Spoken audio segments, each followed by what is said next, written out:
Tonight, my good friends, we're exploring the life and legacy of Oda Nobunaga, the fearless warlord who set Japan on the path to unification during the tumultuous Sengoku period, known for his military brilliance, bold reforms, and unrelenting ambition. Nobunaga reshaped the political landscape of Japan and laid the foundation for a new era. So before I help you rest peacefully, take a moment to like the video and subscribe to the channel if this content helps you and you aren't already a part of the crew. Also, let us know where you're watching from and what time it is for you. Some ancient history was highly requested by some of you, so you know we delivered, which means I can now read it to you. So dim those lights down low, get some fan noise going, and let's begin. Oda Nobunaga arrived in 1534 in the unmetalled province of Owari, amid a period in Japan now remembered for endless conflicts and rapidly shifting feudal allegiances. His father, Oda Nobuhide, was a minor warlord grappling with clan infighting, local skirmishes, and the perpetual risk of larger armies from neighbouring provinces. There was no guarantee that the infant Nobunaga would transform the realm. Families fought, alliances crumbled, and new leaders emerged overnight. Yet, from the vantage of time, it's clear he planted seeds that would remake Japan. Early records describe a young Nobunaga as unruly. He spurned formalities, wearing outlandish clothes, arriving late to solemn ceremonies, and generally annoying clan elders.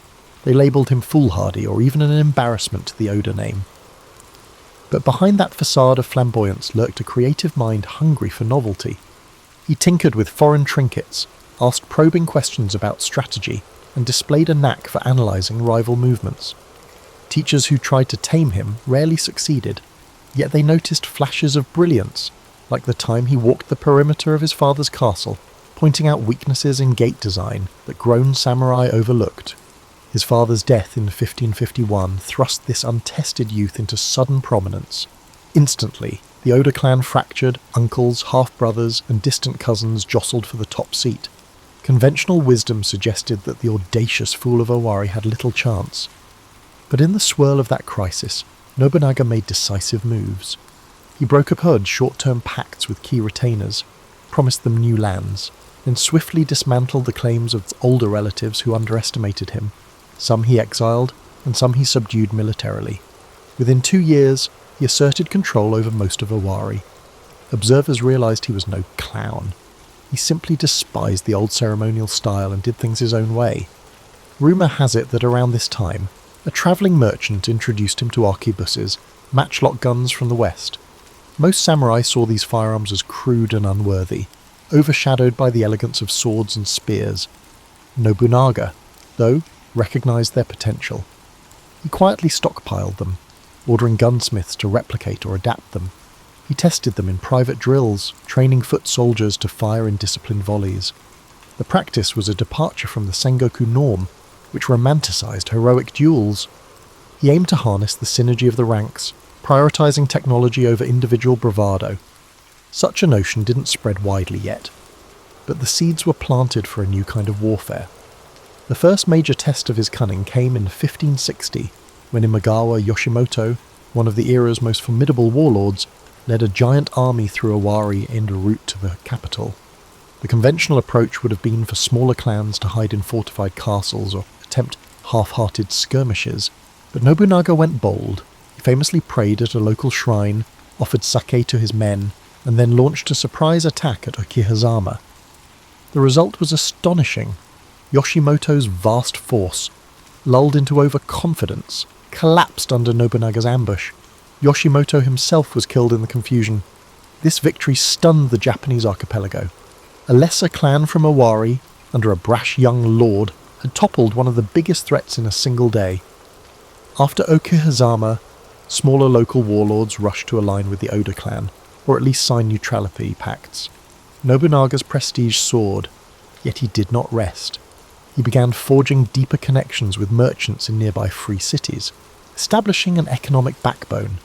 He sought alliances with key figures in Mino and Omi provinces, using marriages and mutual defence pacts. At the same time, he displayed unpredictability, punishing uncooperative lords harshly, sacking their castles, and installing loyal retainer families in the void. Amid these expansions, he showed an unusual attitude towards status. Traditional samurai lineage mattered less to him than competence. If a farmer's son displayed skill, Nobunaga might elevate him to command squads or handle taxes. The situation unsettled older aristocrats who viewed inheritance as the bedrock of power. Nobunaga cared little for their complaints, arguing that victory and stability were more important than outmoded hierarchies. This approach gained him fierce loyalty from those who recognized that talent was rewarded, but it also sowed resentment among the old guard, who saw him as an iconoclast. By the late 1560s, Oda Nobunaga had outgrown the label fool. He was forging a reputation as a radical risk-taker, combining intimidation, strategic alliances, and unconventional warfare. In council, he might appear dressed simply, focusing on substance instead of pomp. Observers recall that. In private, he studied maps meticulously, pondering how to break the web of petty wars that kept Japan fractured. No one yet imagined the scale of his ambition, that he'd attempt to unify the entire land. But the signs were there in every bold decision, every new alliance, and every shattered old tradition. He was on the brink of a far more sweeping campaign. As his influence grew in Owari, Oda Nobunaga directed his attention towards the neighbouring Mino. This domain was under the Saito clan, known for cunning leadership and strong coastal defences, especially the imposing Inabayama castle perched on a steep hill. Local warlords murmured that Mino was a fortress-laden region, not easily subjugated, but Nobunaga believed that if he could seize Mino, he would secure a critical foothold on the route to Kyoto. Diplomatically, he first tried forging a connection. He arranged for his foster daughter to marry the Saito heir. The hope was to pave a smoother path. Yet the Saito patriarch, Saito Dosan, died in a familial conflict, leaving the clan leadership in flux. The new Saito head refused to yield. Nobunaga changed his strategy. He recruited refugees from Mino who hated the new Saito leadership. He gleaned intel about secret mountain paths and alternative supply routes. He also hammered away at Saito's border fortifications with relentless minor assaults, wearing them down. Around this period, Toyotomi Hideyoshi, an unassuming foot soldier with a knack for persuasion, captured Nobunaga's attention. Hideyoshi brokered local alliances and bribed Saito underlings to sabotage defences from within. The infiltration was so effective that by 1567, Saito's lines crumbled under a well-coordinated strike. Inabayama Castle fell, and Nobunaga promptly renamed the fortress Gifu, symbolising a fresh chapter. Gifu Castle thus became his new base, overshadowing Owari's older seat. Local legend says he pinned a banner reading Tenka Fubu, roughly meaning all the realm under one sword, an audacious motto that showcased his aspiration to unify Japan. Having secured Mino, he cast his gaze on Kyoto. The imperial capital had lost much of its luster, battered by decades of feuding warlords. The Ashikaga shogunate, nominally ruling Japan, was overshadowed by local powers. A figure named Ashikaga Yoshiaki approached Nobunaga, pleading for rescue from rival warlords. Sensing opportunity, Nobunaga marched on Kyoto in 1568. The city's confusion allowed him to install Yoshiaki as shogun, though it was an arrangement reminiscent of a puppet regime. Nobunaga intended to influence national politics covertly, utilising Yoshiaki as a symbolic leader. Kyoto's populace reacted with mixed emotions. Some welcomed an end to chaos, others feared a new tyrant. Nobunaga tried to reassure them by rebuilding shoguns and temples wrecked by earlier conflicts. He minted coinage, financed local markets, and even politely introduced fresh laws to curb violence in the capital's districts. Yet these gestures of benevolence coexisted with his iron-fisted approach to dissent. For instance, lingering warlord forces who refused to submit found themselves crushed. Among them was the rebellious Miyoshi clan. The city subdued its rebellious corners over a matter of months. Nevertheless, friction arose with the shogun Ashikaga Yoshiaki, who bristled at being overshadowed. Yoshiaki quietly tried building alliances among traditional clans, fueling an anti-Oda coalition that included powerful barons like Asakura and Azai. The standoff that followed tested Nobunaga's skill at multi-front campaigns. Ironically, his brother-in-law Azai Nagamasa, husband to Nobunaga's sister Oichi, led the Azai clan. The personal heartbreak of waging war against his kin weighed heavily, yet Nobunaga pressed on. He arranged for alliances with Tokugawa Ieyasu, who secured the east, allowing the Oda main force to handle the Azai Asakura threat. The battles near Anagawa in 1570 proved intense, with Oda and Tokugawa armies eventually prevailing after vicious hand-to-hand fighting. This victory, though overshadowed in popular lore by larger events, signalled that family ties would not deter Nobunaga from his greater mission. Around this juncture, Nobunaga displayed his approach to religious factions more starkly. The warrior monks of Mount Hiei near Kyoto, allied with the Azai Asakura coalition. Nobunaga demanded their submission. They refused. In 1571, he unleashed a brutal assault. The entire complex at Enryakuji was put to flame, and thousands of monks, novices, and civilians perished. It was an act so grim it even shocked some of Nobunaga's staunch allies. But he justified it, claiming that the militant monks had threatened the capital's order for too long. For him, no sacred label could shield an armed group from the unstoppable cause of unification. If an institution meddled militarily, it had to be crushed, no matter its spiritual veneer. Though these actions consolidated his grip, they fueled a reputation for ruthlessness. People whispered that he had become a demon lord. Yet ironically, he also cultivated appreciation for the arts. He introduced modern styles of castle architecture, invited Portuguese artisans to demonstrate new building techniques, and toyed with the newly introduced trend of tea ceremony. This contradictory mix, extreme brutality on the battlefield paired with refined cultural pursuits, confused many, but it formed the heart of Nobunaga's method, forging a new Japan by blending modern innovation with unstoppable force. By 1573, the puppet shogun Yoshiaki, now thoroughly at odds with Nobunaga, was exiled. The Ashikaga shogunate officially collapsed. From that point forward, the question wasn't whether the old order was gone, it was whether Nobunaga could fill the vacuum before other warlords struck. The next moves he made would define the entire future of the archipelago. The year 1573 unleashed a new dynamic in central Japan. The centuries-old Ashikaga shogunate stood dissolved, leaving a power vacuum that Oda Nobunaga sought to fill. Although he did not assume the shogun title, some suspect he viewed it as too entangled with archaic baggage, he effectively governed from Kyoto as the central warlord. Nobunaga's subordinates, notably Hashiba Hideyoshi, later Toyotomi Hideyoshi, and Tokugawa Ieyasu, took on crucial roles in expanding the Oda domain and stabilizing conquered territories. Nonetheless, pockets of fierce resistance remained, including the might of the Takeda clan in eastern provinces. One would not expect that a man ascending so rapidly would find time for culture, yet Nobunaga's passion for spectacle grew. Reports mention grand banquets in Kyoto with exotic dishes, Portuguese wine, and comedic theatre performed at night by torchlight. He sponsored the No drama, though in a personal style that adapted scripts to laud new heroes. Some older aristocrats frowned. No, they believed, was the hallmark of an older, refined tradition. But to Nobunaga, tradition was a tool, not a chain. He saw in artistic displays an opportunity to unify the fractious elites by enticing them with entertainment and proving that his rule overshadowed any prior pageantry. Still, war overshadowed these amusements. The formidable Takeda Shingen died in 1573, leaving Takeda Katsuyori in charge. Though less accomplished than his father, Katsuyori was no pushover. In 1575 he led a formidable cavalry force into Mikawa, clashing with Nobunaga's allied armies. The event set the stage for the pivotal Battle of Nagashino. Typically, a cavalry swarm overcame infantry, but Nobunaga's novel approach, extensive palisades, rotating lines of arquebusiers, shattered the myth of unstoppable horse charges. The musket volleys decimated the Takeda ranks. Eyewitnesses described how, for the first time, massed firearms overcame famed cavalry charges in open terrain. This watershed moment reaffirmed Nobunaga's reputation as a modernizing general, who embraced firearms wholeheartedly. Following Nagashino, the Takeda clan's prestige plummeted, enabling Nobunaga to extend deeper into eastern domains. Meanwhile, in the capital, he grew more direct in quelling any recalcitrant aristocrats or religious sects.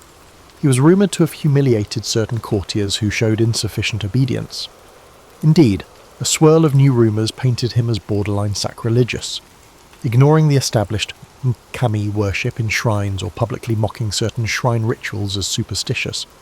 This spurred the rumour of him being the demon warlord, culminating in some devout warriors forming tiny conspiracies to rid the land of this impious figure. One overlooked dimension was his approach to commerce. Beyond the free markets in castle towns, Nobunaga established way stations and lodging posts along major highways. He suppressed local toll collectors who bled travellers. This policy triggered an economic upswing. Caravans from the Seto Inland Sea carried salt, textiles and foreign goods with fewer bribes to pay. The Oda domain thus built a stable fiscal backbone, fueling further expansions and enabling him to grant rewards to loyal vassals without bankrupting the treasury. Such a commercial-savvy warlord was a novelty in a period when martial glory overshadowed the humbler business of economics. Nobunaga also interacted with a figure rarely acknowledged in mainstream accounts, Yasuke, often regarded as the first African samurai. A tall man from Portuguese or Italian missions, Yasuke arrived in Japan under uncertain circumstances. Impressed by his physique and exotic background, Nobunaga took an interest, eventually welcoming him into service. Letters from Jesuit sources hint that Nobunaga found Yasuke's presence refreshing, a symbol of how broad the world truly was. Some accounts mention that Yasuke was entrusted with certain guard duties. While the authenticity of that arrangement has faced debate, it underscores how Nobunaga's curiosity extended even to foreigners of unusual origin, bridging cultural gaps at a time when xenophobia was rampant.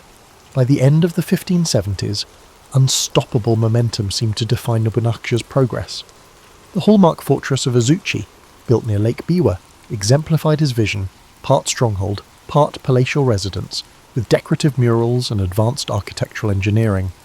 Visitors wrote that climbing each floor revealed new painted illusions and hidden defensive features, an embodiment of both aesthetic flair and martial cunning. He invited travelling missionaries, artisans, and even some rival lords to see Azuchi's majesty, proclaiming that his building was the model of the future. In truth, the structure was also a statement. Oda rule soared above the old petty provincialism. A new day demanded new monuments. Yet ambition stirs resentments. Many older clans, forced into submission, quietly sought a chance to break free. The extent of Nobunaga's reforms threatened the old feudal compacts. Even within his retinue, some felt overshadowed by Hideyoshi's ascendancy, or frustrated by Nobunaga's ruthless single-mindedness. Betrayal, though rarely signalled openly, bubbled beneath the surface. The old adage that a fortress can withstand foreign assault but not always internal treachery would soon prove hauntingly apt. Although the warlord pressed onward, planning fresh campaigns, events at the cusp of the 1580s would reveal the fatal cost of ignoring that silent discontent. In spring 1580, Oda Nobunaga appeared invincible. The formidable Iko-Iki strongholds were mostly crushed. The Takeda clan was in shambles, and the capital recognized him as the de facto power. Yet a cluster of uneasy alliances still dotted the map, including some warlords who pretended loyalty while resenting Oda dominance. Nobunaga, though rarely timid, seemed almost relaxed that year, hosting lavish celebrations at Azuchi, and paying only mild heed to rumours of minor revolts in distant provinces. The unstoppable wave of conquest had lulled him into believing only a formidable outside foe could challenge him. Among his retainers, Akechi Mitsuhide quietly navigated the new order. Mitsuhide had served Nobunaga loyally, yet their relationship was never warm. Nobunaga's leadership style often involved public dressing downs of subordinates who failed or displeased him. Some claimed Mitsuhide endured multiple humiliations, once when an Oda supply line fiasco cost Mitsuhide's mother her life at the hands of brigands. Nobunaga supposedly dismissed it callously. Another time, a minor mishap at a feast led Nobunaga to fling a teacup in anger, scalding a Mitsuhide. Whether these spats festered into hatred remains uncertain, but it's clear Mitsuhide felt overshadowed. In the swirl of Oda's triumphant expansions, many believed Mitsuhide was too measured or timid to lash out. They were mistaken. Parallel to these tensions, Nobunaga decided to press further west, sending Hideyoshi to subdue the Mori clan. That campaign demanded reinforcement. Nobunaga prepared to dispatch extra troops. He halted in Kyoto at Honnoji Temple, intending a brief rest en route to greet Hideyoshi's forces. The temple, though not heavily fortified, was considered safe enough given the capital's calm. Nobunaga was travelling lightly with only a small guard. Most of his main army had been deployed to support different operations. Some close advisors questioned this vulnerability, but Nobunaga brushed aside their concerns, certain no serious threat lurked. Then came that fateful dawn of June 21st, 1582. Akechi Mitsuhide, commanding a detachment under the pretext of reinforcing Hideyoshi, turned his force abruptly toward Honnoji. Storming in, they caught the Oda guards unawares. The temple's interior lit with flames as Mitsuhide's men torched wooden halls. Nobunaga fought back with sword in hand, but the odds were overwhelming. Realizing escape was impossible, he retreated deeper into the complex. Sources differ on the details, but they converge on the notion that he took his life, either by seppuku or ensuring no capture, rather than fall into Mitsuhide's hands. The blazing temple sealed the scene, forging an indelible final image, Japan's mightiest unifier consumed by betrayal and fire, undone not by an external rival but by a subordinate he underestimated.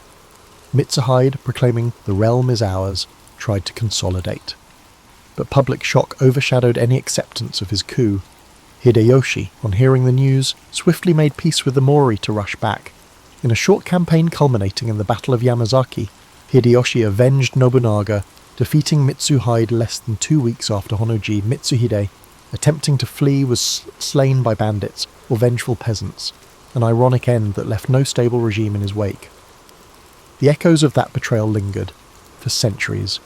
Mitsuhide's treachery became a byword for disloyalty and sudden reversal of fortune.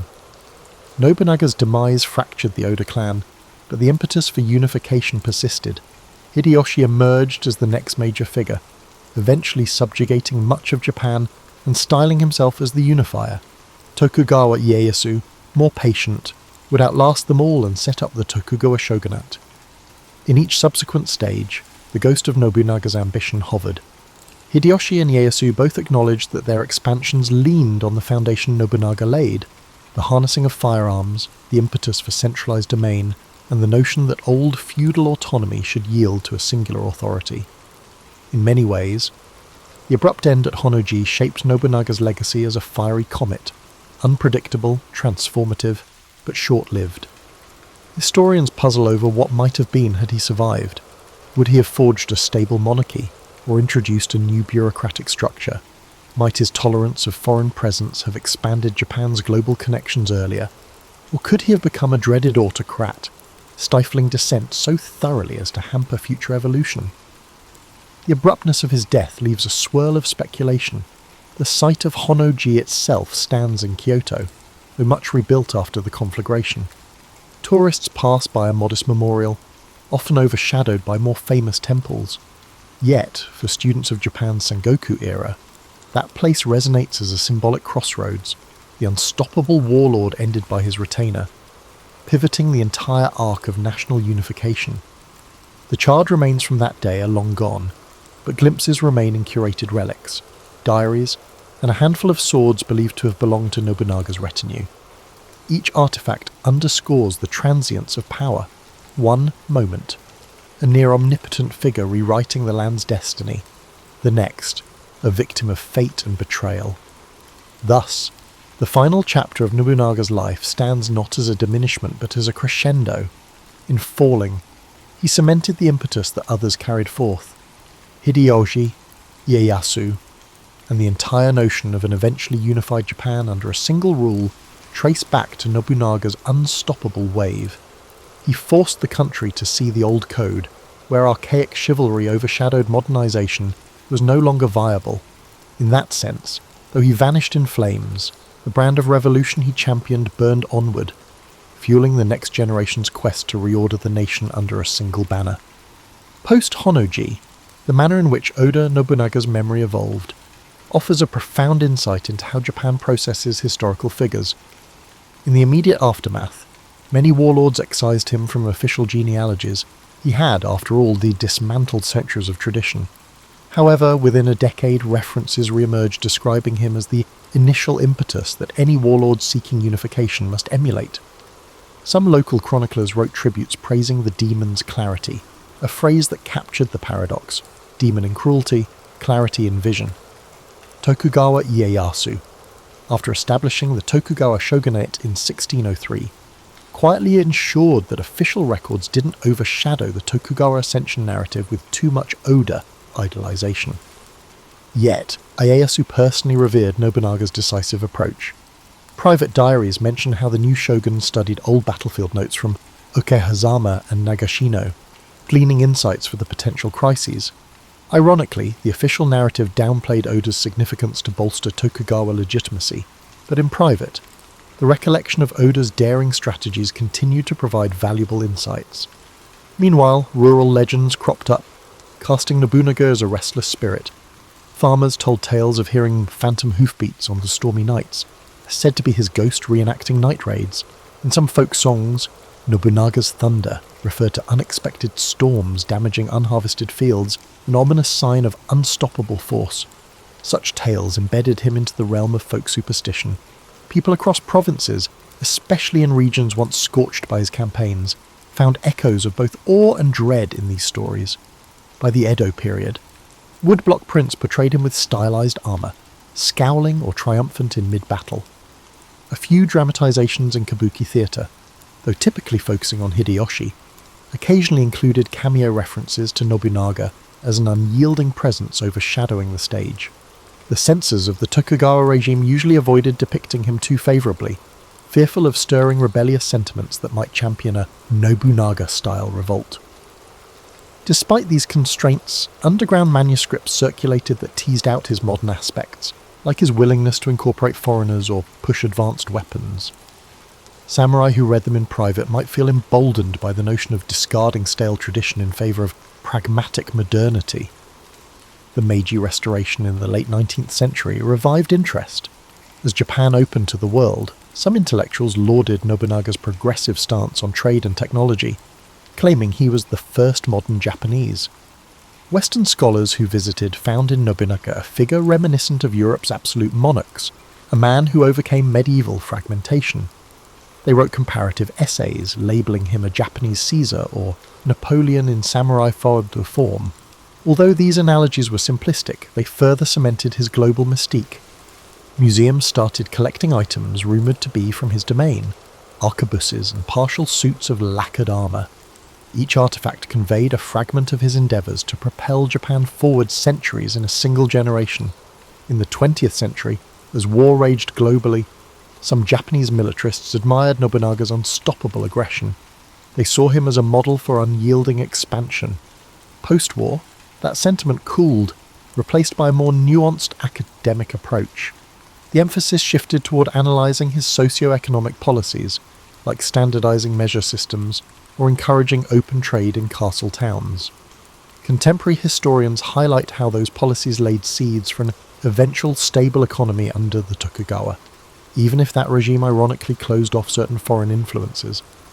Another wave of scholarship focuses on the cultural interplay, the synergy of Christian missionaries and the partial acceptance of their ideas that might have blossomed further had Nobunaga endured. In popular culture of the late 20th and early 21st centuries, a deluge of creative retellings reimagined him. Video games featuring Sengoku battles depict him as a fearsome overlord with unstoppable power-ups and specialised gun squads. Manga and anime often play with the Demon King label, recasting him in time-slip scenarios or comedic subplots. Dramas vary, from an honourable anti-hero forging unity to a borderline sadistic tyrant. This breadth of interpretations testifies to his complexity. Even in a comedic cameo, the essence of unstoppable change remains. He's recognised as the impetus behind Japan's transition from fractious medieval to the cusp of early modern. Hence, the modern lens sifts through centuries of contradiction. Was he monstrous in cruelty, or heroic in forging a stable path? Did he embrace foreign ideas out of genuine openness or purely for advantage?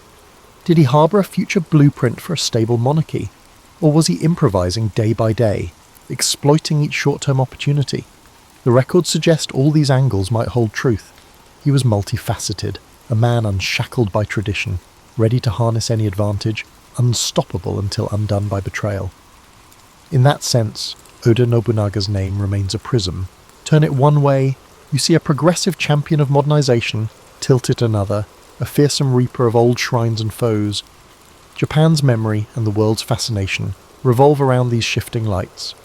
Among lesser-known facets of Nobunaga's story is his personal retinue of varied advisors, some from backgrounds not typically admitted to samurai council.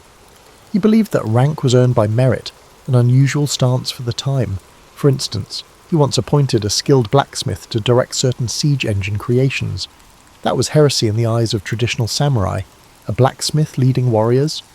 Nobunaga brushed off the critics, pointing to results.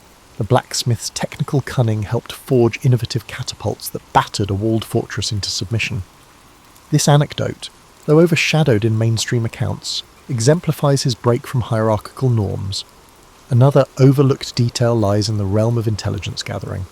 Nobunaga, according to scattered diaries, established a nascent espionage network in Kyoto and merchant towns. He recognised that raw might alone wouldn't keep him ahead.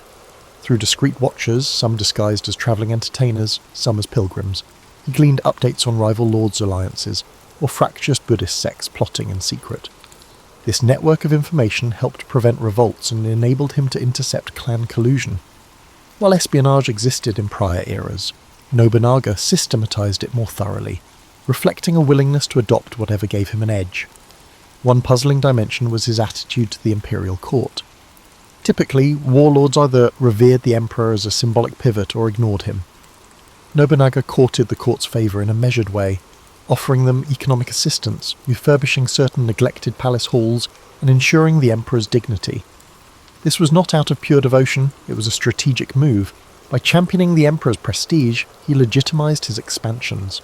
At some ceremonies, he arrived in flamboyant attire, overshadowing lesser lords, then humbly bowed before the emperor, an odd mixture of vanity and obeisance that left watchers uncertain how to interpret him. The emperor, though powerless in martial terms, recognised that Nobunaga's guardianship provided a stable environment for the court's survival. Thus, a polite, if uneasy, synergy arose. Nobunaga's personal life, beyond the political realm, remains partially veiled. He married multiple times, forging alliances with significant families. Notably, little is said about deep personal attachments. Some historians wonder if he maintained an emotional remove, seeing marriage as a strategic game. A personal diary snippet suggests a fleeting mention of a beloved consort, but her name remains uncertain, lost in burned records or overshadowed by formal marriages. The narrative is incomplete, overshadowed by warfare logs and alliances. It underscores how the official story seldom captures intimate sentiments, especially for a man so public in ambition. One rumoured anecdote from castle staff claims that Nobunaga had a private reading habit, poetry anthologies from the Heian period and Chinese military treatises. He found parallels between ancient poems praising ephemeral blossoms and the transience of alliances. He told a close retainer that the ephemeral nature of cherry blossoms matched the ephemeral nature of men's loyalty. Some guess this reflection spurred him to adopt savage efficiency in the stamping out potential threats, believing that if a blossom would fall anyway, best it do so on his terms.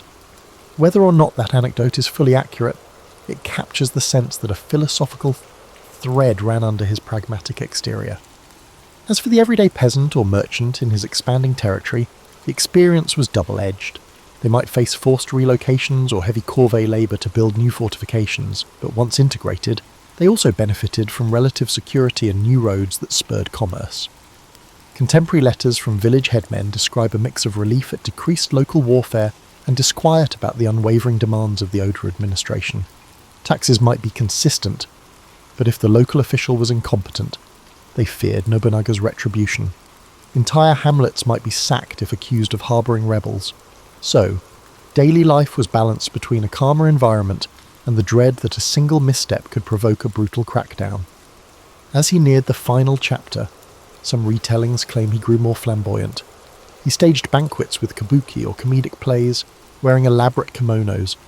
Others emphasize an increasing paranoia, pushing him to punish even minor affronts. Possibly both narrators contain truth.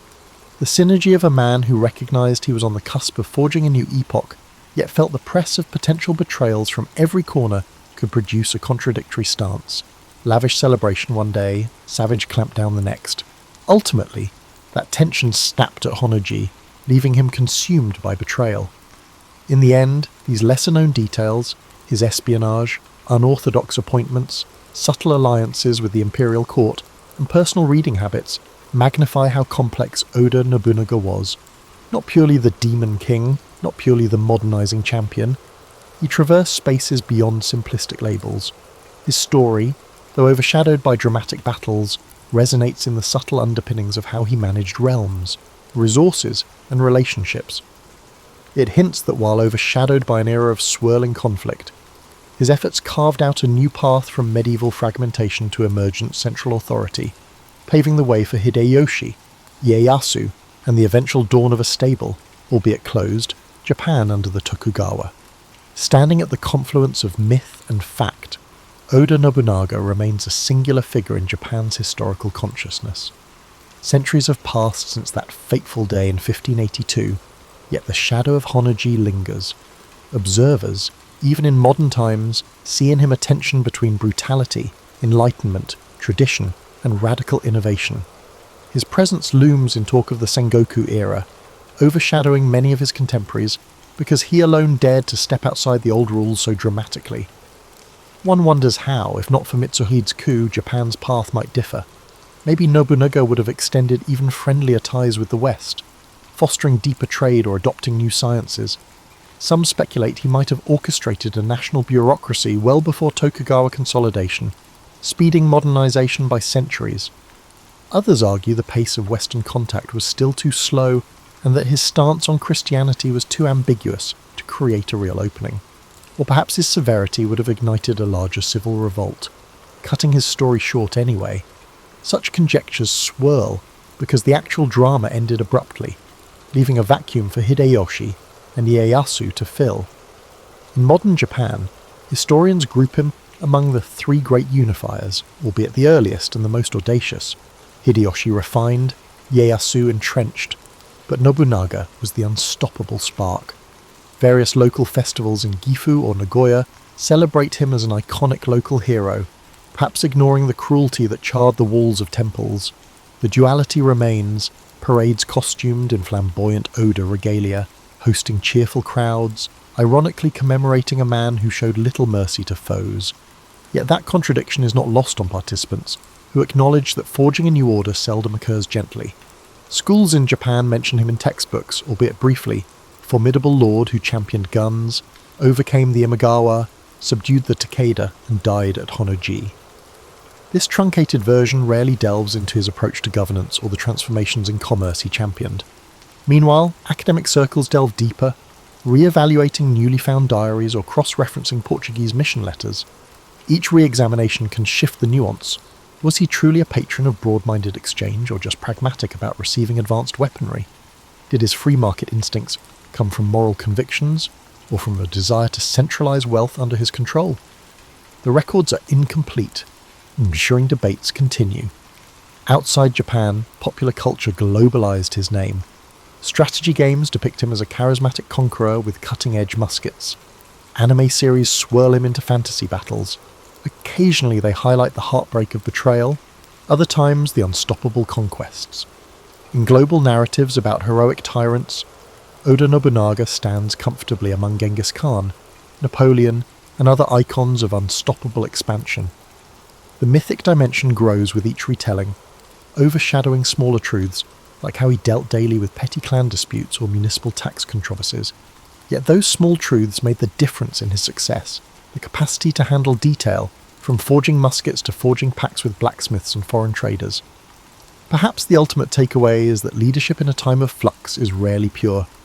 Nobunaga's story underscores how seizing the moment demands leaps of imagination, a willingness to adopt unfamiliar tools, and readiness for pushback from entrenched interests. But such leaps can also breed enemies from unexpected places. He overcame vast hurdles, only to be undone by the retainer whose loyalty he took for granted. The caution is timeless. Unstoppable impetus might yield breathtaking victories, but ignoring the intricacies of trust can prove fatal. For all the rancor, the story of Oda Nobunaga is also one of bridging a medieval fractiousness to a future marked by central governance. The unstoppable impetus he began was not fully realized in his lifetime, but the impetus did not die at Honnoji. It continued through his successors, culminating in a unified, though autocratic, Tokugawa regime. So, in a sense, he was the father of modern Japan in everything but his official name. That's the irony. The one who set the stage for stability never personally enjoyed it. His life ended in a conflagration, leaving fans of heroic epics to mourn that the unstoppable path ended just short of the final victory. Perhaps that ending, paradoxically, amplifies his legend. In a land that often underscores the ephemeral beauty of cherry blossoms, fleeting in their prime, Nobunaga's abrupt demise at the apex of his might resonates as an epic, tragic flourish. Even as a new Japan eventually dawned under different hands, the memory of the one who dared to break every mould, to scorn archaic codes, and to forcibly shape the realm remains an endless source of contemplation, debate, and creative inspiration. Oda Nobunaga, a name that, centuries later, remains intertwined with the unstoppable drive to unify a land once splintered by war, overshadowed only by the final, violent twist of fate that gave rise to a legend beyond the measures of success or failure. And just like that, we've reached the closing on some ancient history tonight about Oda Nobunaga. I'm sure you're all asleep by now unless your insomnia is in full control. If not, for our new friends joining us here tonight, we also throw in additional topics of different stories. Some may be new, some aren't. This is to ensure you have a solution that works for you as everyone is different. Sleep is important for how we function on a day-to-day basis and getting through this week. So take it easy, my good friends. Good night, sleep tight, and don't let the bedbugs bite. Narratives. These formative centuries shaped the cultural, spiritual and political DNA of the nation. The balance between divine legitimacy and earthly rule became a defining feature of Japan's rulers, a theme that would persist through centuries of samurai governance, shogunate control, and imperial restoration. The echoes of these ancient times still resonate in modern Japan, where traditions, shrines, and rituals continue to honour the distant past, maintaining a tangible link to the country's mythological and historical roots. As the Yayoi period gave way to the Kofun era circa 250 to 538 CE, Japan saw the rise of powerful clans that vied for dominance, each commanding vast agricultural territories and fortified settlements. Among these rival factions, the Yamato clan gradually asserted its influence over much of central and western Japan, cementing itself as the dominant force. Unlike the decentralized power structures of earlier centuries, the Yamato rulers established a centralized authority, one that derived legitimacy from both military strength and divine ancestry. They claimed descent from Amaterasu, the sun goddess, an assertion that reinforced their divine right to rule and set a precedent for Japan's imperial institution. As the Yamato extended their control, they adopted new governing strategies, incorporating rival clans into their administration rather than outright destroying them. This tactic allowed them to unify a fragmented land while keeping powerful regional families invested in their rule. Large keyhole-shaped burial mounds, known as kofun, began dotting the landscape, serving as massive tombs for Yamato rulers and symbolizing their growing authority.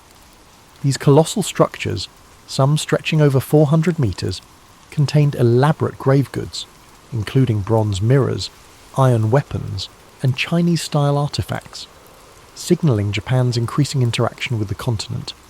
Diplomacy and warfare both played critical roles in the Yamato's consolidation of power. They maintained close ties with the Korean Peninsula's three kingdoms, Baekje, Silla, and Goguryeo, exchanging military assistance and cultural knowledge. This relationship introduced advanced ironworking, Buddhism, and Chinese writing, innovations that would profoundly shape Japan's social and political evolution. By the 6th century, the Yamato rulers had firmly established themselves as the sovereign power of the land, transitioning from mere chieftains to imperial monarchs. This period also saw the emergence of the term Tenno, meaning heavenly sovereign, which became the official title of the emperor, reinforcing the dynasty's divine mandate. However, true centralized rule was still in its infancy, and the emperor's power often depended on alliances with influential aristocratic families, particularly the Soga clan. Buddhism's arrival from Korea further accelerated political and ideological shifts, as different factions debated whether to embrace or resist the foreign faith. Ultimately, the Soga championed Buddhism, securing its place in Japanese society and aligning themselves with the imperial family. This decision not only strengthened the Yamato state's ties to continental Asia, but also set the stage for profound transformations in governance, religion, and cultural identity. The dawn of imperial rule in Japan was not a sudden event but a gradual process. one shaped by diplomacy, conflict, and strategic alliances. The Yamato legacy endured, providing the framework for what would become the enduring Japanese imperial institution, one that still exists today as the oldest hereditary monarchy in the world. As the Yamato rulers solidified their control, Japan entered a period of profound transformation known as the Asuka period, 538 to 710 CE, a time when foreign influences, particularly from China and Korea, began reshaping nearly every aspect of Japanese society. The most significant change was the introduction and eventual adoption of Buddhism, an event that sparked both political conflict and cultural evolution. Initially met with resistance from conservative Shinto factions, Buddhism found powerful patrons in the Soga clan, a family that wielded immense influence in the imperial court. The Soga championed Buddhist teachings, not merely as a spiritual doctrine but as a tool of political legitimacy, linking Japan to the great civilizations of the Asian mainland. Their support culminated in the construction of grand temples and the promotion of Buddhist ideals, solidifying the religion's place within the emerging state. However, their growing power provoked backlash from rival aristocratic factions, leading to a violent coup in 645 CE, where Prince Naka no Oe and his ally Fujiwara no Kamatari orchestrated the fall of the Soga. This event, known as the Taika Reform, marked a turning point in Japanese history. It ushered in sweeping administrative and land reforms inspired by China's Tang dynasty. The reform sought to centralize power under the emperor, replacing the old clan-based governance system with a structured bureaucratic state. Land ownership was redefined, with all land technically belonging to the emperor and distributed to farmers in exchange for tax obligations. A new legal code, the Ritsuryo system, was established. Closely mirroring the Chinese model of governance, it introduced provincial governors, census-based taxation, and a standing military force. This process of state formation reached new heights in the Nara period, 710 to 794 CE, when Japan's rulers sought to create a true imperial capital akin to China's Chang'an. In 710, the imperial court relocated to Heijō-kyo, modern-day Nara, a meticulously planned city laid out in a grid pattern, reflecting the influence of Tang dynasty urban design. Nara became the heart of government, culture, and religion, filled with grand Buddhist temples and administrative complexes.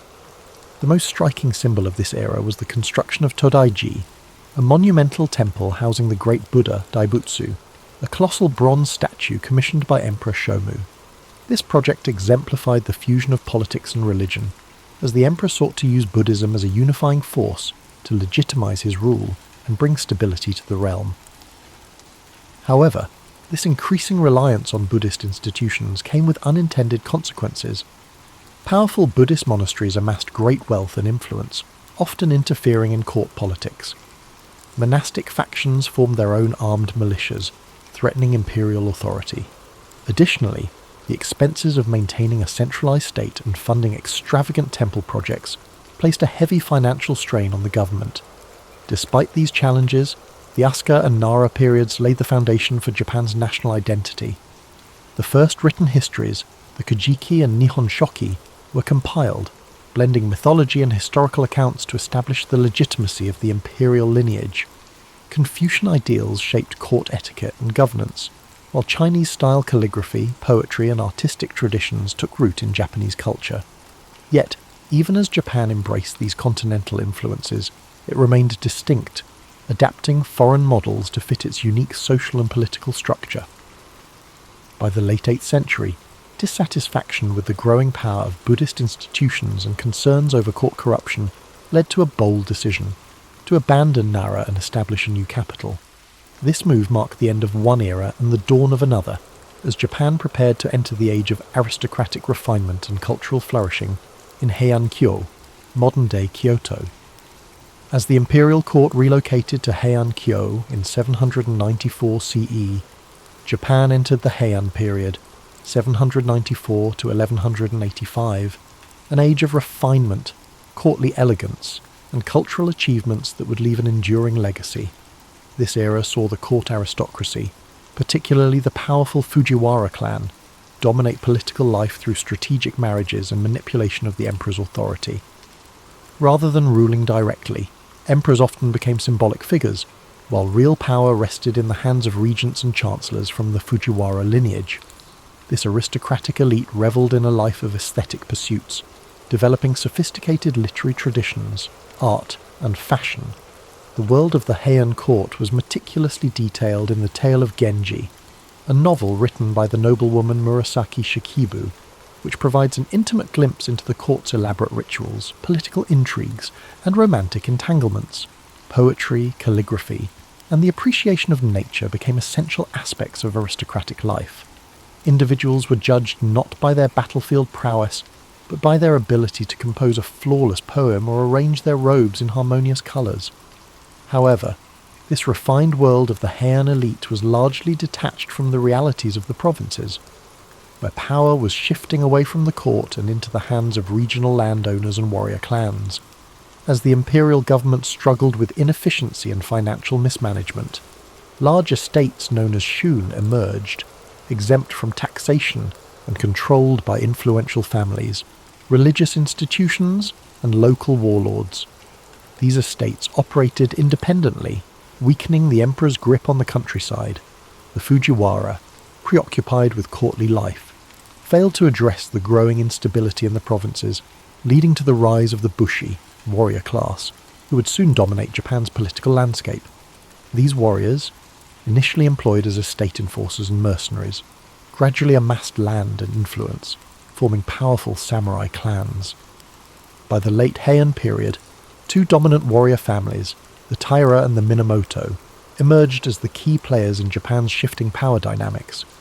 Their rivalry culminated in a series of violent conflicts, known as the Genpei War, 1180 to 1185, which would decide the fate of the nation.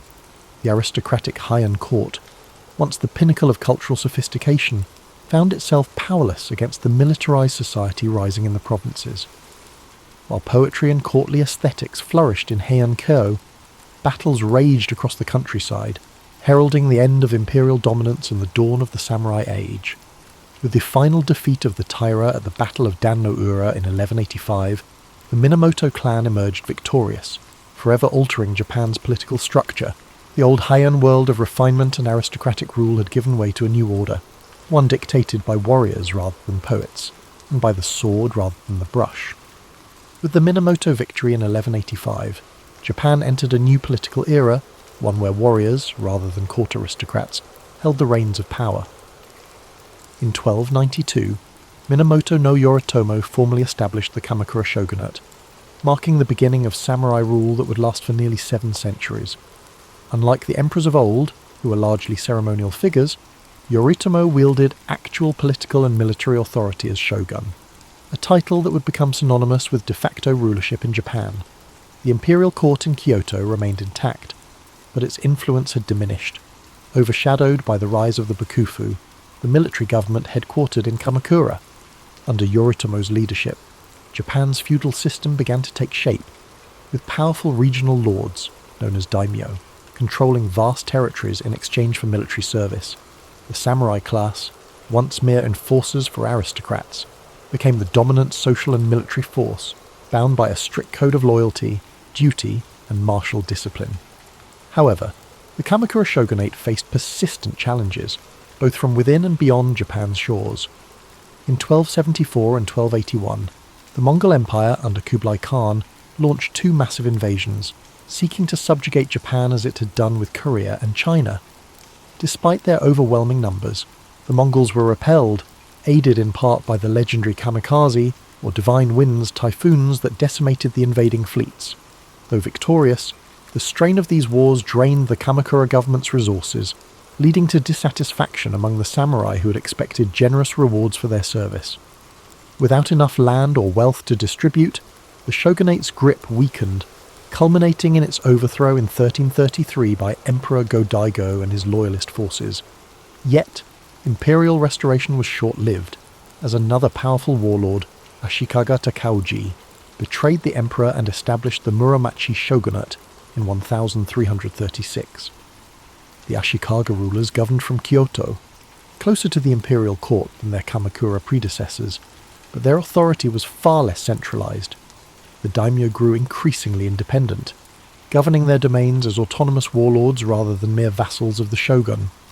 While the Muromachi period, 1336 to 1573, saw a cultural renaissance, marked by the rise of no theatre, ink painting and the tea ceremony, it was also an era of political fragmentation and rising conflict. By the 15th century, Japan had plunged into the Sengoku Jidai, the Warring States period, a time of near-constant civil war among rival clans. The Ashikaga shoguns, unable to maintain order, became mere figureheads as daimyo battled for supremacy. This period set the stage for the dramatic rise of three of Japan's most famous warlords, Oda Nobunaga, Toyotomi Hideyoshi, and Tokugawa Ieyasu, who would ultimately unify the fractured nation. The age of the samurai had reached its apex, but the chaos of civil war had proven that Japan needed a stronger, more centralized government. The centuries of warrior rule had reshaped the country's political landscape, replacing the old aristocratic order with a new hierarchy built on military might, land control, and unwavering feudal loyalty. Yet, even as samurai lords waged war, the seeds of a more unified Japan were already being sown, setting the stage for the final transformation of the feudal era. As Japan descended into chaos, during the Sengoku Jidai, the Warring States period, three formidable warlords emerged to bring an end to the long era of civil strife. The first was Oda Nobunaga, a brilliant but ruthless strategist who launched a campaign to unify Japan in the late 16th century. He revolutionized warfare by adopting Western firearms, implementing innovative battlefield tactics, and crushing rival daimyo with brutal efficiency. By the 1570s, Nobunaga had seized Kyoto and dismantled the remnants of the Ashikaga shogunate. However, his rule was cut short in 1582 when he was betrayed by one of his own generals, Akechi Mitsuhide, and forced to commit seppuku. His unfinished mission was taken up by Toyotomi Hideyoshi, a former peasant-turned-general who proved himself as one of history's greatest tacticians. Hideyoshi completed the unification of Japan, eliminating remaining rivals and establishing control over the entire archipelago by 1590. He enacted sweeping reforms, disarming the peasantry, restricting samurai to castle towns, and reorganizing the feudal hierarchy to ensure loyalty. However, his ambitions stretched beyond Japan. In 1592 and 1597, he launched massive invasions of Korea in a bid to conquer China. These campaigns ended in disaster, draining Japan's resources and costing thousands of lives. When Hideyoshi died in 1598, his generals vied for control, leading to the decisive Battle of Sekigahara in 1600.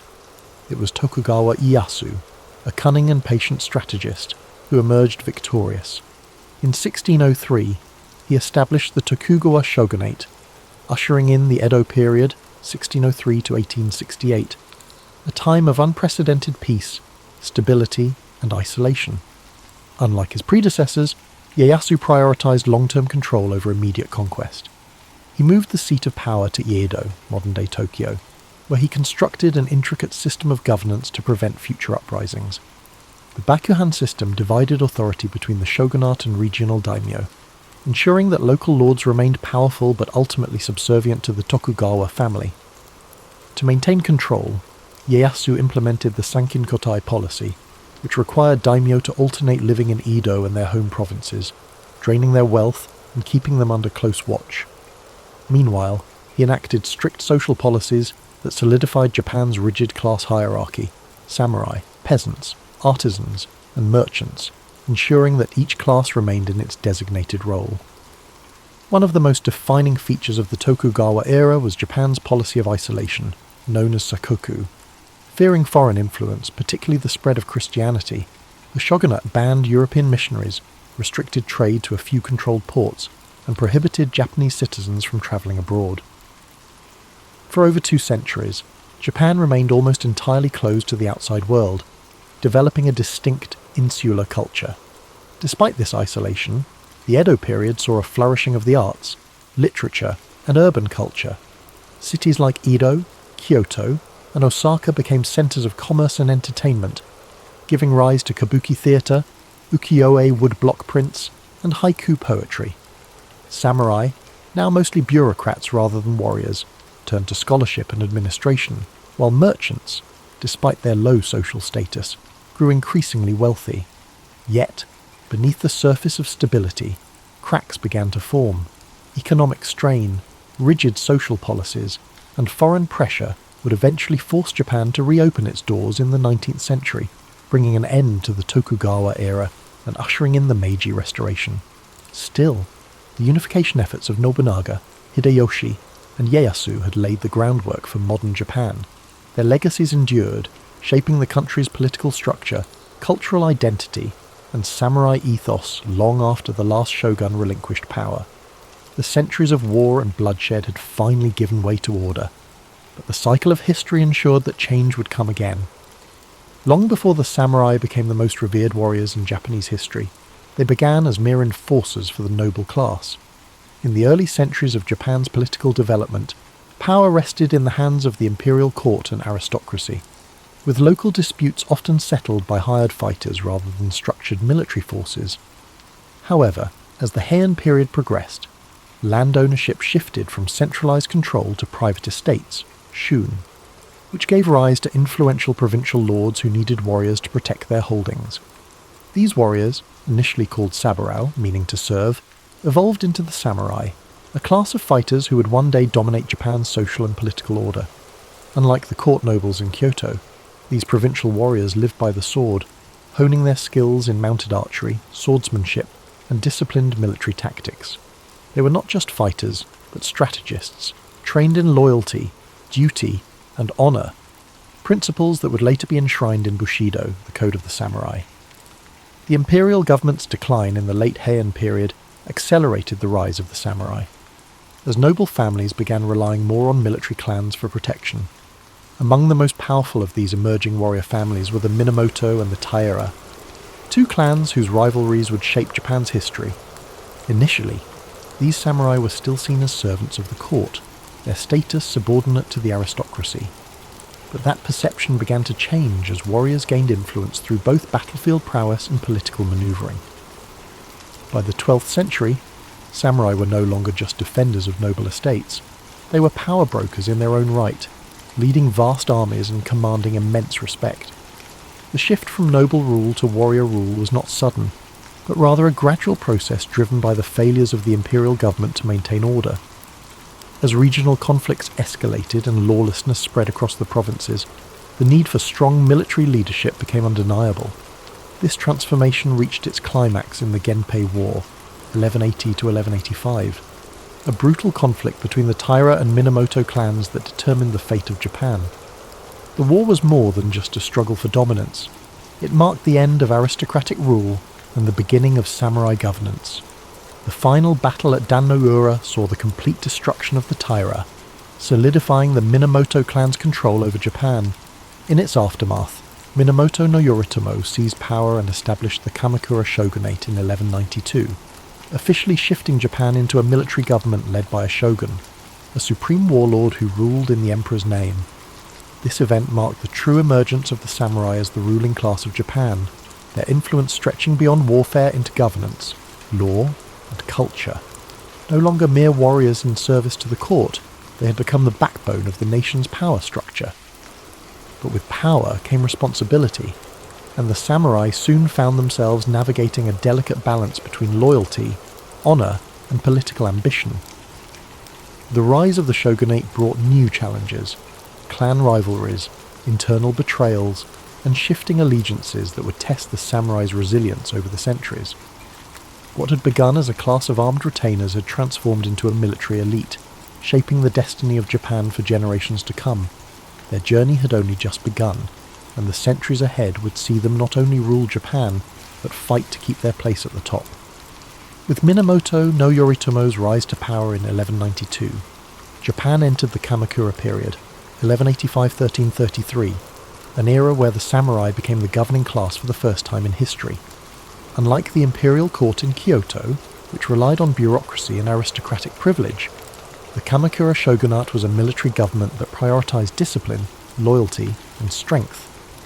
Yoritomo's leadership introduced a new structure to Japan's political system, establishing a warrior-led government known as the Bakufu, where the shogun held supreme authority while the emperor remained a symbolic figure. This system formalized the samurai's dominance, granting them land in exchange for military service, creating a feudal order where loyalty between a samurai and his lord became the foundation of governance. However, maintaining control over a country filled with ambitious warlords and noble families was no easy task. To solidify his grip, Yoritomo established the Shugo and Jito, military governors and estate stewards, who ensured the shogunate's rule extended to the farthest reaches of Japan. Despite Yoritomo's careful planning, internal struggles soon threatened the stability of the Kamakura shogunate. After his death in 1199, his widow Hojo Masako manoeuvred her family into power, ensuring that real authority rested with the Hojo regents rather than the shogun himself. Under Hojo rule, the shogunate became more of an oligarchy, where the regents controlled political decisions while the puppet shoguns remained figureheads. Though this system maintained stability for a time, it created resentment among rival samurai clans who felt excluded from power. However, just as internal divisions threatened to weaken Japan's new military government, an even greater threat loomed on the horizon: the Mongol Empire. By the mid-13th century, the Mongols, under Kublai Khan, had conquered China and Korea, setting their sights on Japan. In 1274, they launched the first Mongol invasion, sending a massive fleet of warships and warriors to the shores of Kyushu. The Mongols fought unlike anything the samurai had ever encountered, using coordinated cavalry charges, massed archery, and explosives to disrupt traditional Japanese combat styles. The samurai, accustomed to one-on-one duels and honor-driven warfare, struggled against the Mongols' brutal efficiency. However, before the Mongols could achieve total victory, a typhoon struck their fleet, destroying many of their ships and forcing them to retreat. This storm, later called kamikaze, or divine wind, was seen as divine intervention, a sign that the gods had protected Japan. Undeterred, Kublai Khan launched a second invasion in 1281, this time with an even larger force of over 140,000 soldiers. For months, the samurai defended Japan with relentless determination, holding back the Mongols in grueling coastal battles. Once again, nature intervened. Another powerful typhoon struck, sinking much of the Mongol fleet and drowning thousands of invaders. The Mongols retreated, never attempting another invasion of Japan. These events solidified Japan's belief in divine protection, reinforcing the idea that the samurai were not only warriors, but guardians of a sacred land. However, the victory came at a cost. Defending against the Mongols had drained the shogunate's resources, and unlike traditional wars between samurai clans, there was no land to reward the warriors who had fought so bravely. Discontent spread among the samurai, many of whom felt their service had gone unrewarded. The financial strain and growing unrest began to unravel the Kamakura shogunate. Samurai clans, once loyal to the Hojo regents, turned against them, culminating in Emperor Go-Daigo's rebellion in 1331. With the help of powerful warriors like Ashikaga Takauji, the imperial forces overthrew the Kamakura government in 1333, bringing an end to the first shogunate. However, this was not a return to imperial rule. Instead, it paved the way for a new warrior dynasty, the Ashikaga shogunate, which would rule Japan in an even more fragmented and chaotic age. The samurai had proven they were the undisputed rulers of Japan, but the battle for supremacy among them was far from over. As the Kamakura shogunate crumbled, Japan drifted into a period of uncertainty, much like a restless night where stability fades into shadow. In 1336, Ashikaga Takauji, once a loyal general of Emperor Go-Daigo, turned against the imperial forces and seized control, establishing the Ashikaga shogunate. Unlike the Kamakura government, which had ruled with a firm military grip, the Ashikaga sought to balance power between the shogunate and the imperial court. At first, this seemed like a gentle transition, a lull before the next storm. Kyoto became the political and cultural heart of Japan once more, and the capital's refined atmosphere encouraged the flourishing of art, poetry, and Zen Buddhism. The Muromachi period, 1336 to 1573, saw the rise of No theatre, elegant ink paintings, and the tea ceremony, a practice designed to bring a sense of serenity and mindfulness to those who participated. Yet, beneath this tranquil facade, Japan remained in turmoil, much like an unsettled dream where nothing is truly at peace. The Ashikaga rulers, unlike the tightly controlled Kamakura regime, struggled to maintain unity among the daimyo, the powerful warlords who controlled vast territories across the country. The Bakufu had established its rule, but it was weaker than before, relying on fragile alliances that could crumble at any moment. The Onin War, 1467 to 1477, proved to be the breaking point, shattering the illusion of stability and plunging Japan into over a century of near-constant warfare. The once orderly world of feudal loyalty began to dissolve, as samurai lords turned on one another in an unending battle for dominance. During this time of unrest, the samurai class continued to evolve, not just as warriors, but as enforcers of order in a world that had lost its balance. Their devotion to Zen Buddhism offered moments of quiet introspection amid the chaos, emphasizing meditation and mindfulness, much like the steady rhythm of breathing before sleep.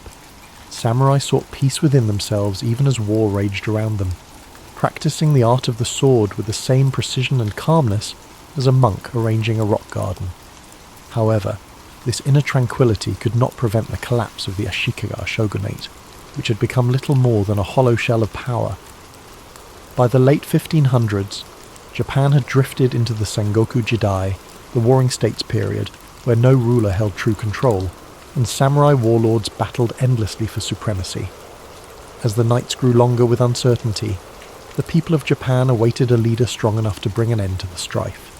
The age of elegant courtly politics had faded, replaced by a time of battle, ambition, and relentless struggle.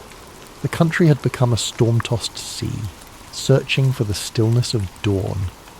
And soon, three remarkable figures, Oda Nobunaga, Toyotomi Hideyoshi, and Tokugawa Ieyasu, would rise from the chaos to forge a new era.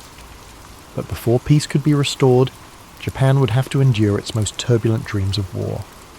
The Sengoku Jidai, 1467 to 1600, was a time when Japan existed in a state of endless night, a restless dream filled with the sounds of clashing swords and the distant echoes of battle drums. The Ashikaga shogunate had lost control, leaving the land divided among powerful daimyo, each ruling their own domain like kings of miniature kingdoms. Castles rose across the landscape, fortified strongholds where warlords plotted their next move, their sleepless ambition keeping Japan in a cycle of bloodshed. Alliances were made and broken like fleeting dreams, with battles erupting across the country in an endless struggle for supremacy. The once rigid feudal order dissolved into chaos, as samurai pledged their loyalty not to a shogun or emperor, but to those who could promise them land, power, or survival.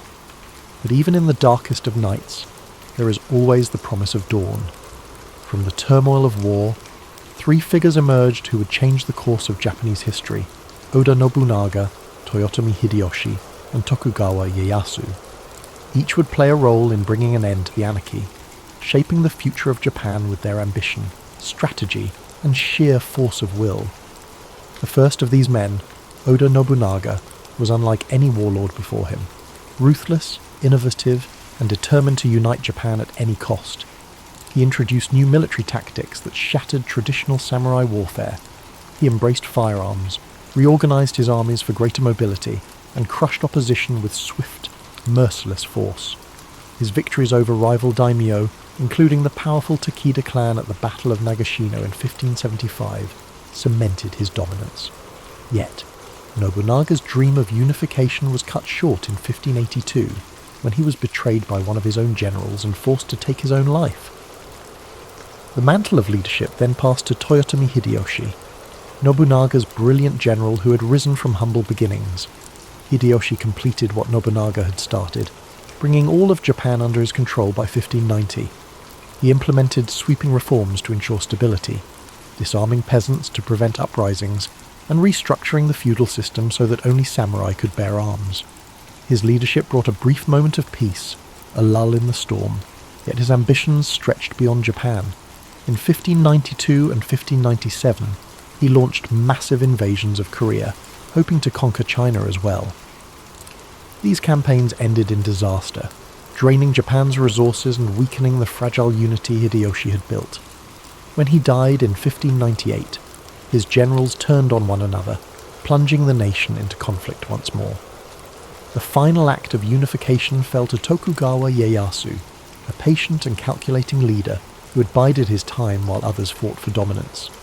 In 1600, at the Battle of Sekigahara, the largest and most decisive conflict in samurai history, Ieyasu crushed his enemies and seized control of Japan. 3 years later, in 1603, he established the Tokugawa shogunate, ushering in an era of stability that would last for over 250 years.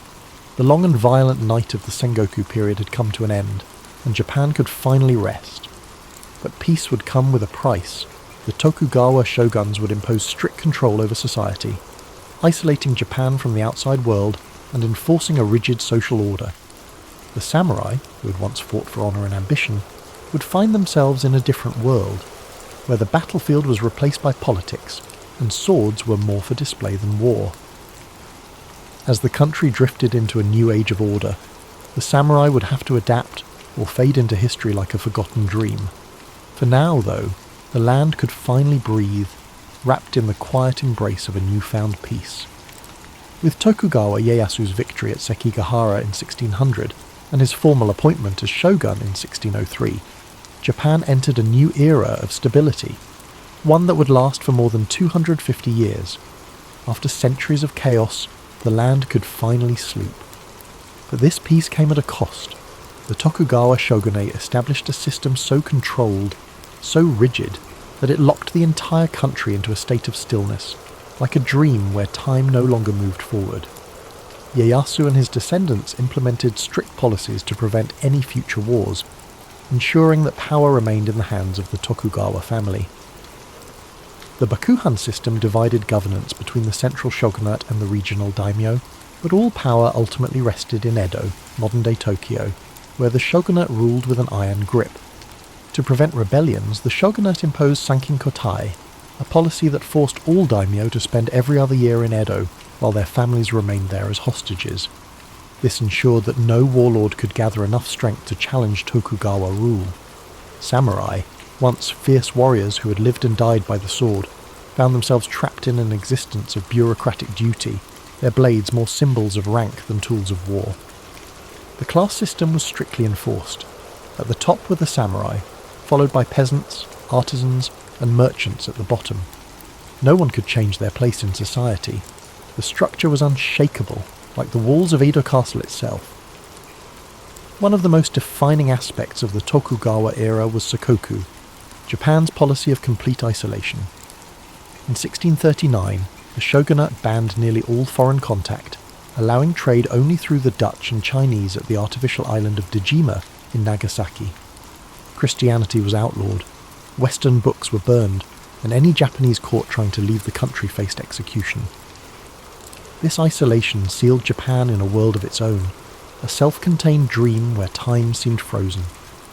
Yet, within these constraints, a unique culture flourished. Cities like Edo, Kyoto, and Osaka became centres of art, literature, and entertainment. The rise of kabuki theatre and ukiyo-e woodblock prints captured the spirit of the era, depicting scenes of pleasure districts, bustling markets, and legendary warriors of the past. The tea ceremony, once a samurai ritual, became a refined art form, offering a rare moment of stillness in an increasingly structured world. Despite this cultural blossoming, the cracks in the system slowly began to show. The samurai class, once noble warriors, struggled under economic strain, as their stipends remained fixed while merchant wealth grew. The once lowly merchants, despite their social status, accumulated great fortunes, funding theatres, art, and literature. With no wars to fight, many samurai fell into debt, forced to marry into merchant families or take up menial bureaucratic work to survive. Meanwhile, the peasantry, burdened with heavy taxes, faced famine and unrest. Though the Tokugawa rule was firm, beneath its surface, dissatisfaction simmered, like a restless sleeper waiting to wake. By the mid-19th century, foreign ships began appearing on Japan's shores, their presence an omen of change. The stillness of the Edo period could not last forever. Like the dawn breaking after a long and dream-filled night, a new era was approaching, one that would shake Japan from its slumber and thrust it into the modern world. For more than 250 years, Japan existed in a state of carefully maintained stillness, as if wrapped in an unbroken dream. The Tokugawa shogunate had built a fortress of peace, isolating the country from foreign influence and keeping strict order within its borders. But no dream lasts forever. By the mid-19th century, change loomed on the horizon as black ships appeared in Japanese waters, ominous and foreign, like shadows breaking through the quiet of night. These were the vessels of Commodore Matthew Perry, an American naval officer who arrived in 1853 with demands that Japan open its ports to trade. The shogunate, so accustomed to control, found itself powerless against the superior firepower and technology of the Western world. The illusion of stability began to crack. In 1854, under pressure from Perry's fleet, the shogunate signed the Treaty of Kanagawa, officially ending Japan's policy of sakoku. For the first time in over 2 centuries, foreign influence poured in, bringing modern weapons, new technologies, and unfamiliar ideas. Japan's people, once lulled into the predictability of Tokugawa rule, suddenly found themselves in an unfamiliar landscape. Western-style clothing and steamships appeared in the harbours. Telegraphs and railways disrupted the old rhythms of life. The samurai, once the unquestioned rulers of the land, now found themselves staring into an uncertain future, their way of life becoming obsolete. The cracks turned into fractures as discontent spread across the nation. The shogunate's inability to resist foreign pressure angered many, including powerful daimyo and young samurai who longed for a return to Japan's former strength. 2 factions emerged, those who wished to reform the shogunate and those who sought to restore the emperor as the true ruler. The conflict escalated into the Boshin War, 1868 to 1869, a final struggle between the forces of the Tokugawa and the imperial loyalists. At the Battle of Toba-Fushimi, the modernized imperial army, armed with rifles and western artillery, overwhelmed the traditional samurai warriors, proving that the age of the sword had come to an end. In 1868, the victorious imperial forces declared the Meiji Restoration, and with it, the fall of the Tokugawa shogunate. The emperor was reinstated as the central figure of government, but this was no return to the past. Japan rapidly modernized, adopting Western-style governance, industry, and military tactics. In 1876, one of the final blows came, a law banning samurai from carrying swords in public, a symbol of their fading status. Many warriors, unable to accept a life without battle, joined uprisings against the government, most famous being the Satsuma Rebellion of 1877, led by Saigo Takamori, one of the last true samurai. But the rebellion was crushed by the imperial army, armed with Gatling guns and modern rifles, and with it the last flicker of the samurai era was extinguished. Though the samurai as a warrior class had disappeared, their spirit remained woven into Japan's identity. Bushido, the samurai code of honor and discipline, influenced Japan's military and cultural values well into the 20th century. Their legacy lived on in literature, cinema, and philosophy, a reminder of a time when honor was currency and the sword was law. The great warriors who once shaped Japan had become legends, their names whispered in history, much like distant echoes of a dream that fades with the morning light. This concludes tonight's journey through the rise and fall of the samurai, but there are more stories to come. The mythological birth of Japan, from the gods to the first emperors. Before the first samurai drew their blades, and before the great shoguns ruled from their castles, Japan was a land of mystery, its origins veiled in legend. The story of Japan's creation begins not with humans but with gods, the kami, divine spirits who shape the very essence of the islands. According to the Kojiki and Nihon Shoki, the oldest chronicles of Japan, 2 celestial beings, Izanagi and Izanami, stood upon the floating bridge of heaven, gazing down at a formless world. They dipped a jewelled spear into the sea, and as the droplets fell, they solidified into land. Thus, the Japanese archipelago was born. The gods descended, walking upon their creation, bringing forth mountains, rivers, and forests. Yet their divine union was not without sorrow. In giving birth to the fire god, Izanami perished, descending into the underworld, leaving Izanagi stricken with grief. His journey to reclaim her ended in horror, as he fled from the decayed form of his beloved, purifying himself in a sacred river. From this act of purification emerged 3 powerful deities, Amaterasu, the sun goddess, Tsukuyomi, the moon god, and Susanoo, the storm god, the very forces that would shape Japan's destiny. Amaterasu, radiant and benevolent, was entrusted with the heavens, while her brother Susanoo, wild and uncontrollable, was cast down to earth. In a fateful moment, their rivalry erupted into chaos. Susanoo, in a fit of rage, stormed through the celestial plains, destroying Amaterasu's rice fields, hurling filth into her palace, and causing devastation wherever he walked. Unable to bear the destruction, Amaterasu retreated into a cave, plunging the world into darkness. The other gods, desperate to restore light, devised a clever plan. They placed a mirror outside the cave, and as Amaterasu peeked out, drawn by curiosity, they pulled her into the open, bringing light back to the world. This event would forever symbolize the divine right of the Yamato rulers, who traced their lineage directly to the sun goddess herself. From the union of gods and mortals came Ninigi no Mikoto, Amaterasu's grandson, who was sent to rule the land of Japan. He descended from the heavens, carrying the three sacred treasures, the mirror, the sword, and the jewel, symbols of imperial authority that would be passed down through generations. His lineage led to Emperor Jimmu, the legendary first emperor of Japan, who, guided by divine spirits, waged war against rival tribes and established the imperial throne in 660 BCE. Though historical evidence for Jimmu remains elusive, his legacy endures, his name enshrined in myth, his reign marking the beginning of a dynasty that still exists today.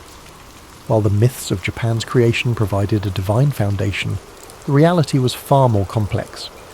The archipelago was home to early human settlers long before the first emperors emerged. The Jomon people, hunter-gatherers who lived in pit dwellings and created intricate pottery, thrived for thousands of years, their way of life shaped by the land's untamed beauty.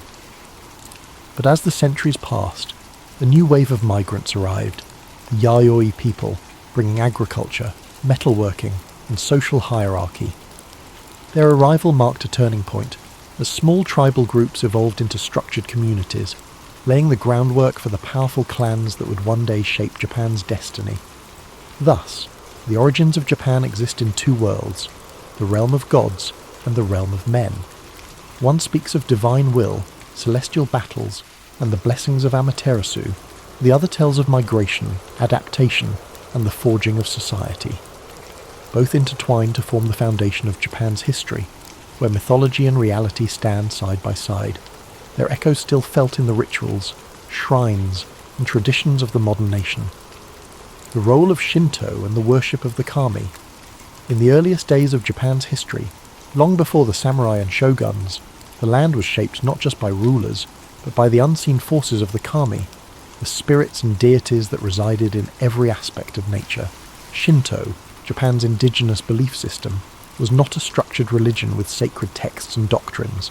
Rather, it was an intricate tapestry of myths, rituals, and spiritual connections between the people and the natural world. Unlike the faiths of the West, Shinto had no singular founder or strict commandments. Instead, it was an evolving tradition woven into the daily lives of the Japanese people. Every mountain, river, tree, and shrine was believed to house a kami, and maintaining harmony with these spirits was essential for both individual well-being and the prosperity of the land. The imperial family, tracing its lineage to Amaterasu, used Shinto mythology to justify its divine rule, reinforcing the idea that Japan itself was a sacred land. The emperor was not merely a political leader, but a living bridge between the gods and humanity, performing rituals to maintain spiritual balance. Throughout the Yamato period and beyond, elaborate ceremonies were held at the Izgrand Shrine, the most sacred site dedicated to Amaterasu, where only the highest members of the imperial line could serve as priestesses. These rituals were believed to ensure bountiful harvests, military victories, and protection from disasters. Over time, this divine connection was institutionalized, shaping the way Japan's government functioned. Political power was not only a matter of might, but also of spiritual legitimacy. Shinto beliefs also influenced the structure of Japan's early legal and moral codes. Laws were often intertwined with religious purity, and violations of harmony, be it crimes, natural disasters, or even personal misfortunes, were seen as disturbances in the spiritual balance. Priests and shrine maidens played an essential role in cleansing individuals of misfortune through purification rites known as misugi. Ritual washing in rivers or at sacred waterfalls meant to purify both body and spirit.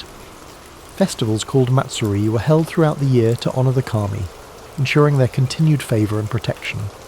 These festivals, filled with music, dance, and processions, were not just religious gatherings but also central social events that united communities under shared spiritual traditions.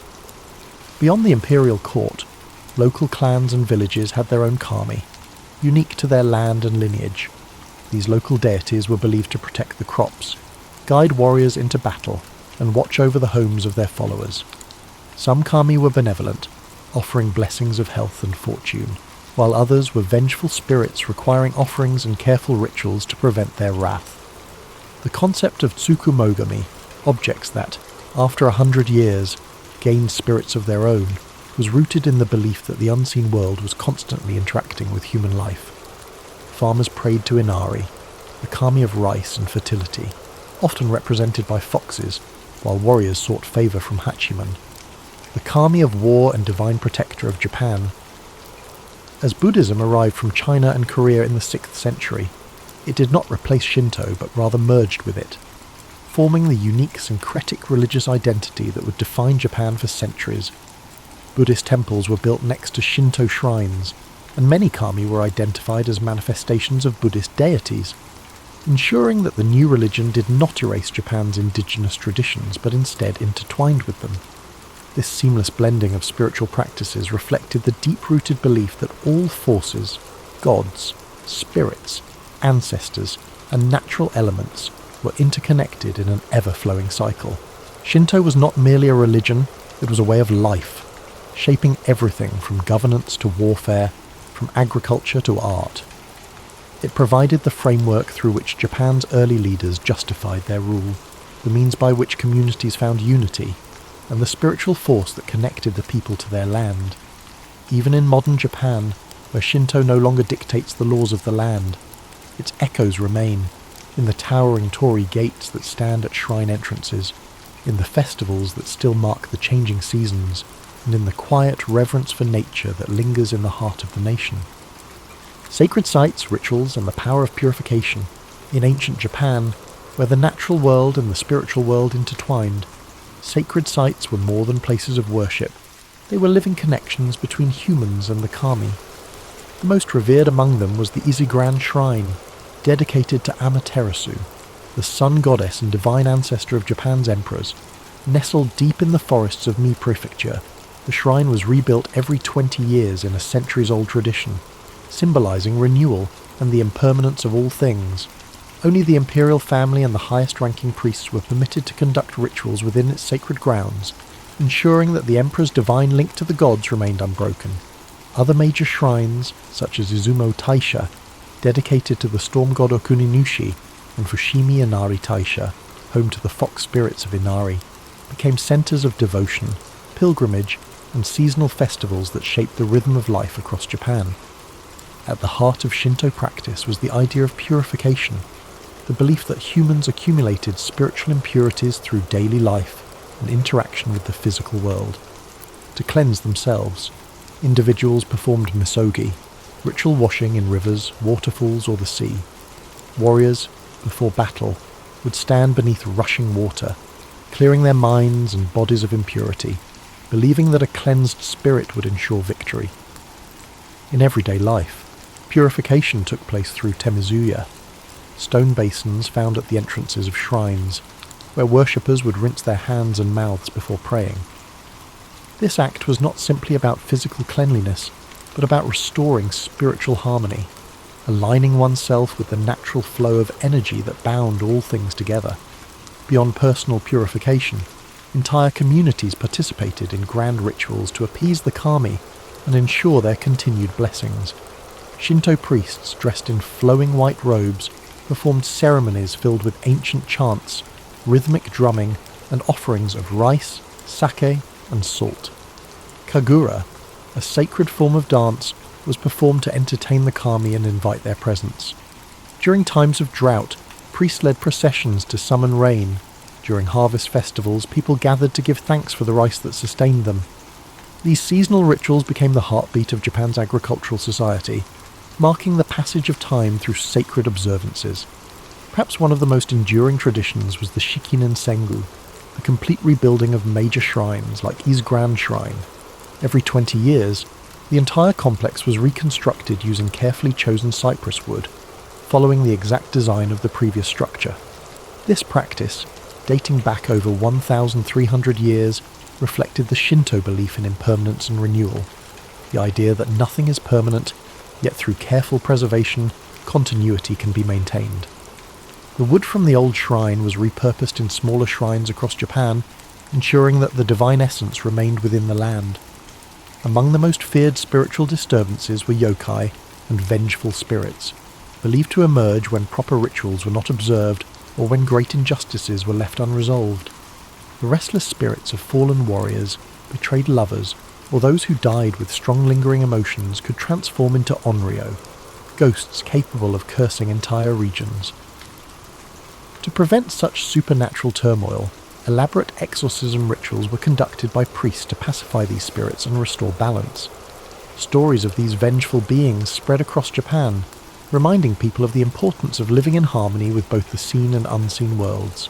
From the towering torii gates marking the entrance to sacred grounds, to the whispering forests where the kami were said to reside, the rituals and traditions of Shinto defined the spiritual landscape of Japan. Though centuries have passed, these sacred practices remain deeply embedded in Japanese culture, a quiet undercurrent in daily life, guiding festivals, ceremonies, and moments of quiet reverence.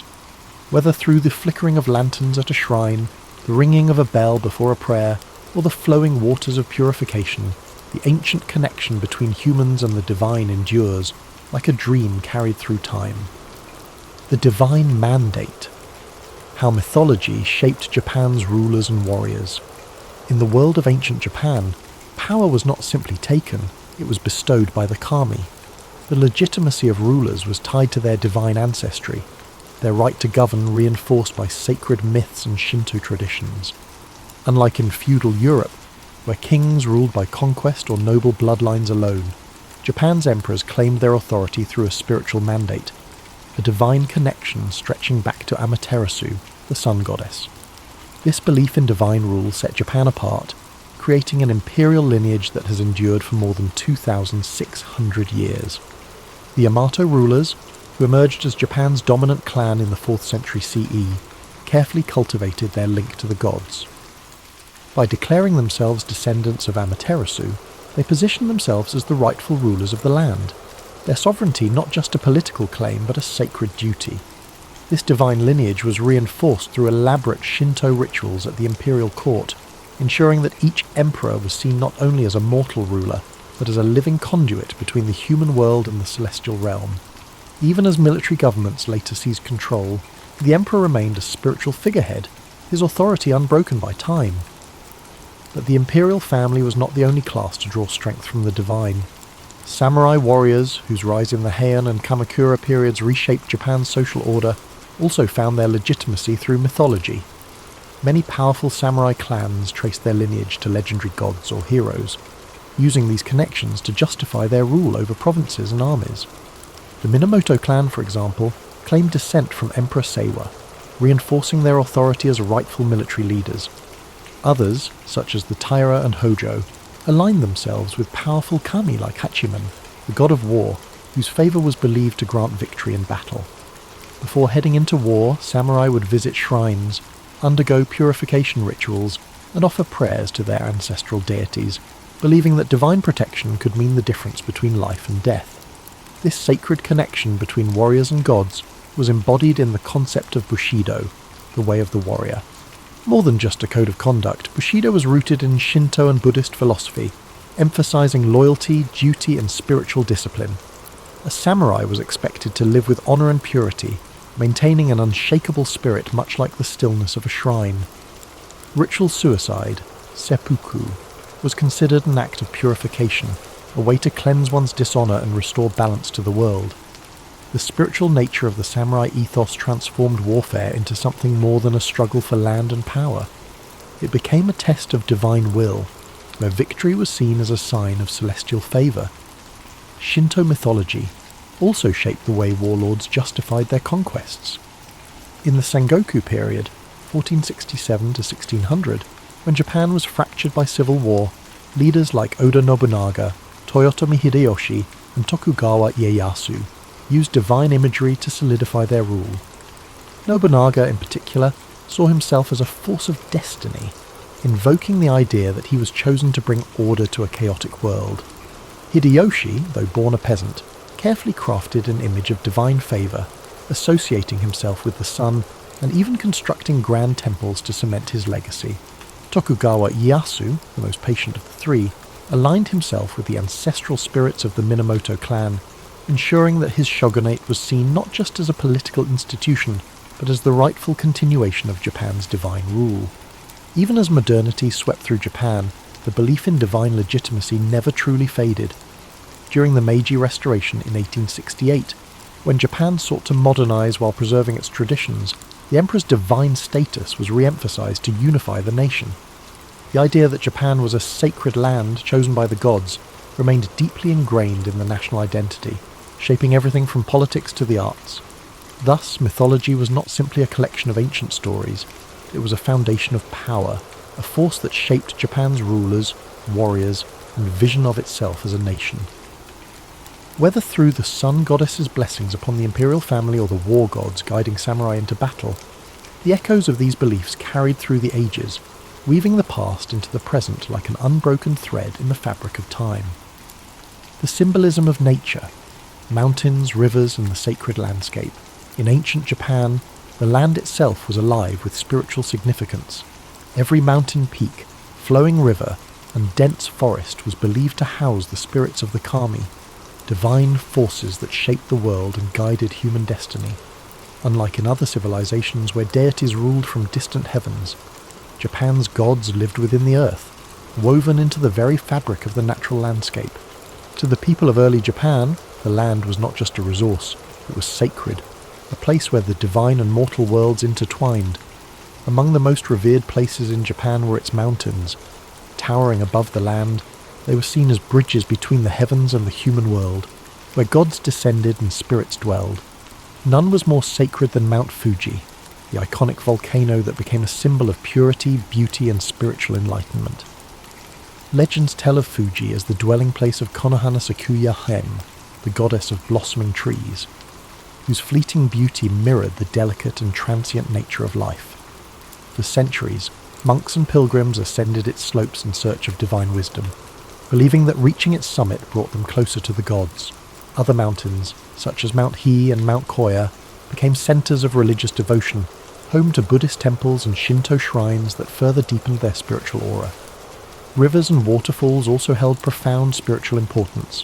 Flowing water was seen as a force of purification, a means of washing away physical and spiritual impurities. Ancient purification rituals known as misogi were often performed in cold rivers or beneath waterfalls, where monks, warriors, and common people alike cleansed themselves before engaging in religious ceremonies or battle.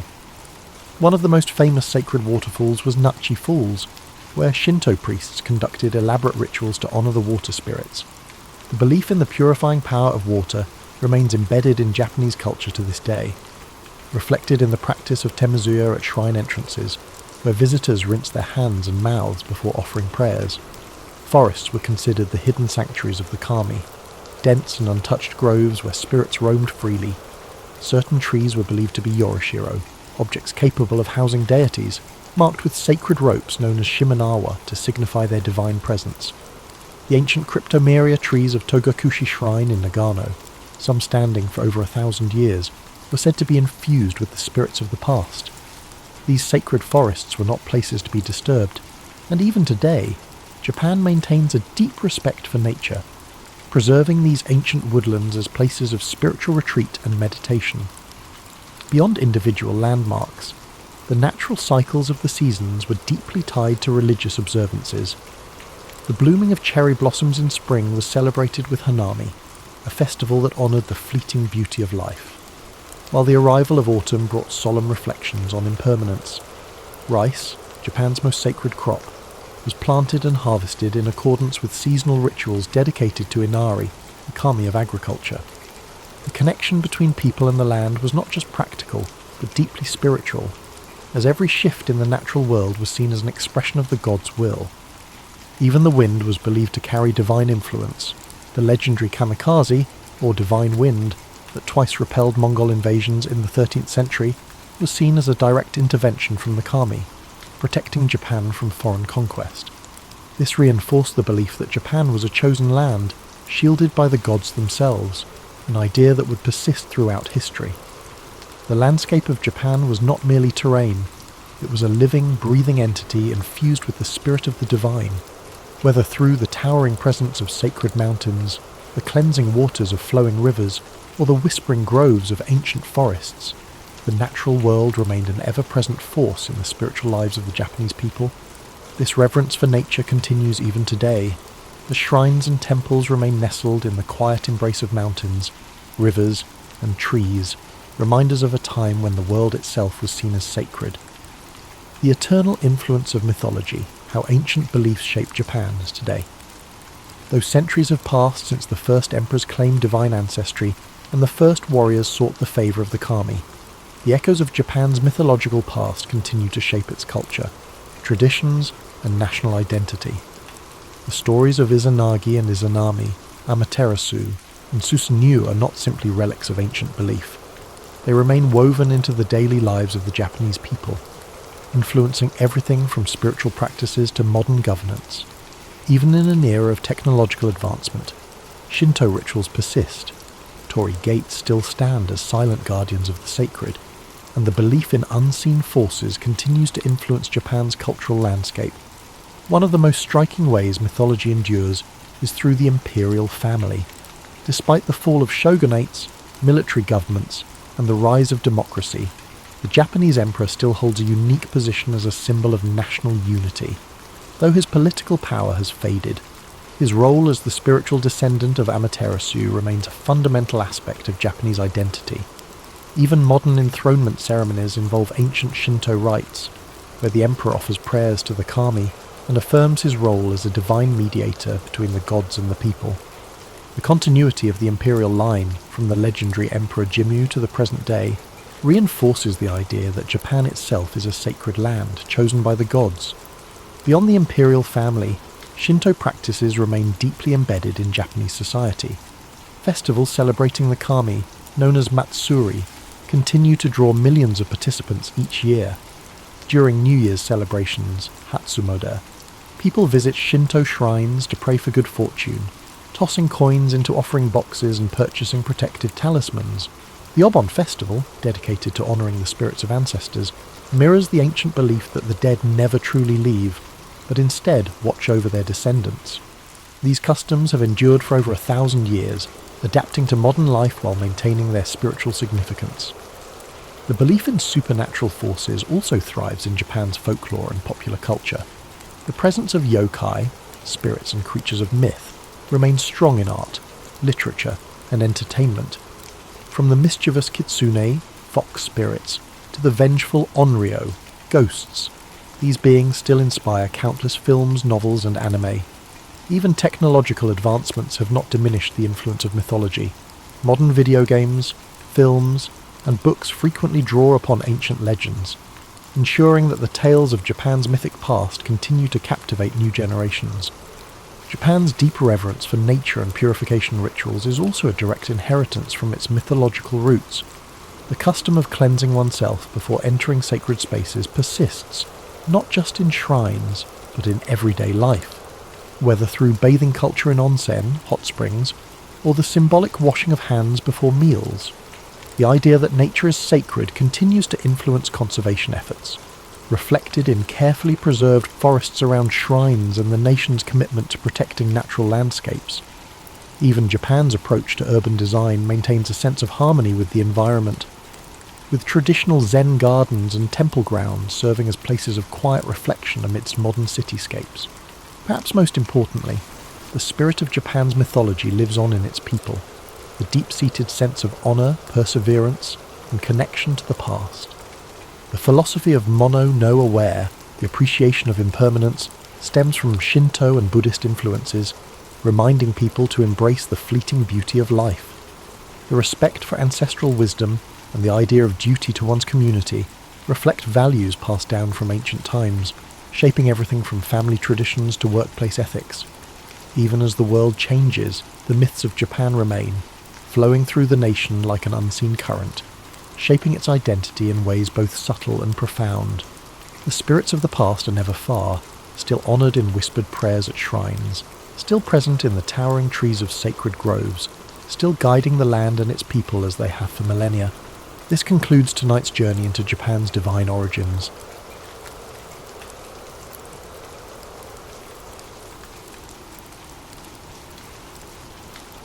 Born in 69 BCE, Cleopatra, the seventh Philopator, came from a family that had controlled Egypt for over 3 centuries. These were the Ptolemies, who were descended from a general under Alexander the Great. The Ptolemaic Empire was a peculiar hybrid by the time Cleopatra was born, a Greek-speaking monarchy situated atop a deeply Egyptian terrain. The dynasty itself was plagued by family feuds, political assassinations, and tense truces with growing Roman authority, despite the capital, Alexandria, being a global centre of scholarship. Tradition frequently portrays Cleopatra as a captivating queen who captivated influential men. However, that portrayal disregards her extensive education, linguistic proficiency, and strategic savvy. She pursued studies in philosophy, astronomy, medicine, and mathematics in the renowned Library of Alexandria. Cleopatra was raised in society that demanded royals demonstrate their abilities, as each prospective heir faced the risk of being outwitted by cunning family members. In a court notorious for backstabbing, mental acuity was just as important to survival as birthright. For a large portion of his rule, her father, Ptolemy XII Orleans, had to balance local unrest with Roman favour. Despite the Ptolemies' claims to divine heritage, Roman power actually loomed big. To gain Roman political support, athletes paid hefty prices, which put Egypt's finances in jeopardy. As she observed these discussions, Cleopatra learned early on that money could purchase allies but could never ensure true respect. She also saw how quickly a monarch may lose their position of authority if they made a mistake that alienated those in charge. When Cleopatra was a little girl, she travelled to Rome with Auletes on diplomatic missions and saw a civilization on the verge of enormous growth. She watched the Senate's operations there as well as the moves of powerful people like Julius Caesar and Pompey. She had a first-hand insight from these experiences that few Egyptian royals had ever experienced. Cleopatra's route to the Egyptian throne was uncertain.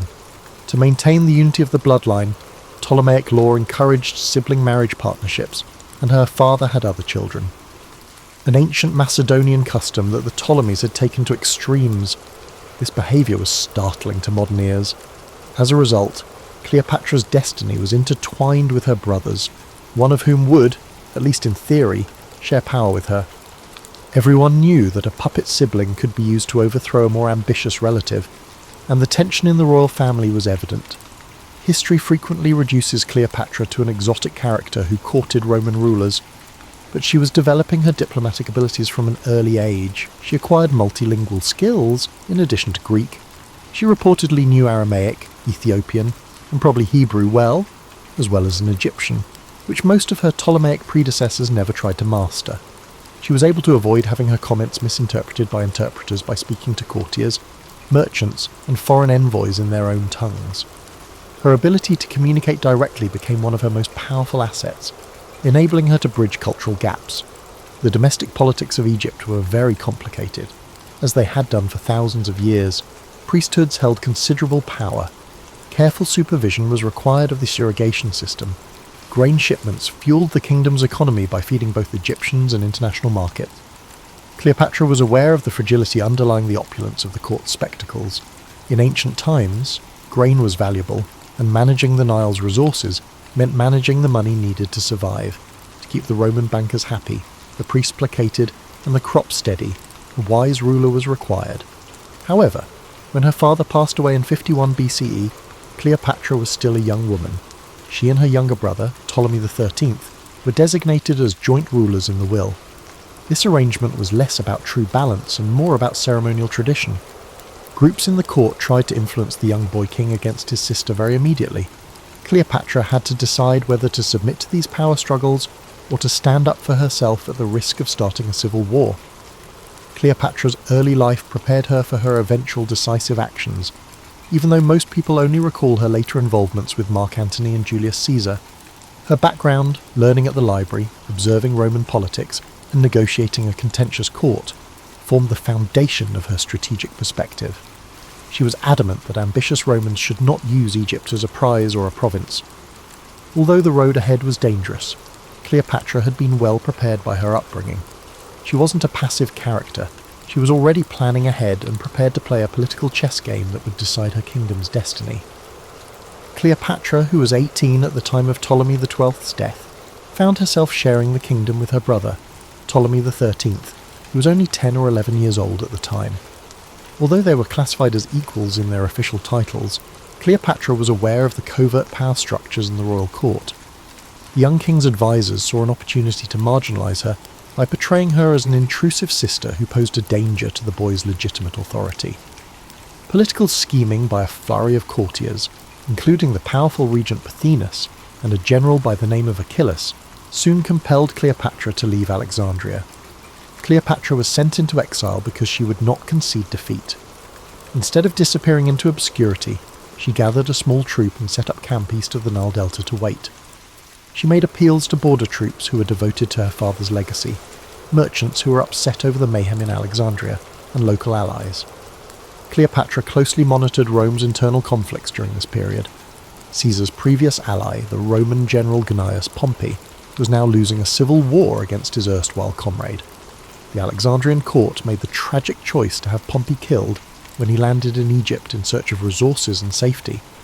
The killing was likely done to appease Julius Caesar, who was pursuing Pompey. However, the results of this heinous deed were not what they had hoped for. Caesar personally landed in Alexandria in the fall of 48 BCE. A stable monarchy, or at least a compliant administration that would pay for his wartime expenses, was what he hoped to discover. Instead, he found himself in a country that was embroiled in a fraternal war, with Ptolemy XIII's camp fighting for control of the city and Cleopatra in exile. Caesar was apparently horrified to learn of Pompey's assassination, since he had planned to capture Pompey rather than have him killed by outsiders. Seeing her chance, Cleopatra came up with a bold scheme to meet Caesar in private and make her case. According to legend, to get past Ptolemy's guards, Cleopatra planned to be smuggled into the palace rolled up in a carpet or bag.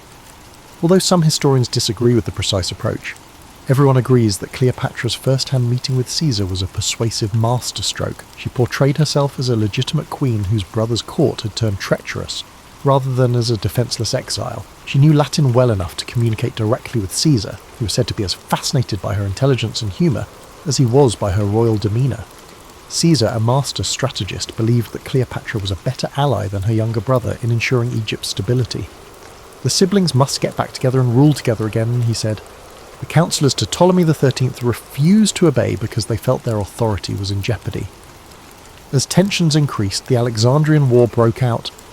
Alexandria's streets and docks became battlefields when Caesar's army engaged in combat with Ptolemy XIII's supporters. Although reports differ on the extent and timing of the destruction, the renowned library itself may have sustained some damage during this fight. Cleopatra remained calm in the face of chaos. She collaborated closely with Caesar, providing local intelligence and resources. She understood that while she required Caesar's help, she also possessed power, because Caesar wanted a stable monarchy, and control over Egypt's grain supply was vital to Rome. They eventually routed Ptolemy XIII's army. While attempting to escape, he himself perished in the Nile. To maintain the illusion of a dynastic tradition, Cleopatra's younger brother, Ptolemy XIV, was appointed as a nominal co-ruler. However, Cleopatra held the real power. After the civil war was done, Cleopatra sided with Caesar and, according to many, fell in love with him. Caesarion, the child they would eventually have, symbolised the marriage of Egyptian ancestry with Roman ambition. Nevertheless, Cleopatra never saw herself as a simple consort. Her goal was to bring her kingdom back to life while juggling Roman interests and preserving some degree of autonomy. She lavished Caesar with hospitality, throwing lavish feasts that could only be supported by the Nile's wealth. Beneath these extravagant outbursts, however, she engaged in painstaking negotiations to secure her rule's continuation after Caesar's inevitable departure. Alexandria had been returned to Cleopatra at the end of this turbulent time. She was no longer the helpless fugitive. Instead, she had become Egypt's undisputed monarch, albeit one who was closely associated with Roman authority. She had forged a complicated alliance with the most powerful man in the Mediterranean by navigating war and conspiracies. There were new obstacles in the way, primarily how to balance Egypt's sovereignty with Rome's demands. However, Cleopatra had demonstrated that she was more than capable of skillfully navigating through situations that would shatter a less powerful ruler. Following the Alexandrian War, Cleopatra oversaw a court that combined Roman and Hellenistic elements with old Egyptian customs. She reclaimed trade routes vital to Egypt's growth and dispatched envoys to negotiate border accords to regain control over areas lost during previous crises. Beyond politics, Cleopatra prioritized cultural patronage.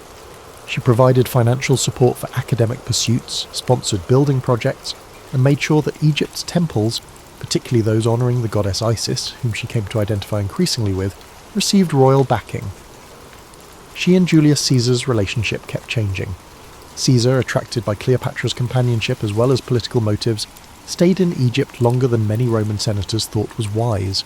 Their well-known Nile cruise, which was later romanticised, served two strategic purposes. Caesar learned about the area's resources and fortifications firsthand, while Cleopatra demonstrated the size of her dominion. Though some Alexandrians questioned the expenditure, Cleopatra recognised the importance of spectacle and heard tales of sumptuous feasts on royal boats. She wanted the Egyptians and Romans to understand that the Ptolemaic throne had not lost its majesty in a time when the ability to dazzle was frequently used to gauge one's level of authority. Caesar and Cleopatra, however, were unable to deny Rome's restlessness. After defeating Pompey's allies, Caesar solidified his hold on power, and his status as dictator was both admirable and vulnerable. He brought Cleopatra back to Rome in 46 BCE, but not as a simple concubine. She successfully positioned herself on the Roman stage by arriving with her retinue, which included the baby Caesarion. Conservative Romans, who disapproved of her alien status and her alleged aspirations, were scandalised by this. Caesar gave Cleopatra a privileged position that no other foreign ruler had, however, by letting her remain at a villa across the Tiber. Within the city's political circles, rumours circulated that Caesar may declare himself king and Cleopatra his queen, a notion that was unappealing to Romans who had vivid memories of overthrowing monarchs centuries before.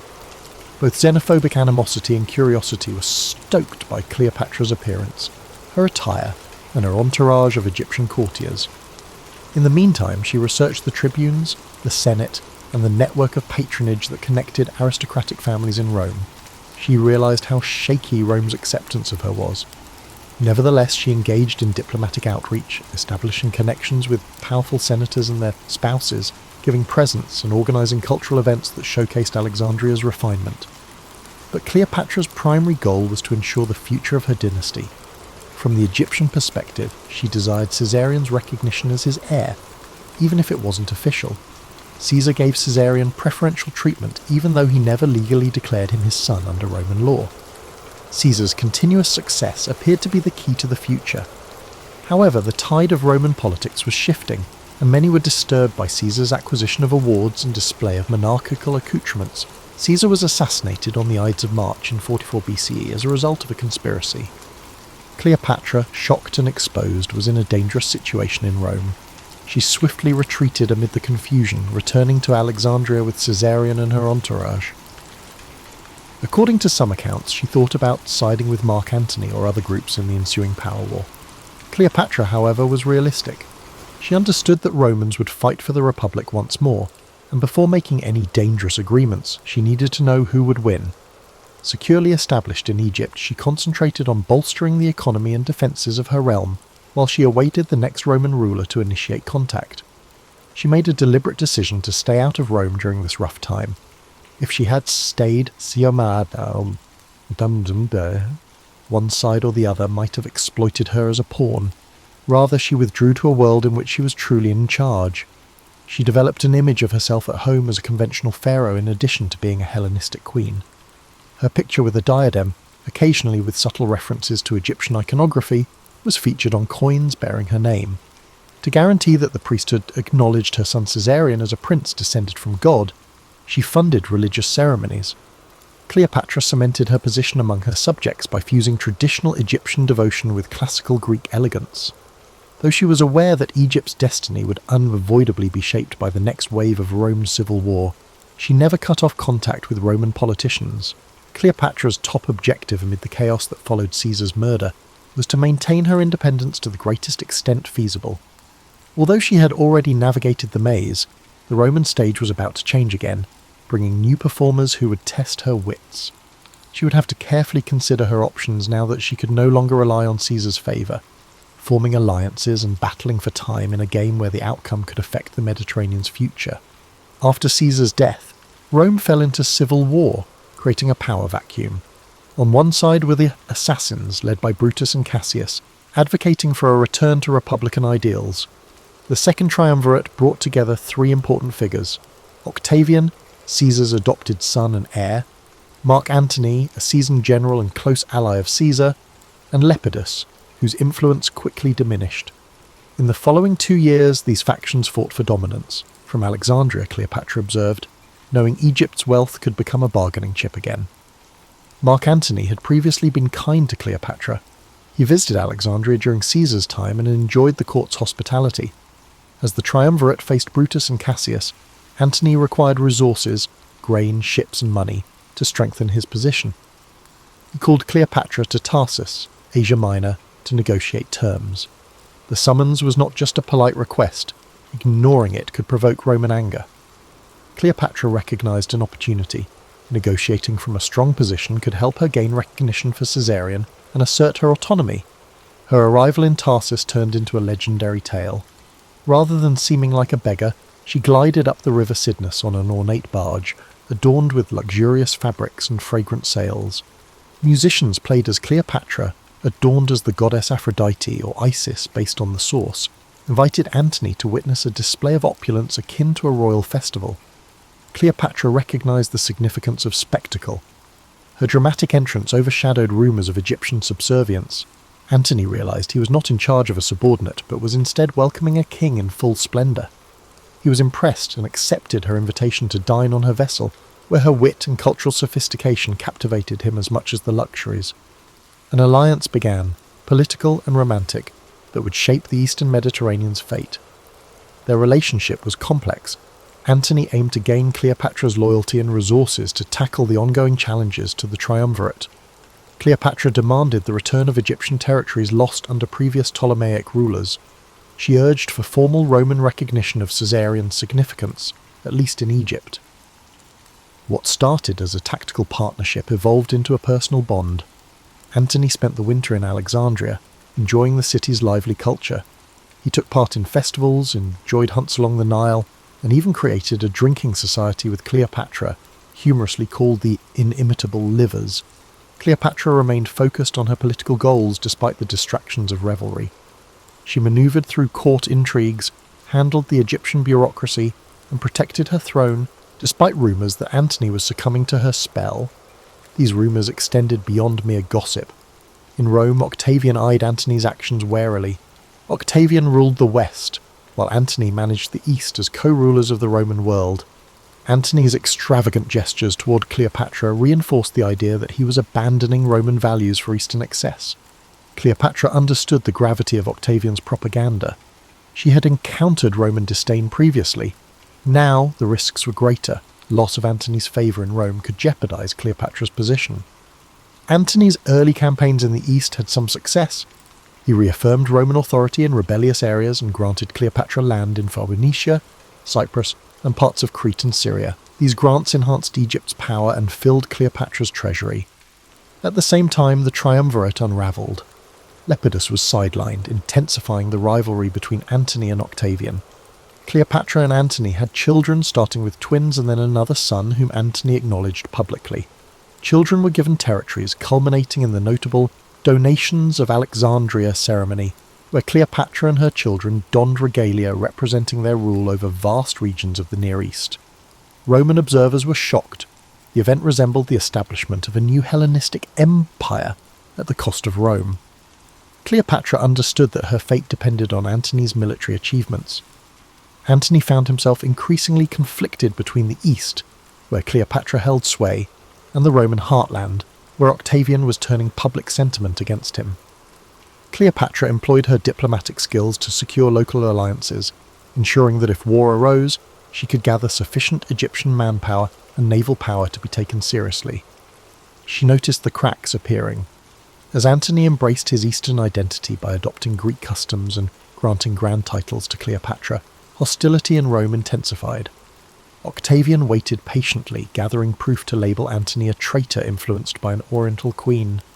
This delicate balance endured for years, lending Cleopatra's reign a sense of renewed grandeur alongside looming storm clouds. She had journeyed from uncertain exile to commanding queen, but the horizon suggested a final confrontation that could overshadow all her previous struggles. By the mid-30s BCE, tensions between Antony and Octavian nearly ensured another Roman civil war. To mend the divide, Antony wed Octavian's first sister, Octavia, while still maintaining his affair with Cleopatra. He attempted to balance these conflicting responsibilities. However, the political alliances proved too weak, and Octavian exploited Antony's ongoing stay in Egypt as proof of treachery. In 32 BCE, after Antony divorced Octavia, Octavian claimed that Antony had turned into Cleopatra's puppet, labelling her as the master manipulator. Cleopatra, sensing Rome's growing animosity, prepared for battle. She strengthened the Egyptian coast, gathered grain, and grew her navy. Despite the strength of Egyptian forces, facing Rome's legionary machine was intimidating. Cleopatra thought that victory relied on Antony's skill in maintaining the loyalty of his legions and uniting Eastern client states under his leadership. As war approached, his support started to weaken. Several allied kings hesitated. Roman senators who once supported Antony switched their allegiance to Octavian. Driven by fear or political strategy, the propaganda war intensified. Octavian depicted Cleopatra as a foreign seductress aiming to enslave Rome, stoking xenophobia among the Roman people. In 31 BCE, the decisive confrontation occurred off Greece's western coast, near Actium. Antony and Cleopatra gathered a significant fleet, but Agrippa, Octavian's admiral and subadmiral, outsmarted them. Historians may argue over specifics, but the result is evident. Antony's navy became desperate, lacking supplies and troubled by Agrippa's better naval strategies. In the climactic battle, Cleopatra, leading her squadron, suddenly broke away and fled to Egypt. Antony, realizing she was leaving, gave up the fight to pursue her. The fleet's fate was sealed. Lacking unified leadership, Antony's naval forces fell apart, allowing Octavian to achieve a decisive victory. Rumours about Cleopatra's escape circulated. Was it panic, strategy, or a prearranged plan if the situation worsened? Some accuse her of betrayal, while others believe she realised the battle was lost and tried to salvage what she could. Actium dealt a severe blow to Antony's cause. Afterward, Cleopatra hurried to strengthen Egypt, hoping to rebuild defences and negotiate a diplomatic deal. Octavian had the momentum on his side. He waited patiently, systematically restructuring his forces, rejecting Cleopatra's negotiation proposals unless they met his conditions. Antony and Cleopatra's relationship, once adorned with splendour, faltered under the burden of the loss. Antony experienced shame in front of his troops, many of whom abandoned him. Cleopatra confronted the truth that her meticulously built Eastern Empire was falling apart.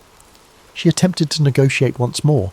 Would Octavian allow Caesarion to rule as co-regent if she surrendered Antony? Historical records indicate Cleopatra considered various escape options, yet Octavian remained ruthless. He viewed Cleopatra as a danger and aimed to remove her from power. Caesarion, being Caesar's biological son, complicated his claim to Rome's legacy. Removing both mother and child would pave the way for Octavian's unchallenged dominance. In the summer of 30 BCE, Octavian launched an invasion of Egypt. Antony's efforts to organise a defence crumbled due to desertions and a superior Roman force. According to legend, upon hearing a false report of Cleopatra's death, Antony took his own life by stabbing himself. Mortally wounded, he discovered the queen was still alive and was brought to her. Their last meeting marked a sad end to a once glamorous partnership. Antony passed away in her embrace, forcing Cleopatra to face Octavian by herself. Octavian's victory was certain.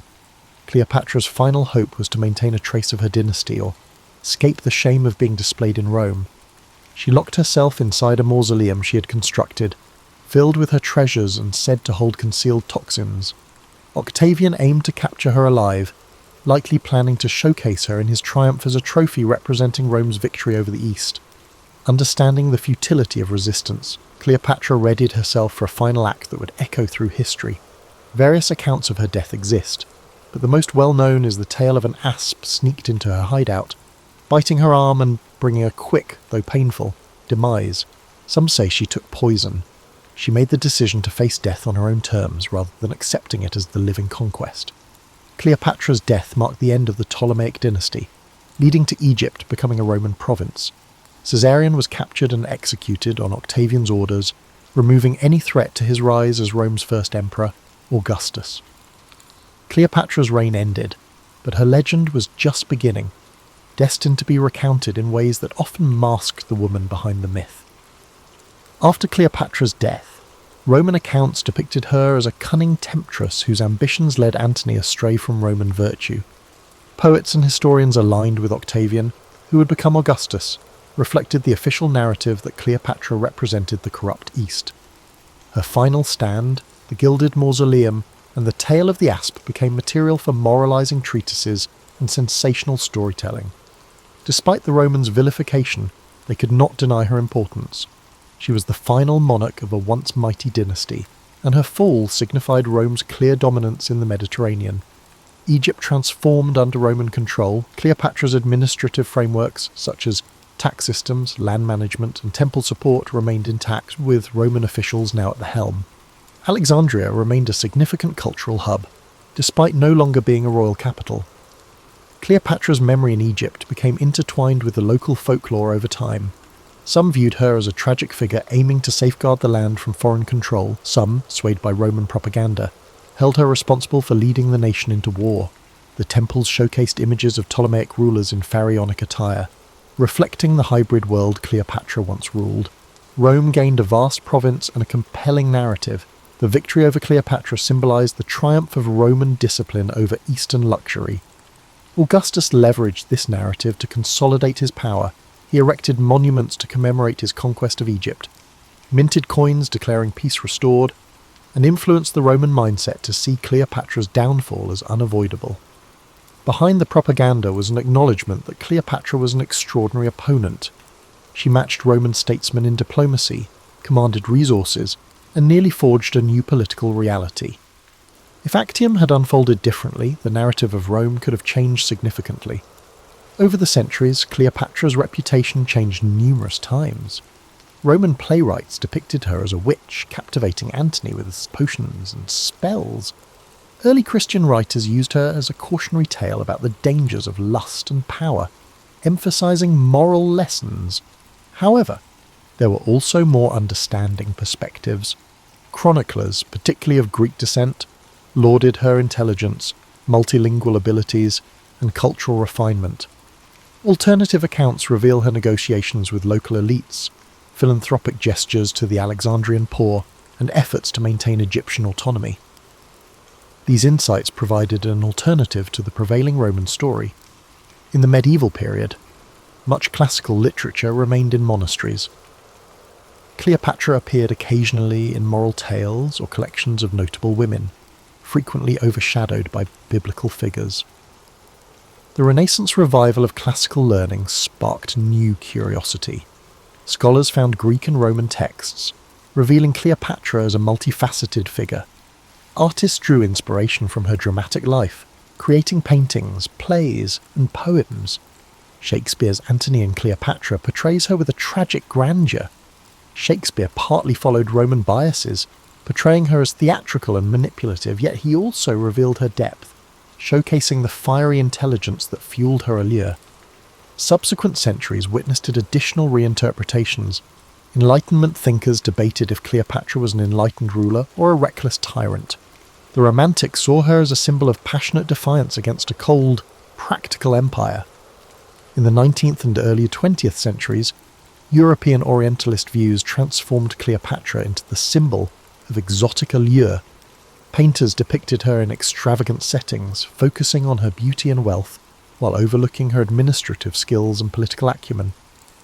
Hollywood embraced this image, creating epic films that highlighted spectacle, grand sets, intricate costumes, and a Cleopatra who captivated famous Romans with alluring glances.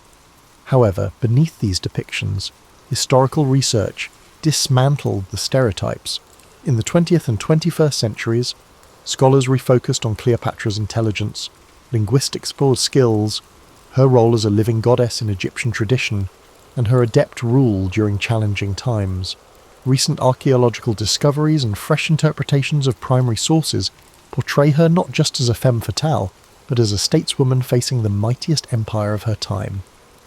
This change in viewpoint highlighted the conflict between Cleopatra's real governance, managing taxes, suppressing uprisings, directing foreign policy, and the narrative crafted by those who aimed to rationalize her defeat.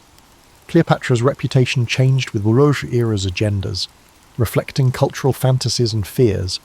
Her true legacy, her efforts to preserve a sovereign Egypt against Rome's expansion, endures as a testament to her strategic prowess, even if overshadowed by the highlights of her personal liaisons. Cleopatra is a figure that urges us to see beyond stereotypes, highlighting that the true complexity of history is often lost in the propaganda and entertainment of the era. Cleopatra's story still captivates in our modern age. She has become an icon that transcends her time, symbolizing female power, political skill, cultural fusion, and the tragedy of lost sovereignty. To truly appreciate Cleopatra, one must view her not as an exotic siren or a mere footnote in Rome's story, but as the pinnacle of a unique dynasty navigating a rapidly changing world. Her importance stems from the careful balance she maintained from the moment she assumed power. Cleopatra forged alliances with Caesar and negotiated with Mark Antony, expanded her kingdom's territories, and maintained the reverence of Egypt's priesthoods, orchestrating a precarious dance. She encountered a Rome shifting from republic to autocracy, a superpower in transition, uncertain of its future. Cleopatra understood that to protect Egypt, she needed to navigate Roman politics while embodying the role of pharaoh, merging Greek and Egyptian traditions more effectively than her predecessors. Cleopatra's intellectual interests deserve greater focus. Growing up in Alexandria's vibrant intellectual atmosphere, she gained both scholarly and practical knowledge. She authored works on medicine, cosmetics, and possibly linguistics, but these writings have now vanished. She communicated with the subject peoples in their languages, an ability that granted real legitimacy in the eyes of those unfamiliar with Greek-speaking Ptolemaic rulers. Cleopatra engages with Roman elites in Greek or Latin and leads Egyptian ceremonies in the local language, showcasing her cultural fluency as a political asset. Her story highlights how quickly propaganda can distort a legacy. Roman accounts depicted Cleopatra as a seductive foreign queen, overshadowing her contributions as a stateswoman. The caricature persisted over the centuries, influencing art and theatre while reducing her complexity. By piecing together scattered evidence, from coins with her profile to Greek historians' descriptions, we glimpse the real Cleopatra, a determined monarch making monumental decisions in a time of colliding global powers. Their ultimate demise highlights the weaknesses of a smaller state trapped among Roman factions. Cleopatra's relationship with Antony was both personal and practical, yet in the competitive realm of Roman politics, it served as a tool for Octavian's ambitions. The empire needed new conquests to solidify its political transformations, and the idea of Cleopatra's conspiracy with Antony gave Octavian the moral pretext to march on Egypt. However, Cleopatra managed to outsmart him, engaging in covert negotiations until Actium irreversibly shifted the balance. Even Cleopatra's death, often recounted with melodramatic flair, reflects her refusal to be paraded as a captive in Rome. By choosing to die on her terms, she denied Octavian a triumphant display, ensuring her final image was one of defiance instead of submission. This act, dramatized in art and theatre, embodies a political strategy. Cleopatra ensured she was remembered as a queen, not a captive. After that final act, Egypt turned into Rome's breadbasket, supporting an empire that would rule Europe, North Africa, and the Near East for centuries. Alexandria continued to be a centre of scholarship and trade, maintaining Greek and Egyptian cultural influences even during Roman rule. Cleopatra's children with Antony were taken to Rome and largely disappeared from history, except for one daughter, Cleopatra Selene, who married into another African kingdom and preserved a fragment of her mother's legacy. Caesarion, the son of Julius Caesar, was executed to eradicate any rival claim to Rome. Thus, the direct line of Cleopatra ended brutally. Aurelia was born into a world that prized lineage above all else. It was the 2nd century AD, and though Rome's empire seemed invincible, quiet fissures ran through its foundations. Whispers of unrest spread from remote frontiers, contradicting the grand arches and bustling avenues that proclaimed Rome's superiority. Opulent banquets clashed with the daily struggles of the poor. This was a realm of paradox, where marble monuments stood beside rickety shacks, and philosophers debated lofty ideals while gladiators fought for public amusement. Aurelia's family occupied a respected but modest position. They were historians and scribes known for capturing events with honesty, a pursuit that could be dangerous in a city where power thrived on carefully polished images. Her father, Marcus Fabius Crispus, meticulously documented senatorial proceedings, while her mother, Tullia, emerged from a lineage renowned for skillful mediation behind closed doors. Both parents nurtured Aurelia's keen sense of observation, teaching her that true influence often came from knowing what others overlooked. From a young age, Aurelia found magic in small details. While other children lost themselves in street games, she lingered in corners of the atrium, listening to visitors' subdued remarks. A twitch of a senator's eyebrow might betray political tension, just as an offhand remark from a merchant could reveal bigger undercurrents. Tullia encouraged such watchfulness, stressing that words are surface, truth often swims beneath. At dawn, Aurelia took to wandering the forum, her stola simple enough to let her blend with the throngs. There she gathered tidbits from merchants hawking produce and strangers carrying rumours from distant provinces. Traders spoke of uprisings in the north or shortages along trade routes. The cacophony of voices painted Rome as a mighty tapestry stitched together by precarious alliances and quiet bargains. On her 16th birthday, Aurelia was gifted a small studious room in the family villa. Stacks of scrolls, wax tablets, and half-finished transcripts filled the cramped space. She revelled in sifting through tax records, legionary petitions, and memoranda from minor officials. Each scroll hinted at how carefully Rome balanced its grandeur. Soldiers complained of late pay, border governors requested reinforcements, and farmland disputes dragged on for years. Aurelia's father commended her diligence, but warned that too much curiosity can cast unwelcome light on things meant to stay in shadow. It wasn't long before she noticed the difference between the city's official image and its underlying truths. Public buildings boasted inscriptions praising the emperor's benevolence. But in the margins of her father's notes, Aurelia saw hints of legionary discontent and senators pushing private agendas. She learned that Rome, for all its majesty, sustained itself through 1,000 unacknowledged compromises.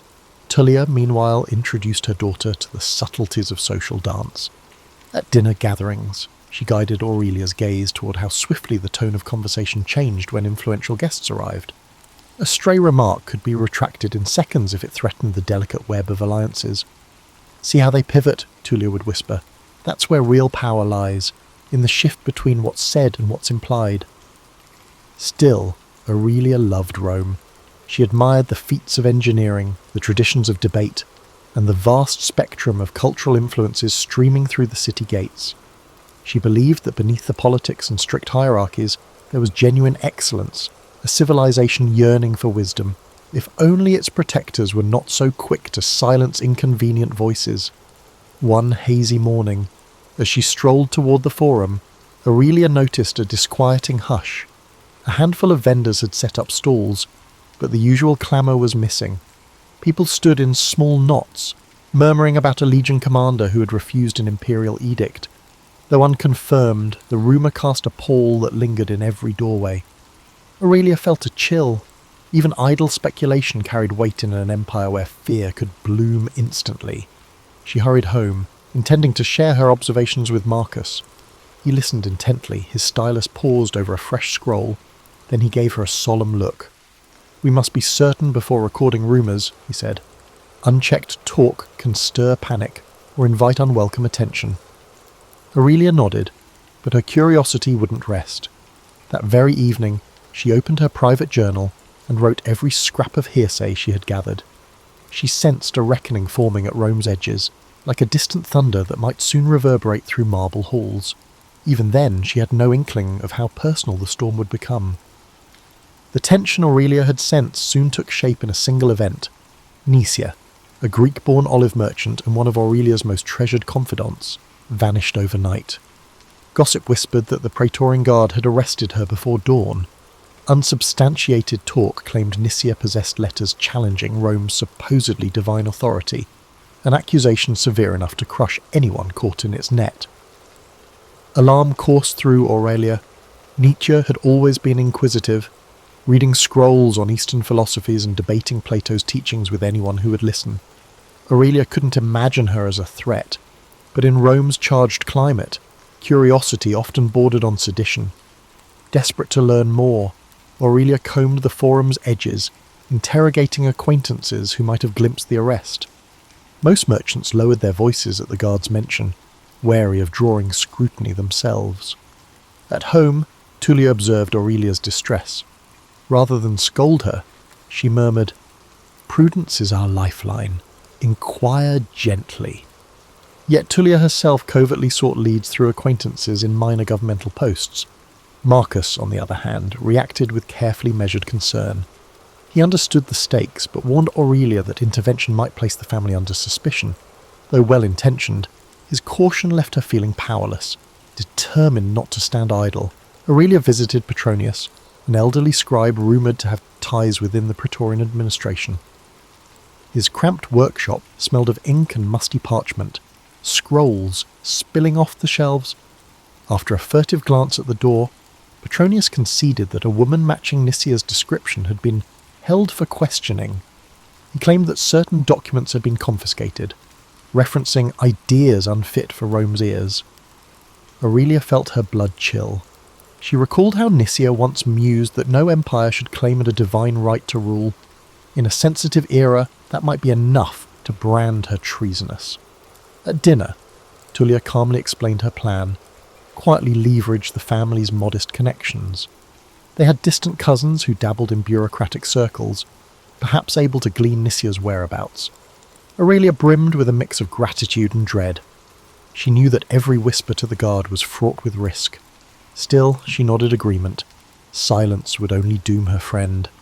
Days stretched into a week with no official word. Aurelia, restless, slipped back into the forum each morning. Vendors eyed her warily. Even the ordinarily gregarious fruit seller offered only strange shrugs when asked if he'd heard of Nisia. Fear was contagious. Aurelia felt its cold grip in every interaction, each half-uttered sentence trailing off as though a hidden listener stood nearby. Late one evening, Tullia tapped lightly on Aurelia's chamber door, carrying a note from an obscure court scribe. Nisia might still be alive, but faced indefinite detainment. That single line sent Aurelia reeling. She realised that in Rome, indefinite detainment could easily stretch into months or years. Those who stepped into the guard's cells vanished from sight. Outraged, Aurelia argued that they should confront the authorities directly. Marcus quickly admonished her, reminding her that the guard's power extended beyond senatorial oversight. Yet Tullia met Aurelia's anger with tempered resolve. "We'll find a path, but it must be carefully walked. Charging in blindly helps no one." Aurelia took a steadying breath, trying to absorb the lesson. In a city built on negotiations, brashness often led to ruin. Her next move was to visit a respected senator known for supporting intellectual pursuits. The senator received Aurelia in a private courtyard, where columns draped in ivy offered seclusion from prying ears. He listened, hands folded, as Aurelia described Nisia's passion for knowledge rather than sedition. Though sympathetic, he admitted that direct pleas to the guard rarely succeeded without formidable backing. He promised discreet inquiries, but cautioned that Rome's storms can swallow lone voices. One morning soon after, Tullia informed Aurelia of a breakthrough. Their distant cousin had arranged a preliminary hearing regarding Nisia's arrest. The Praetorians would permit a minimal review of her case. For Aurelia, it felt like breathing again after suffocating in dread. She and Tullia spent long hours preparing arguments to cast Nisia not as a subversive, but as a scholar enamoured with the world's breadth of thought. When the day of the hearing arrived, they were ushered into a dim annex near the palace. A junior officer studied them coldly. Tullia spoke with measured deference. Emphasizing Rome's proud tradition of wisdom, Aurelia added heartfelt descriptions of Nicia's harmless curiosity. The officer's expression remained as still as a marble bust. He finally mumbled that he would review the matter, though hardly reassuring, it was a door left slightly ajar. That night, Aurelia's mind teemed with both apprehension and hope. She realized that Rome, for all its shining achievements, could be brittle when threatened by unorthodox ideas. Determined not to lose her friend to that brittle machinery, Aurelia clung to the faint promise of another day, another chance to pry open the iron walls of secrecy. Though the hearing had been minimal, word of it spread quietly among those who knew Nicia. Whispers arose, mostly from scholars and minor officials who harboured doubts about the guard's sweeping powers. The city itself, however, offered little comfort. Fear permeated the streets, heightened by rumours of legionary unrest in the provinces. More arrests took place, each one generating an echo of anxiety that reverberated in every tavern and alleyway. Aurelia redoubled her efforts to glean information. She spoke in hushed tones with a tavern keeper near the Circus Maximus, who said that soldiers returning from campaigns complained of harsh discipline and uncertain pay. A freedman who worked in the Palatine stables reported overhearing fragments of conversation suggesting the emperor was deeply troubled by murmurs of disloyalty. Piece by piece, Aurelia sensed that Rome's outward splendour concealed a precarious balance ready to topple under the slightest strain. Meanwhile, Tullia continued her shadowy negotiations. She attended gatherings where influential matrons exchanged gossip like currency. Over measured sips of wine, Tullia would mention Nicia's plight, emphasizing that punishing harmless curiosity stained Rome's legacy of cultural tolerance. Some nodded politely, a few frowned, but no one leapt up to intercede. Fear, Aurelia realized, had a suffocating grip on them all. One day, a curt message arrived. Nicia had been transferred to a different holding facility on the city's outskirts. Alarmed, Tullia explained that such transfers often meant increasing isolation. "We must accelerate our approach," she told Aurelia, her eyes tight with worry. If they failed, Nicia would sink deeper into a labyrinth of cells and bureaucratic silence. Hoping to muster support, Tullia hosted a modest salon at their villa. A handful of guests who prided themselves on patronage of the arts and letters accepted the invitation. The plan was to steer the conversation toward Rome's intellectual heritage and then segue into Nicia's predicament. Aurelia circulated, bringing mulled wine and listening for any sign of genuine concern. Yet most visitors offered only lukewarm platitudes. When talk grew too specific, they retreated behind polite smiles. Afterward, Tullia confessed her frustration. Ideas captivate them, right until they realize those ideas threaten the status quo. Days later, an urgent request beckoned them to Lucius Cassius Longinus's villa. The old lawyer's hair shone white in the afternoon sun as he paced beneath olive trees. Without preamble, he explained that the guard had intensified its crackdown, spurred by the recent reports of rebellion in a distant province. Any whiff of subversion, he said, would now be met with swift, unforgiving action. Aurelia felt a surge of panic. If the texts found with Nicia were deemed radical, the entire case could vanish into a black hole of suspicion. Lucius proposed a daring solution: direct petition to the emperor's councillors. He believed that, by framing Nicia's release as a testament to Rome's enlightened grandeur, they might circumvent the guard's hostility. Flatter the empire's self-image, he advised. Show them this is an opportunity to display magnanimity.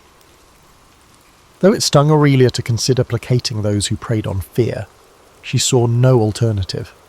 That night, Tullia, Aurelia, and even Marcus painstakingly drafted the appeal. They cited historical precedents where Rome had pardoned scholars to champion its reputation for intellectual openness. Every phrase was calculated, tiptoeing around any hint of challenging imperial authority. Marcus looked older than his years when he finally folded the parchment. "We risk everything by the shining a light into these shadows," he murmured. They dispatched the plea at dawn, then settled into an uneasy wait. Days stretched, each rumour of unrest striking Aurelia's heart like a hammer. She imagined Nicia in a cramped cell, uncertain whether hope still flickered beyond the iron bars. Tullia paced late at night, her footsteps echoing in silent corridors. Marcus tried to focus on his historical transcripts, but he kept pausing to rub his temples. At last, a small note arrived. They had been granted a brief audience with the Emperor's councillors. Aurelia's heart lurched. She knew enough of Roman power to realize how dangerous it was to stand so close to the throne. One misstep could brand them traitors. Still, it was a glimmer of possibility. If they presented their case skillfully, perhaps Nicia's fate could be reversed.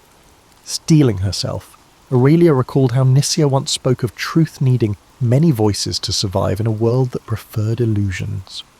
As she prepared for the audience, Aurelia vowed that if Rome demanded flattery, she would give just enough to open the door. Beneath that veneer, her devotion to honesty and to her friend would remain unbroken.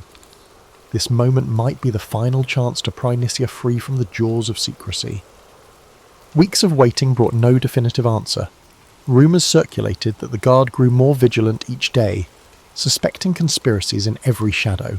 Unsettled by the silence, Aurelia pressed on, scouring corners of the forum for any news. A fruit vendor claimed someone matching Nicia's description had been moved to a windowless cell near the city's outer wall. Another insisted he'd seen her on a prison cart heading north. Conflicting tales only amplified Aurelia's anguish. Tullia, determined to avoid stasis, scheduled another round of discreet visits. She met with a senatorial wife whose husband dabbled in legal reforms. She reconvened with an elderly diplomat known for bridging factions during prior unrest. At each meeting, Tullia deployed her signature tact, reminding people of Rome's vaunted tradition of wisdom. If an inquisitive mind can be silenced so easily, how does that reflect on our civilization? She would muse. A few listeners showed sympathy, yet none had the clout or courage to confront the guard directly. Marcus, meanwhile, hovered at the edge of involvement, torn between paternal concern and a historian's innate caution. He warned Aurelia not to speak too boldly in public. "The city crackles with tension," he said, tapping his stylus on a half-filled scroll. "One misplaced phrase could label you an agitator." Aurelia seethed at the constraints but forced herself to comply. She recognized that their window of opportunity to save Nicia was shrinking. A breakthrough arrived via a faded letter from Lucius Cassius Longinus. He advised that the Emperor's councillors had at least acknowledged the family's petition. Though they offered no commitment, they requested more details about Nicia's background. Lucius suggested that Aurelia herself compile a short dossier, an account of who Nicia was, her upbringing, and her intellectual pursuits. "Speak to her virtues," he wrote, and emphasize how her interests align with Rome's cultural mosaic. Over the next 2 days, Aurelia toiled in her study. She recalled how Nicia discovered her first Greek manuscripts as a child, reading them by lamplight in her uncle's cramped attic. She wrote of Nicia's fascination with comparing Stoic ideas to Eastern thought, never out of malice toward Rome, but rather an eagerness to understand the human condition. Tullia reviewed each sentence, gently rephrasing any hint that could be misconstrued as undermining imperial authority. On the third morning, a courier arrived to deliver the dossier to the councillors. Aurelia felt a pang of helplessness as she watched the parchment vanish in his satchel.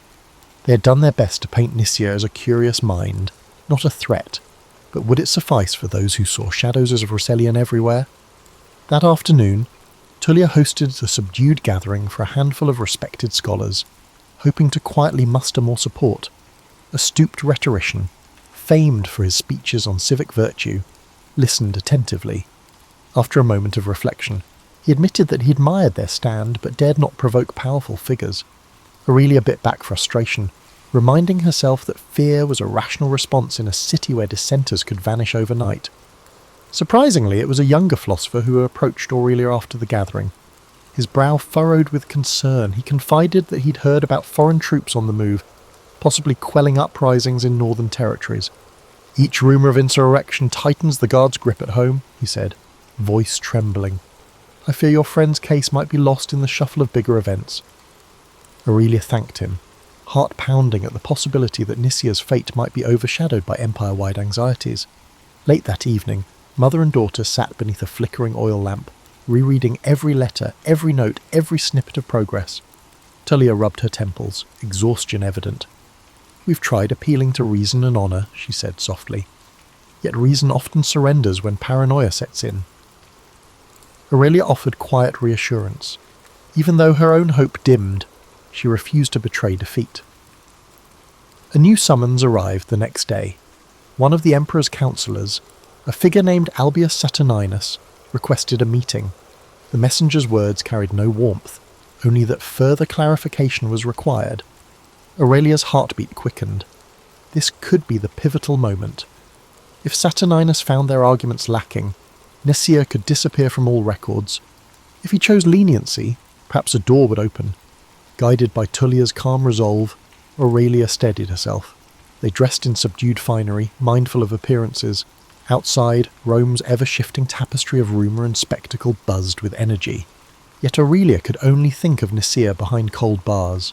As she followed her mother into the street, she silently vowed that she would bend every rule of flattery and caution if it meant freeing her friend from the darkest corners of the Empire's fear. Their meeting with Albius Saturninus took place in a cramped annex near the imperial offices. 2 Praetorian guards flanked the door as Tullia and Aurelia entered a sparsely furnished room. A single torch flickered on the wall, casting elongated shadows that danced across rows of scrolls. Seated at a wooden desk, Saturninus glanced up with cool detachment. Aurelia felt an instinctive chill, sensing he was no mere bureaucrat, but someone accustomed to wielding real power. He gestured for them to sit. Tullia opened by thanking him for agreeing to hear their case.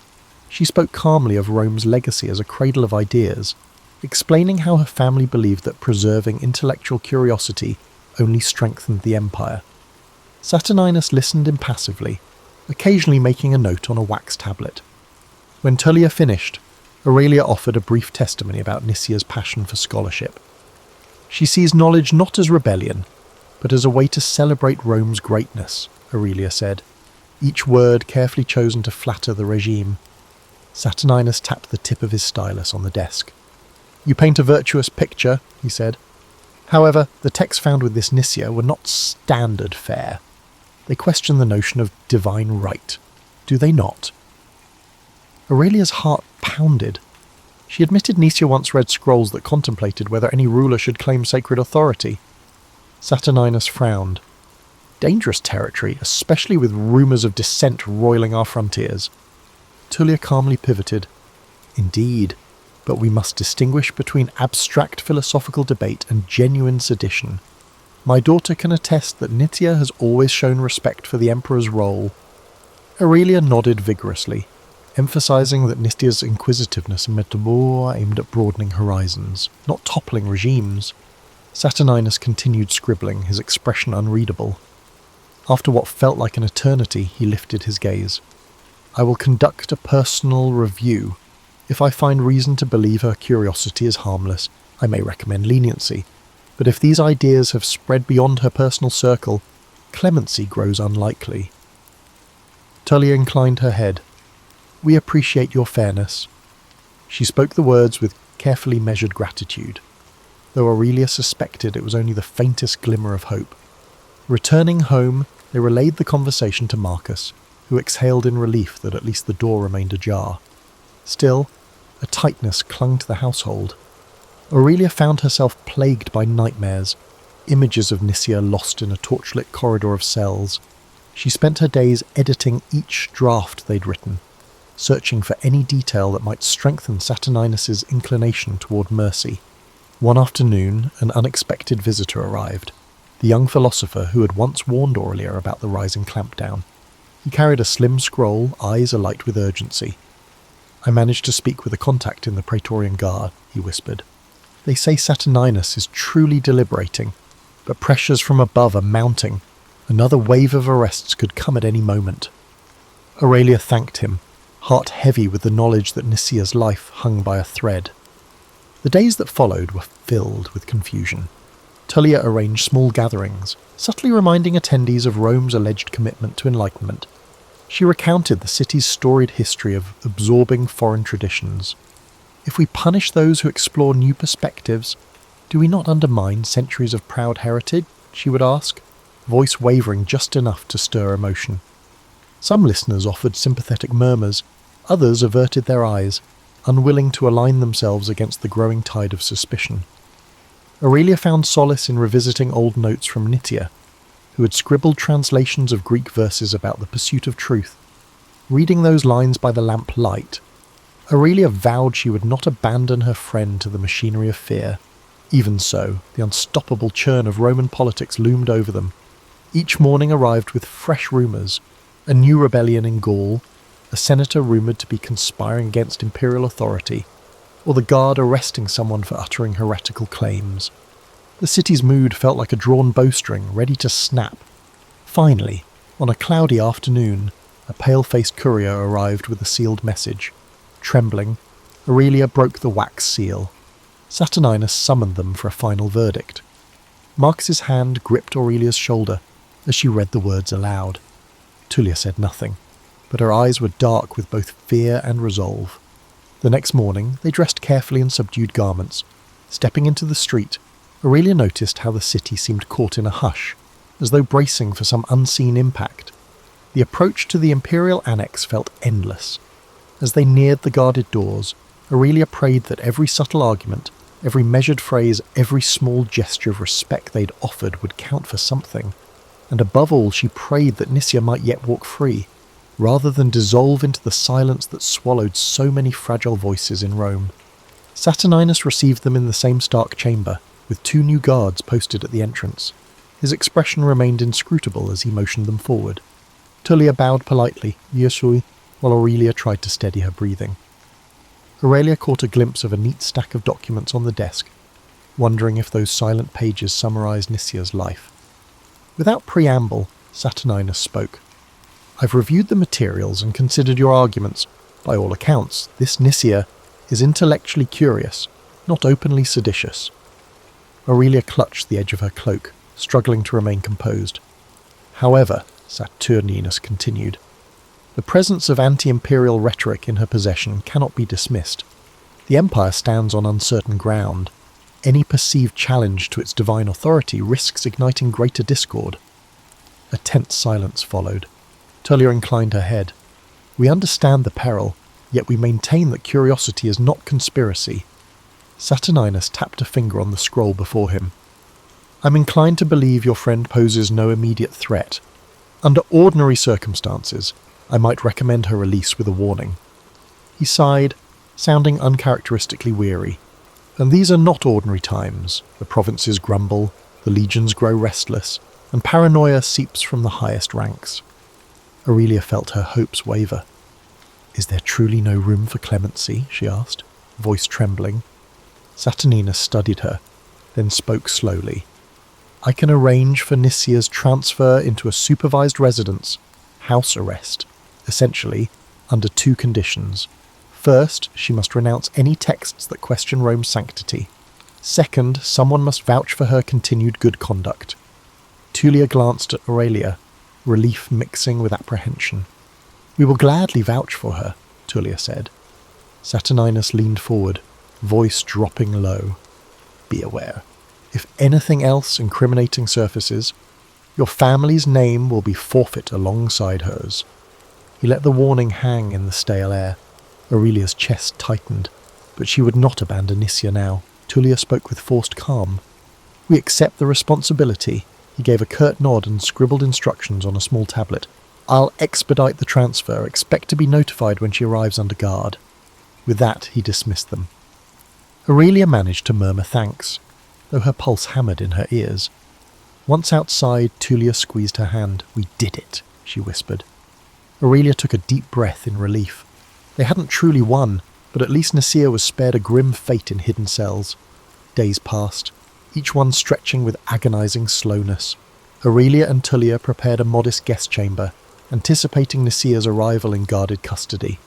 Marcus wrestled with anxieties, pacing across the atrium at odd hours. "We've taken a risk. If the climate worsens, we could face the guard's wrath."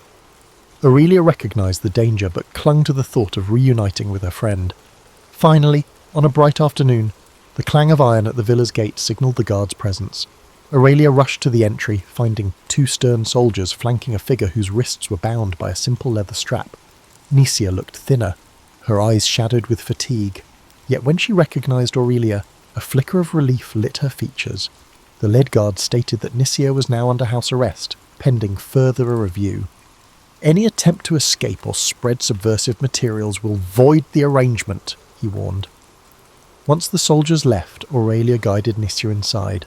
Tullia hurried forward with water and fruit, her voice gentle. Tears shone in Nisia's eyes, though she tried to maintain composure. "Thank you," she rasped. I wasn't sure I'd ever leave that place."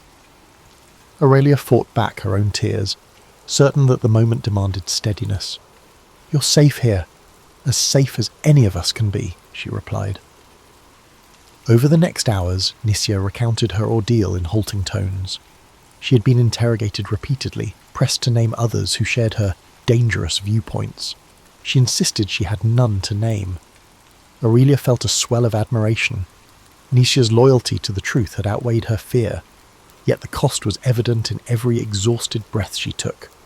As dusk settled, Tullia insisted that Nisia rest. Aurelia remained by her bedside, grappling with an odd blend of elation and worry. Though freed from the dungeon, Nisia now lived under perpetual threat. The looming presence of the guard was real. One misstep could hurl them all into ruin. "We must be careful," Aurelia said, her voice trembling.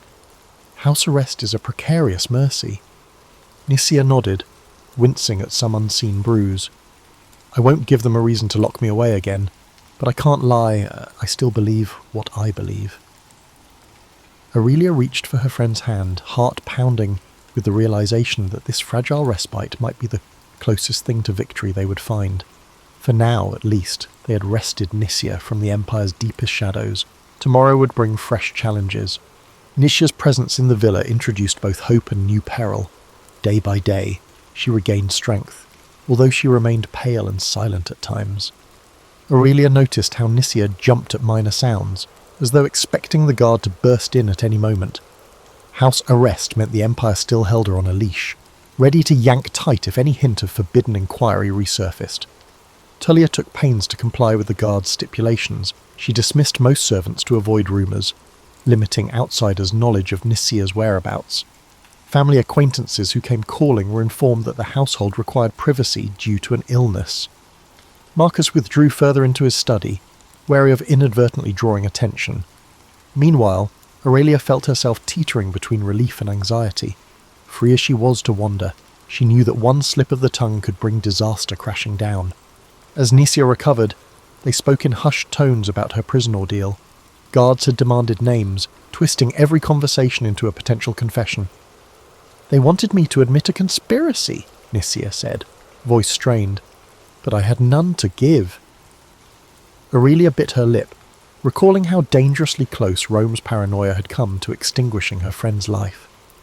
That same paranoia still loomed, ready to stifle any criticisms of imperial might.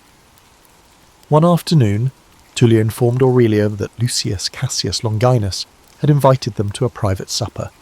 He wished to discuss a path to concluding Nisia's case permanently, ideally by persuading the authorities to close the file. "He believes that with the right approach we might seal this matter," Tullia explained. "No more indefinite limbo." Aurelia's heart lifted, though she feared illusions of finality. She had learned that in Rome, solutions were often temporary, compromised by hidden agendas. They left Nisia in Marcus's care and travelled to Lucius's villa under cover of dusk. Soft lamplight glowed in the colonnade where he waited, a discreet spread of bread, olives, and watered wine laid out. After greeting them, Lucius dove straight into the matter. "Saturninus's arrangement is conditional. We must convince the imperial councillors that your friend is no longer a subject of concern." He paused, choosing his words. "A formal statement disavowing any anti-imperial notions might suffice." Aurelia tensed. She knew Nisia's stance on the Empire's claimed divinity wouldn't change. Yet Tullia, ever pragmatic, asked if the statement could be phrased to avoid direct falsehood. Lucius nodded. "We can craft something that emphasizes loyalty to Rome's stability without forcing her to recant every idea she's ever held." Still, Aurelia sensed the moral quandary. Nisia would essentially have to tiptoe around her beliefs to survive. They agreed that Tullia and Aurelia would draft a declaration, referencing how house arrest had clarified Nisia's respect for Roman law. The next day, Aurelia presented the idea to Nisia, bracing for conflict. To her relief, Nisia gave a weary nod. I won't lie about my convictions, but if there's a form of words that satisfies them without trampling the truth, let's try. I can't return to that cell." Within 2 days, they produced a carefully honed statement. Aurelia wrote it by hand, ensuring each clause underscored compliance with Rome's order while refraining from claims that the emperor was divine. Tullia smoothed out phrases, injecting enough deference to placate suspicious officials.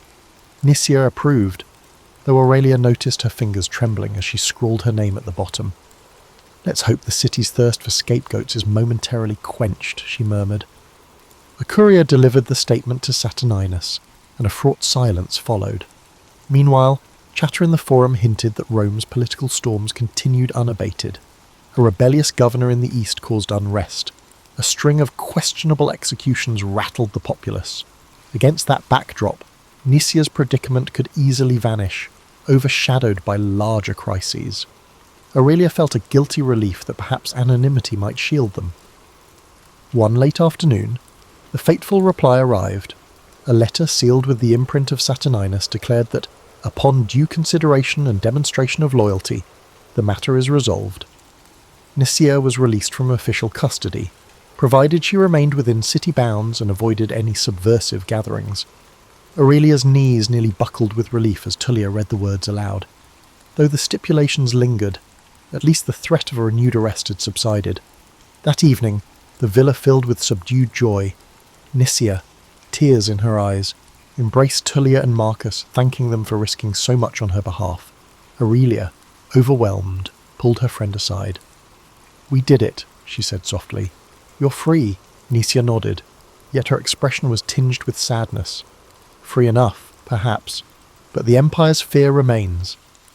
Aurelia understood. Rome's might still loomed, and countless others languished in cells for lesser doubts. When dawn broke, Aurelia stood in the atrium, gazing at the mosaic floor. She recalled how she once believed Rome's grandeur resided in unwavering ideals. Now she saw that its splendour was fragile, maintained through half-truths, subtle negotiations, and a readiness to crush dissent. Still, she felt a spark of optimism. In saving Nicia, they had proven that compassion could pierce the Empire's armour, at least for a moment. Stepping outside, Aurelia inhaled the cool air and resolved to keep her eyes open, to document not just the marble triumphs, but also the hidden struggles that shaped Rome from within. Mansa Musa, known to history as Musa I of Mali, came to power under circumstances that were both intriguing and obscured by time. Born around the late 13th century, he belonged to a lineage of rulers who guided the Mali Empire, a realm spanning parts of modern-day Guinea, Senegal, Mauritania, and Mali. Although tales often highlight his legendary wealth, Musa's rise rested on a political context shaped by earlier sovereigns, most notably his predecessor, Abubakar II. Oral traditions hint that Abubakar ventured west across the Atlantic, entrusting the throne to Musa as deputy. When the predecessor did not return, Musa ascended to rule. At that moment in West Africa's history, the Mali Empire thrived by controlling critical trade routes. Caravans carried gold, salt, ivory, and other goods across the Sahara, linking sub-Saharan societies with North African ports. Musa inherited an economic apparatus that already possessed riches, but his strategic leadership pushed that wealth and influence to unprecedented heights. Diplomatic ties with Berber traders in the north and with local chieftains to the south formed the scaffolding upon which his reign prospered. Yet Mansa Musa did not simply rely on inherited resources. Evidence suggests he restructured tax collection, ensuring caravans crossing his lands contributed fees. He appointed local governors, termed farbus, to maintain order, standardise trade practices, and quell rebellions. These farbus reported directly to the crown. While some African polities operated via loose confederations of tribes, Musa strove for a more centralised administration. The impetus for unity was both political and religious. By the early 14th century, Islam had become a unifying thread among the empire's elites, with mosques and Quranic schools growing in major towns like Timbuktu and Gao. Intriguingly, Mansa Musa's childhood rarely appears in official records. Griots, or court bards, mention him as a diligent youth who studied theology and statesmanship from travelling clerics. Possibly, he absorbed knowledge from trans-Saharan traders who recounted stories of Maghrebi courts and Middle Eastern wonders. This worldview expansion might have sparked his determination to place Mali on par with famed Islamic centres such as Cairo or Mecca. Later, his philanthropic acts would hint at an enduring desire to earn respect among the broader Islamic sphere. During Musa's early years as Mansa, he faced local errors near the fringes of the empire. Some provinces tested his authority, hoping he might prove less formidable than past kings. Instead, he dispatched well-trained cavalry to reaffirm Mali's dominance. The empire's cavalry, famed for their agility, utilised horses bred in the savannas. Coupled with archers who fired poison-tipped arrows, they efficiently subdued rebellious enclaves. Such campaigns, while overshadowed by later peaceful achievements, set the stage for a stable realm. Timbuktu, a small but strategically situated settlement, benefited from Musa's consolidation efforts. He recognised that controlling Timbuktu meant controlling a confluence of river transport, desert caravans, and fishing communities. Over time, the city would bloom into a learning centre, with an influx of scholars and artisans. Early in his reign, Musa allocated funds to fortify the town's walls, establish improved storage for trade goods, and encourage visiting scholars from across North Africa. This policy laid the groundwork for Timbuktu's future golden era. Though rarely described in immediate detail, Mansa Musa's personal style likely displayed both regal bearing and approachability. Unlike some rulers who cloistered themselves in grand palaces, he purportedly listened to grievances from merchants, travellers, and local notables. Diplomatic sources from North Africa record how visiting envoys found Mali's court refreshingly open, though still anchored in an elaborate protocol. Musa's readiness to incorporate outside ideas, especially from the Islamic heartlands, broadened the empire's cultural horizon. However, Musa's greatest fame had not yet blossomed. Musa's greatest fame was yet to blossom. While local West African circles recognised Musa's leadership, the broader Islamic world and, in time, even distant Europe would only learn his name after his spectacular pilgrimage to Mecca. That journey, or Hajj, showcased both the empire's wealth and Musa's personal devotion. It would transform him into a near legendary figure whose gold-laden caravans dazzled every city along the route. This pilgrimage provided glimpses of a man who balanced religious piety with an almost theatrical display of power. Thus, by the early 1320s, Mansa Musa had established a stable domain, subdued pockets of resistance, invested in commerce, and forged diplomatic ties. Mansa Musa set the stage for an event that would firmly establish him on the map of the medieval world.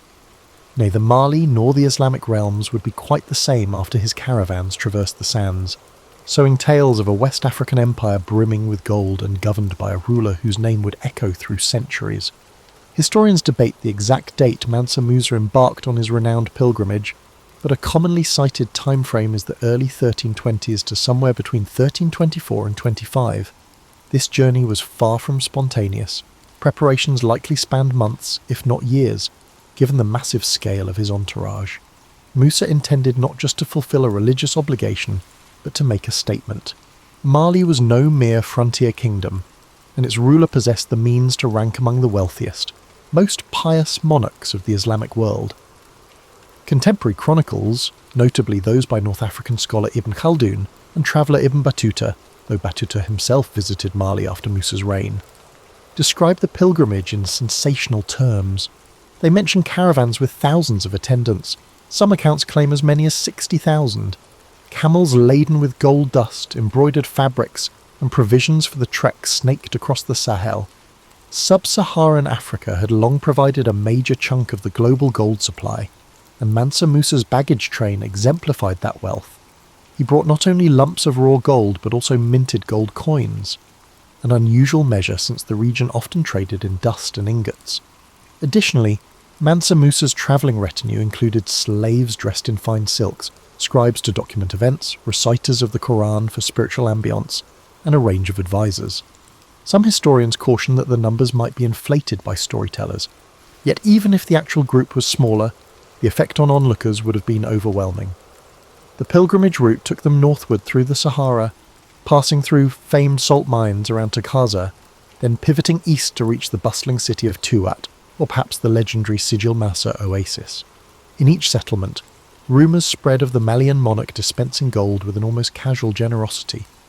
Crucially, Mansa Musa's distribution of wealth was part religious almsgiving, part diplomatic maneuver. Almsgiving, zakat, was a pillar of Islam, and Musa's piety motivated lavish gifts to local mosques and the needy. Yet distributing gold also garnered awe, forging ties with local rulers who might reciprocate with safe passage or future alliances. Unsurprisingly, this sudden influx of gold depressed local gold values in places like Cairo for years, an unintended consequence of a philanthropic spree. Egyptian records note how Mansa Musa's arrival in 24 caused gold's price to plummet, prompting economic ripples that historians still marvel at. Upon reaching Cairo, Musa's presence turned heads at the court of Sultan al-Malik al-Nasir. The initial protocol demanded that a visiting monarch greet the Sultan in a manner reflecting subservience. Some accounts claim Musa initially refused to bow, insisting that only to God would he prostrate. In the end, a diplomatic compromise was reached, perhaps involving a respectful but not fully subservient gesture. This minor standoff underscores Musa's pride in Mali's sovereignty, an approach that still balanced courtesy and tradition. While in Cairo, Musa's spending soared. He commissioned architectural help, hired skilled artisans, and purchased books. He conversed with leading Islamic scholars, reflecting a keen interest in theology and jurisprudence. Some Egyptian scribes chronicled the moment: a black African king, regal in bearing, engaged in deep religious discourse, all while dispensing gold coins to beggars outside. Word of his generosity quickly spread, captivating the imagination of distant courts. Europe, though largely ignorant of sub-Saharan polities, would soon learn of an African monarch with legendary fortunes. Resuming the pilgrimage, Mansa Musa continued on toward the Hejaz region of Arabia. In Mecca, the central holy city, he joined countless worshippers for the Hajj rituals, circling the Kaaba, praying on the plains of Arafat, and partaking in the symbolic stoning of the devil. The distance to Mecca was nearly insurmountable for many West Africans. Musa's success in completing the journey signalled extraordinary resolve and resources. He also spent time in Medina, paying respects at the Prophet's mosque. On the return leg, the caravans again wove across North Africa. This time the Malian treasury's gold reserves had thinned somewhat, owing to continuous largesse. Legend has it that to stabilise local markets, Mansa Musa borrowed gold from moneylenders in Cairo at interest rates. These actions ironically introduced him to the concept of currency manipulation. The transaction highlights that, for all his generosity, the intricacies of Mediterranean economics demanded caution. He never wavered in bestowing lavish gifts to those who hosted him along the route. By the time Mansa Musa reappeared in Mali, an aura of near mythic grandeur surrounded him. The pilgrimage had rebranded the empire from a peripheral kingdom to a recognised node in the Islamic world. He brought back not only architectural knowledge, but also new legal insights and spiritual fervour. Foreign scribes recounted tales of an African monarchy able to shape gold markets. That singular journey would define Musa's reign in global memory, overshadowing other facets of his long rule. After completing his pilgrimage, Mansa Musa returned to his homeland, where people were enthralled with his stories of his exploits. However, he didn't stop there. Rather, he funneled fresh inspiration, architectural styles, theological discourses, scholarly connections, into a grand vision for transforming key cities in the empire. The lessons gleaned in Cairo and Mecca spurred him to commission new buildings, especially mosques, to reinforce Mali's Islamic identity and elevate its cultural standing. At the same time, he recognized that religious centers could anchor trade networks, enticing merchants and scholars to settle. Timbuktu, long a commercial hub, now received particular focus. Musa brought along architects from North Africa, such as Abu Ishaq es-Saheli, who guided local masons in constructing structures that blended Sahelian earthen techniques with Maghrebi motifs. The Sankore Mosque, in particular, blossomed into a campus of learning. Over time, Sankore and other Timbuktu institutions housed thousands of manuscripts on theology, law, astronomy, and more. Timbuktu's libraries, spurred by Musa's initiative, became a beacon for scholars across West Africa and beyond. While earlier Mansas had built in Timbuktu, Musa's efforts catapulted it toward prominence as a recognised seat of learning. Elsewhere, he sponsored the expansion of the Jingwaraba Mosque, Using mud brick, timber, and intricate stucco, local artisans fused aesthetic flair with practical design for the hot climate. Musa's appetite for architecture also extended to Gao, Walata, and other strategic towns. The new or renovated mosques signified loyalty to Islam while showcasing the empire's affluence. Some foreign visitors described these earthen edifices as luminous under the Sahel sun, crowned by timber stakes that could be used as scaffolding for periodic replastering.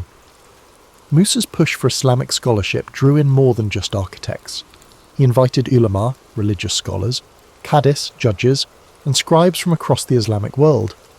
These learned individuals introduced refined administrative methods and jurisprudence. Under their guidance, Mali's legal system took shape around Islamic norms, though older customs still thrived in rural enclaves. The official court increasingly used Arabic for record-keeping, complementing local languages for everyday discourse. This bilingual synergy let Mali engage with trans-Saharan trade partners on equal footing. Alongside these intellectual pursuits, Mansa Musa never neglected the empire's economic sinews. He maintained a keen interest in gold mines near Bambouk and Bure, ensuring they were managed efficiently. Additional caravans carried salt from Takaza, exchanging it for cereals, textiles, and horses. In one sense, the empire's commercial backbone preceded Musa, but his reign stamped it with organisational vigour. By standardising weights, measures, and trade protocols, he cut down disputes, facilitating smoother commerce. Customs officers at city gates or river crossings enforced fees that fed the royal treasury, which in turn funded public works. As for governance, Mansa Musa employed a multi-tiered approach. He left local chiefs in place where loyalty was assured, but inserted trusted courtiers where rebellion threatened. From the capital, Niamey, though some debate exactly which city served as the prime seat, he dispatched messengers to check on provinces. The empire's scale made direct micromanagement impossible, but well-placed loyalists ensured his edicts carried weight. This decentralised yet cohesive model thrived when anchored by a charismatic ruler. That said, some interior clans harboured resentment, preferring older animist traditions or less tribute. Meanwhile, news of his generosity on the pilgrimage had inadvertently changed external perceptions. North African historians documented how merchants from the Maghreb or the Levant now looked to Mali for profitable exchange. Some arrived in caravans seeking gold and ostrich feathers while bringing silks, beads, or cowrie shells. Mansa Musa welcomed these interactions, though he also insisted on regulated prices, warding off unscrupulous profiteers. The empire's wealth soared, but so did the complexities of balancing local production with foreign demand. In personal terms, Mansa Musa's family life remains a patchwork of hints. Griots mention multiple wives, children groomed for leadership roles, and court intrigues, typical of a grand monarchy. Musa's personality is said to have fused devotion with indulgence in the finer things, music, dance, and well-brewed beverages. He championed moral behaviour under Islam, yet seemed untroubled by the pageantry of a royal court. He strolled the palace in fine robes, received envoys with lavish banquets, and still prayed fervently in the newly built mosques. Such was the duality of Mansa Musa's reign. Pious yet splendid, Islamic yet reliant on older Malian customs, practical in economics yet prone to flamboyant generosity. This synergy established the empire at a pivotal cultural intersection, uniting sub-Saharan heritage with North African sophistication. By the mid-14th century, the synergy reached its zenith, forging a powerful realm that beckoned travellers from across Africa and beyond. Still, every peak holds seeds of future transitions, and for Musa, the twilight of his rule would see shifts that tested the empire's toughness. As the 1330s approached, Mansa Musa's authority remained largely unchallenged, but natural challenges and changing trade patterns hinted at potential strains. The vast domain, knit together by his vigour, demanded constant oversight. Musa strove to ensure that each border region complied with tribute obligations and respected the empire's religious orientation. Meanwhile, the Niger River's seasonal floods shaped agricultural cycles, some years bountiful, others prone to drought. The delicate balance between good harvests, stable trade, and local loyalties meant that a single upheaval could ripple widely. In this period, historical glimpses of Mansa Musa's final years become hazy. Some sources claim he briefly abdicated in favour of his son, Mansa Maga, only to resume power later. Others suggest he remained on the throne until his death. The multiplicity of oral traditions complicates any strict timeline. Still, it's clear he focused on two enduring priorities: strengthening Islamic scholarship and fostering prosperity. He invited additional jurists from Fes and Tunis, expanding Timbuktu's academies. Diplomatic relations with Morocco and Egypt stayed cordial, with scribes at Musa's court producing letters in refined Arabic, praising cultural ties.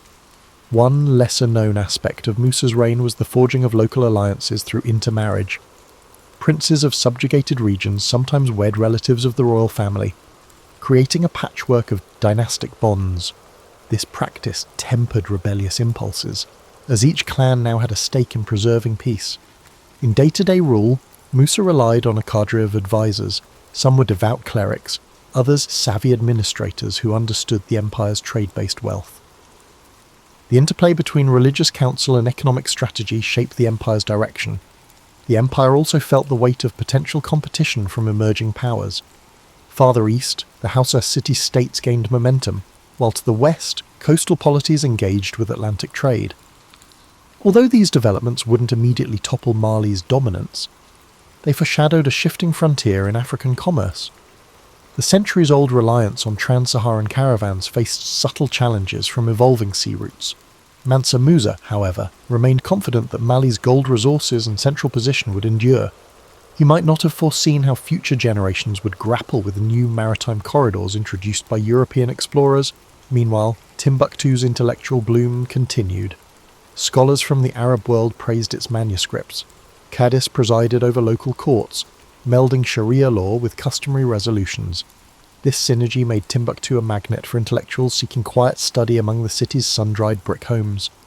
Mansa Musa occasionally commissioned new volumes of hadith or historical genealogies, rewarding scribes with gold. Over time, a robust tradition of calligraphy took root, with intricate lettering reflecting North African influences.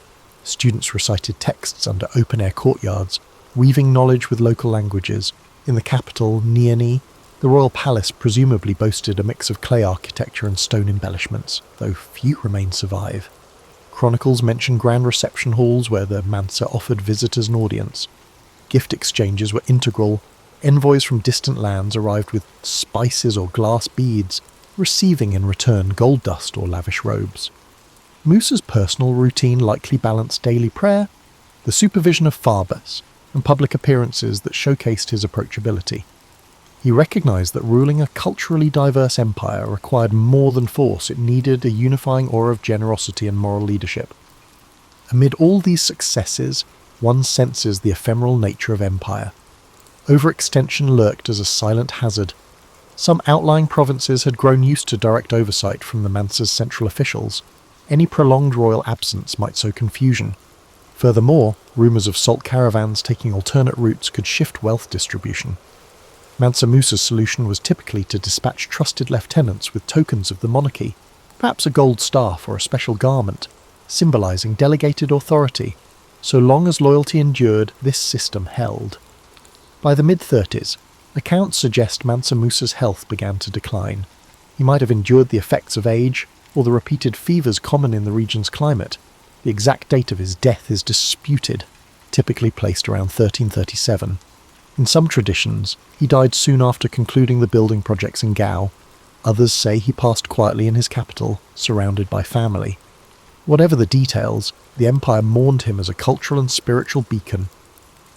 The fabled Mansa who had brought renown to Mali across continents. The stage was then left to his successors, faced with preserving the world he had shaped. While Mansa Musa's personal generosity and cunning had made Mali a name recognised from Cairo to Venice, the looming question was how robust that legacy would remain in his absence. For now, though, the empire could still recall the wondrous days of gold-laden caravans and a Mansa whose devotion and spectacle etched themselves into global lore. After Mansa Musa's death, the mantle fell to his descendants, notably Mansa Maga and later Mansa Suleiman. These rulers inherited a realm at the zenith of its influence. However, the aura of Musa's personal magnetism was difficult to replicate. His successors tried to maintain the elaborate administrative framework, the emphasis on religious scholarship, and the trading networks that underpinned Mali's fortunes. For a time, the empire remained stable, continuing to draw caravans from North Africa. Scholars still travelled to Timbuktu. The glow of Musa's pilgrimage lingered in foreign memories, but cracks emerged. Some outlying tributaries tested the new Mansas, doubting their ability to impose discipline. Regions near the Niger Bend, or along the forest-savanna boundary, required gentle but firm control. Mansa Musa's approach of personal oversight and reward-laden visits had kept them in line. Now, lesser envoys struggled to command the same respect. Occasionally minor rebellions flared. Even though none threatened the core of Mali for decades, they signalled a gradual erosion of central authority. Simultaneously, the natural environment shaped the empire's trajectory. The cyclical dryness of the Sahel sometimes forced pastoralists to shift grazing zones. If desert encroachment worsened, caravans had to alter routes, bypassing certain towns that once thrived on trade taxes. The empire had a reservoir of wealth from gold mines, but changing climate patterns could hamper agriculture near the river, straining local economies.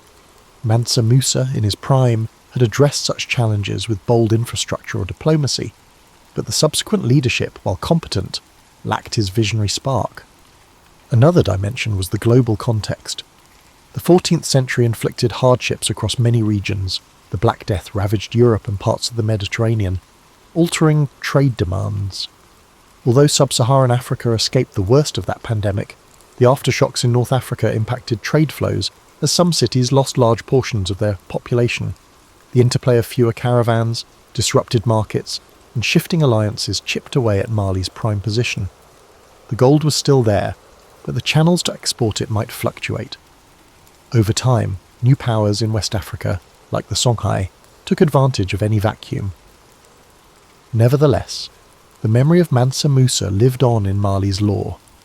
Griots continued to recite epic praises of his generosity. They recounted the shimmering caravans, the pilgrims' endless lines stretching across the dunes, and the mosques he raised with foreign architects. This legacy both inspired and burdened the subsequent Mansas, who struggled to match such an iconic figure. Diplomatically, the empire enjoyed residual goodwill from North African courts thanks to Mansa Musa's famed piety. Delegations from Mali could still negotiate favourable deals in Moroccan or Egyptian markets. Yet as new sultans rose in these realms, personal ties to Musa's era waned. In Europe, albeit indirectly, Mansa Musa's legend trickled into cartographic representations. The Catalan Atlas of 1375, for instance, depicted a crowned African king holding a golden nugget, referencing the Melian ruler's famed riches. This image bolstered a European myth of rivers of gold in Africa, a notion that later centuries of explorers and colonizers would chase. Ironically, the lavish portrayal overshadowed the nuance of Musa's intellect, governance, and religious devotion, reducing him to a mere emblem of extraordinary wealth. Within Mali, religious scholarship advanced for some time. The libraries of Timbuktu, Gao, and Djenné expanded their collections. Scribes and jurists reinterpreted Islamic texts in local contexts, forging a rich blend of African common culture and Islamic law. The traditions Mansa Musa championed did not vanish with his death. They enriched local life for generations. The city of Timbuktu in particular stood as a testament to that era's intellectual blossoming. Mali's social fabric seamlessly merged clan-based traditions with the universalist principles of Islam, carrying on the delicate balance that Mansa Musa had established. Eventually, by the 15th century, the Songhai Empire under Sunni Ali and later Askia Muhammad rose to eclipse Mali's dominion, seizing major centres. Mali receded, losing some gold-rich territories and vital trade corridors. Yet the echoes of Mansa Musa's brilliant rule lingered. Even as Songhai expanded, the memory of Mali's pinnacle remained deeply etched in oral histories. Observers realised that Mansa Musa's achievements were not just about ephemeral gold showers. They had forged a cultural and political framework that shaped West African civilization well beyond his lifetime. The empire's eventual decline underscored how pivotal leadership can be. Mansa Musa had harnessed wealth, religion, and political savvy to unify a sprawling region. Once that synergy loosened, fragmentation crept in. Still, centuries after the empire's contraction, the name Mansa Musa resonates globally. An African monarch famed for overshadowing kings and sultans in wealth, for bridging sub-Saharan and Islamic worlds, and for exemplifying how a single visionary reign can elevate an entire civilization onto the historical stage. For centuries, the Western world largely overlooked Mansa Musa, overshadowed by narratives centered on Mediterranean or European affairs. However, in the modern era, interest in Africa's pre-colonial empires revived. Scholars sought to reclaim the achievements of societies like Mali, Songhai, and Ghana. Mansa Musa's story emerged as a standout example of African leadership, advanced trade systems, and dynamic cultural fusion. Researchers combed through Arabic chronicles, like those of al-Umari or Ibn Khaldun, for glimpses of his reign. Griot's oral traditions offered complementary insights, though they sometimes embroidered details for dramatic effect. In the 20th century, Mansa Musa's name surfaced in debates about the African diaspora's heritage. As African nations gained independence from colonial rule, national historians highlighted figures like Musa to illustrate indigenous African states that prospered long before European influence. School textbooks in places like Mali and Senegal began devoting sections to the Mali Empire, showcasing it as a sophisticated polity. The imagery of Mansa Musa showering gold upon the poor while building mosques became a powerful symbol of African accomplishment. Yet pop culture often reduced him to the richest man who ever lived, focusing on an astronomical net worth in gold. Internet articles brandished headlines about his supposed trillions in today's currency. This oversimplification risked flattening his legacy into mere flamboyance. In reality, Musa's wealth was entangled in communal structures, trade cycles, and moral obligations shaped by Islamic teachings. He was less a solitary billionaire and more a steward of an empire's resources, dispensing them for religious and diplomatic ends. Historians caution that pegging his fortune to the modern standards distorts the medieval context. Meanwhile, academic interest turned to the intricacies of governance. Documents suggest that under Musa, Mali's legal frameworks advanced, bridging indigenous norms with Sharia-based statutes. Judges in Timbuktu or Djenné sometimes cited both local tradition and Quranic sources, forging unique rulings. Scholars in the past acknowledged Mansa Musa's ability to strike a balance between upholding Islamic orthodoxy among elites and honouring the animist customs of rural communities. This nuance fosters a deeper appreciation of his statesmanship, overshadowed in many popular accounts by tales of gold-laden caravans. Archaeology also contributed. Excavations near ancient towns in Mali uncovered remnants of fortifications or palatial complexes, though direct evidence of Musa's building projects remains sparse. The scale of urban centres suggests a well-structured realm. The design of certain mosques, featuring distinctive Sudano-Sahelian motifs and perhaps influence from Andalusian or Maghrebi styles, points to that era's architectural cross-pollination. Fragments of imported ceramics or glass from North Africa confirm robust commerce. By synthesizing textual sources with material finds, researchers sketch a more vibrant portrait of Mansa Musa's empire than older stereotypes of a dark continent. Ironically, in the 21st century, Mansa Musa's memory thrives on digital platforms. His name surfaces in social media memes or videos, claiming to unravel the secrets of the richest king. While some content oversimplifies, others use the curiosity to delve deeper, explaining the empire's trade networks or Timbuktu's scholarly heritage.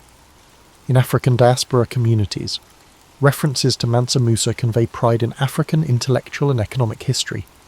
He emerges as a counterbalance to narratives that historically depicted Africa as a monolithic region of underdevelopment.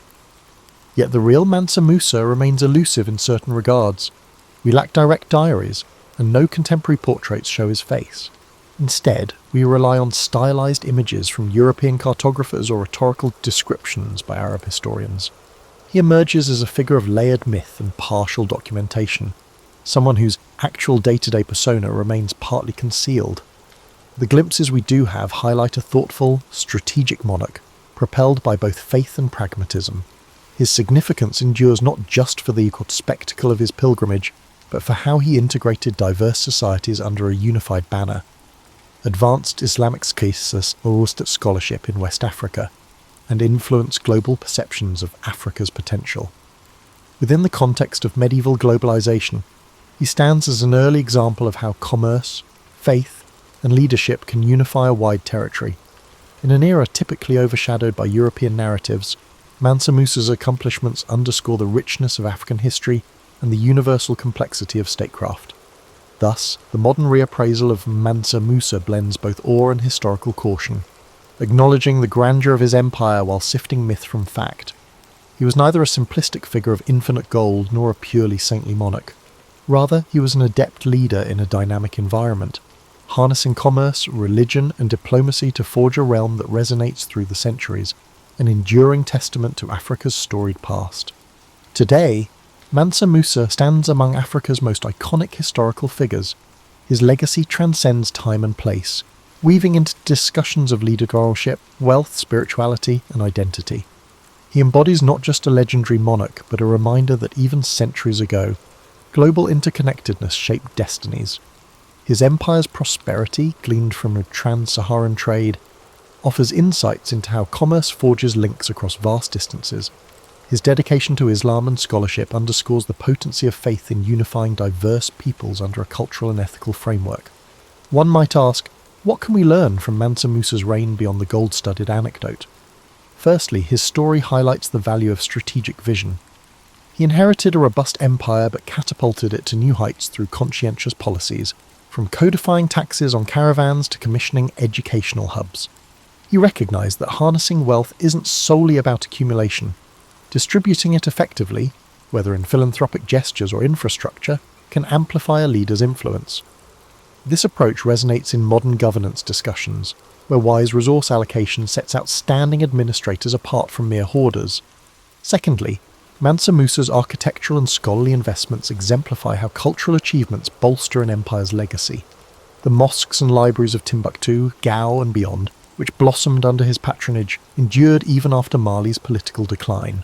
They catalysed centuries of learning, preserving texts that remain significant historical sources. This enduring dimension of cultural capital suggests that fostering education and the arts can surpass ephemeral political wins. In a world rife with ephemeral trend-chasing, Mansa Musa's example underscores the intangible dividends of intellectual stewardship. Moreover, his experience with gold-based economics prompts reflection on the complexities of global finance. Though medieval markets differ from modern ones, Mansa Musa's distribution of gold that depressed local currencies exemplifies how large infusions of wealth can distort economies. Today's parallels might involve monetary policies, foreign direct investment, or resource booms that upend local markets. The lesson is timeless. Even generosity can have unintended consequences if not carefully calibrated to the broader economic milieu. On a more personal level, Mansa Musa illustrates how piety and power can intersect. By presenting himself as a devout Muslim, he earned credibility among Islamic polities. His approach highlights the power of genuine religious conviction, when combined with benevolence, to foster diplomatic relations. Yet, it also raises questions. To what extent did he wield religion as a political tool? We might glean that authenticity and canny statecraft can coexist, each fueling the other toward mutual benefit. For an audience grappling with modern complexities of church-state relations, Mansa Musa's example suggests nuance. Faith-based values can unify communities, but realpolitik remains essential for large-scale governance. In terms of Africa's historical narrative, Mansa Musa dispels outdated stereotypes of a continent absent of complexity. The Mali Empire's advanced administration, trading acumen, and cultural vibrancy in the 14th century counter any notion that sophisticated statecraft was exclusive to Europe or Asia. By acknowledging Mansa Musa's place in the grand tapestry of medieval history, we appreciate that Africa was fully engaged in trans-regional dialogues, its gold fueling global economies, its scholars contributing to the Islamic intellectual tradition. Lastly, the ephemeral nature of power emerges in his story. Even a realm as wealthy as Mali faced eventual decline. Mansa Musa's leadership soared, but no empire remains unchallenged forever.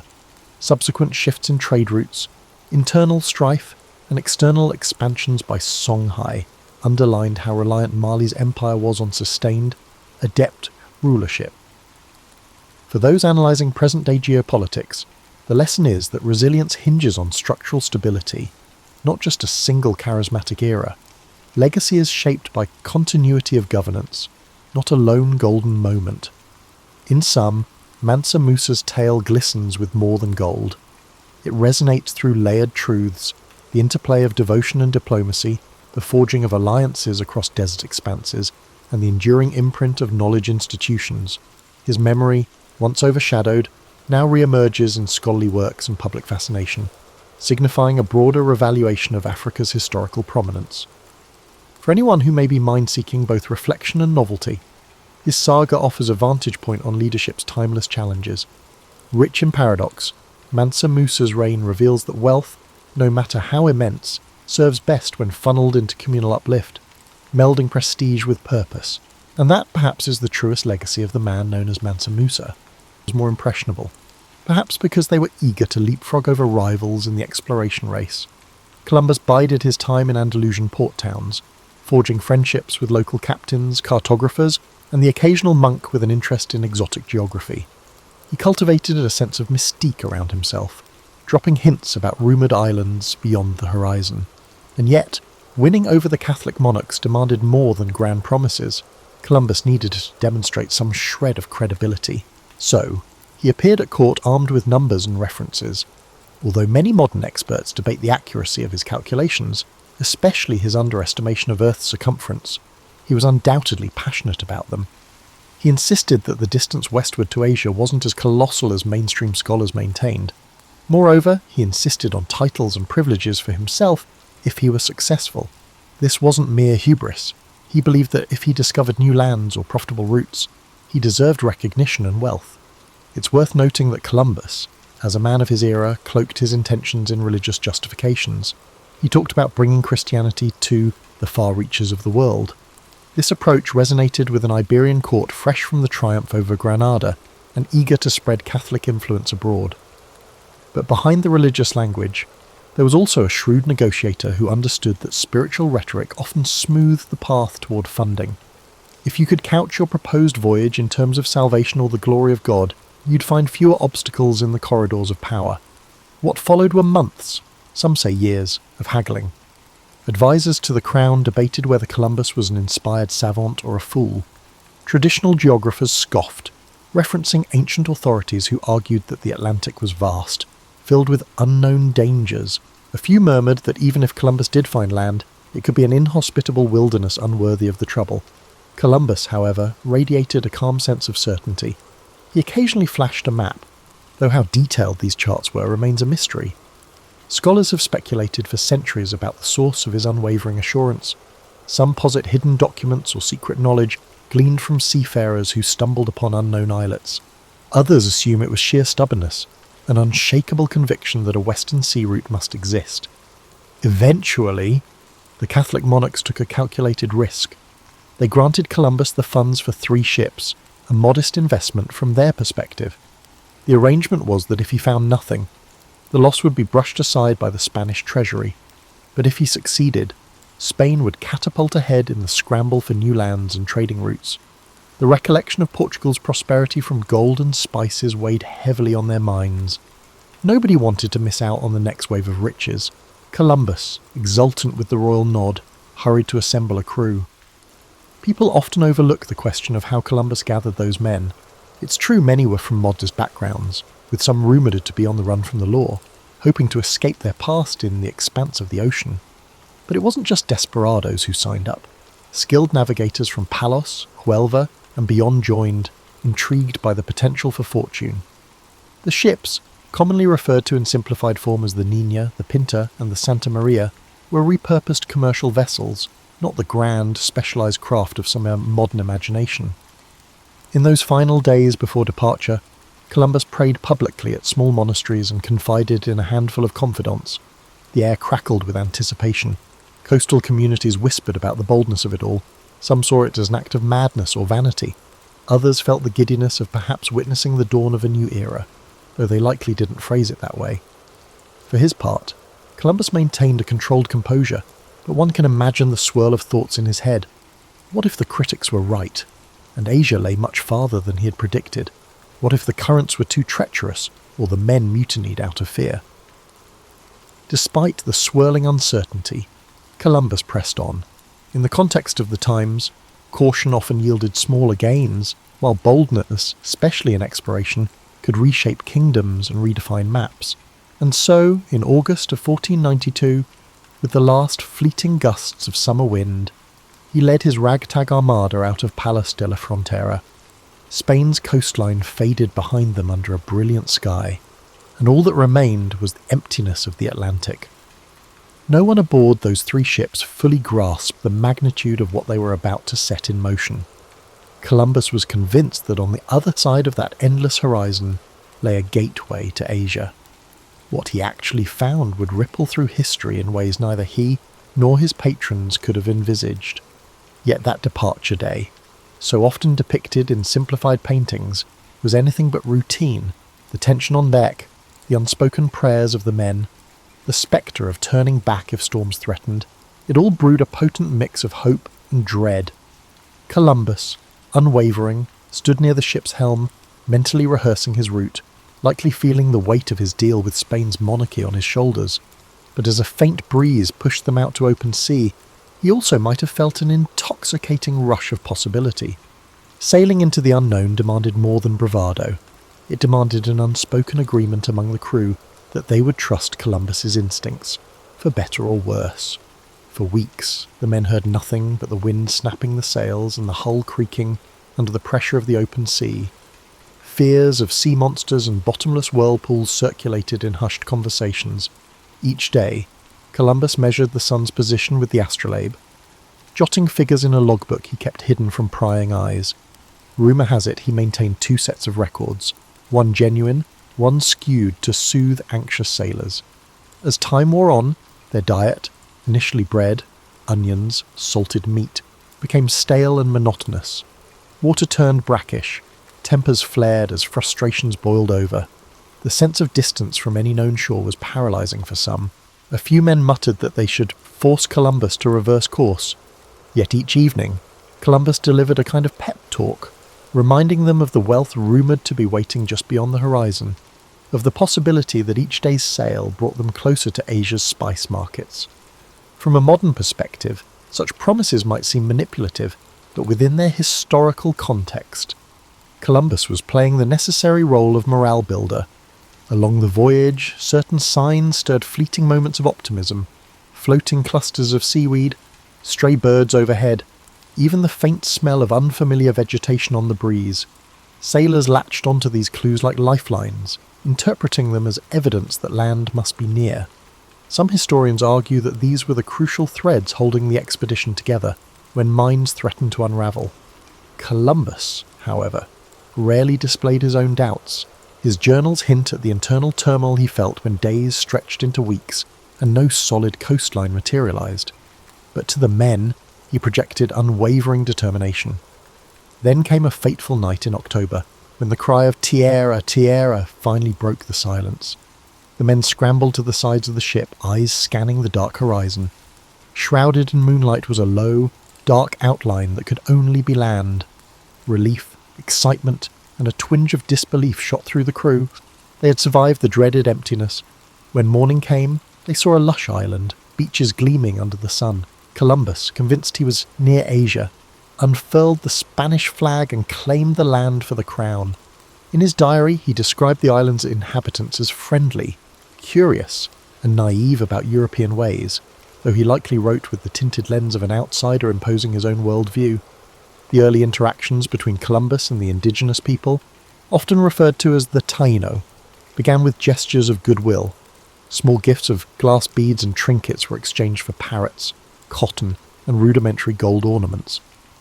Columbus interpreted these gestures in a context shaped by centuries of European feudal and mercantile culture.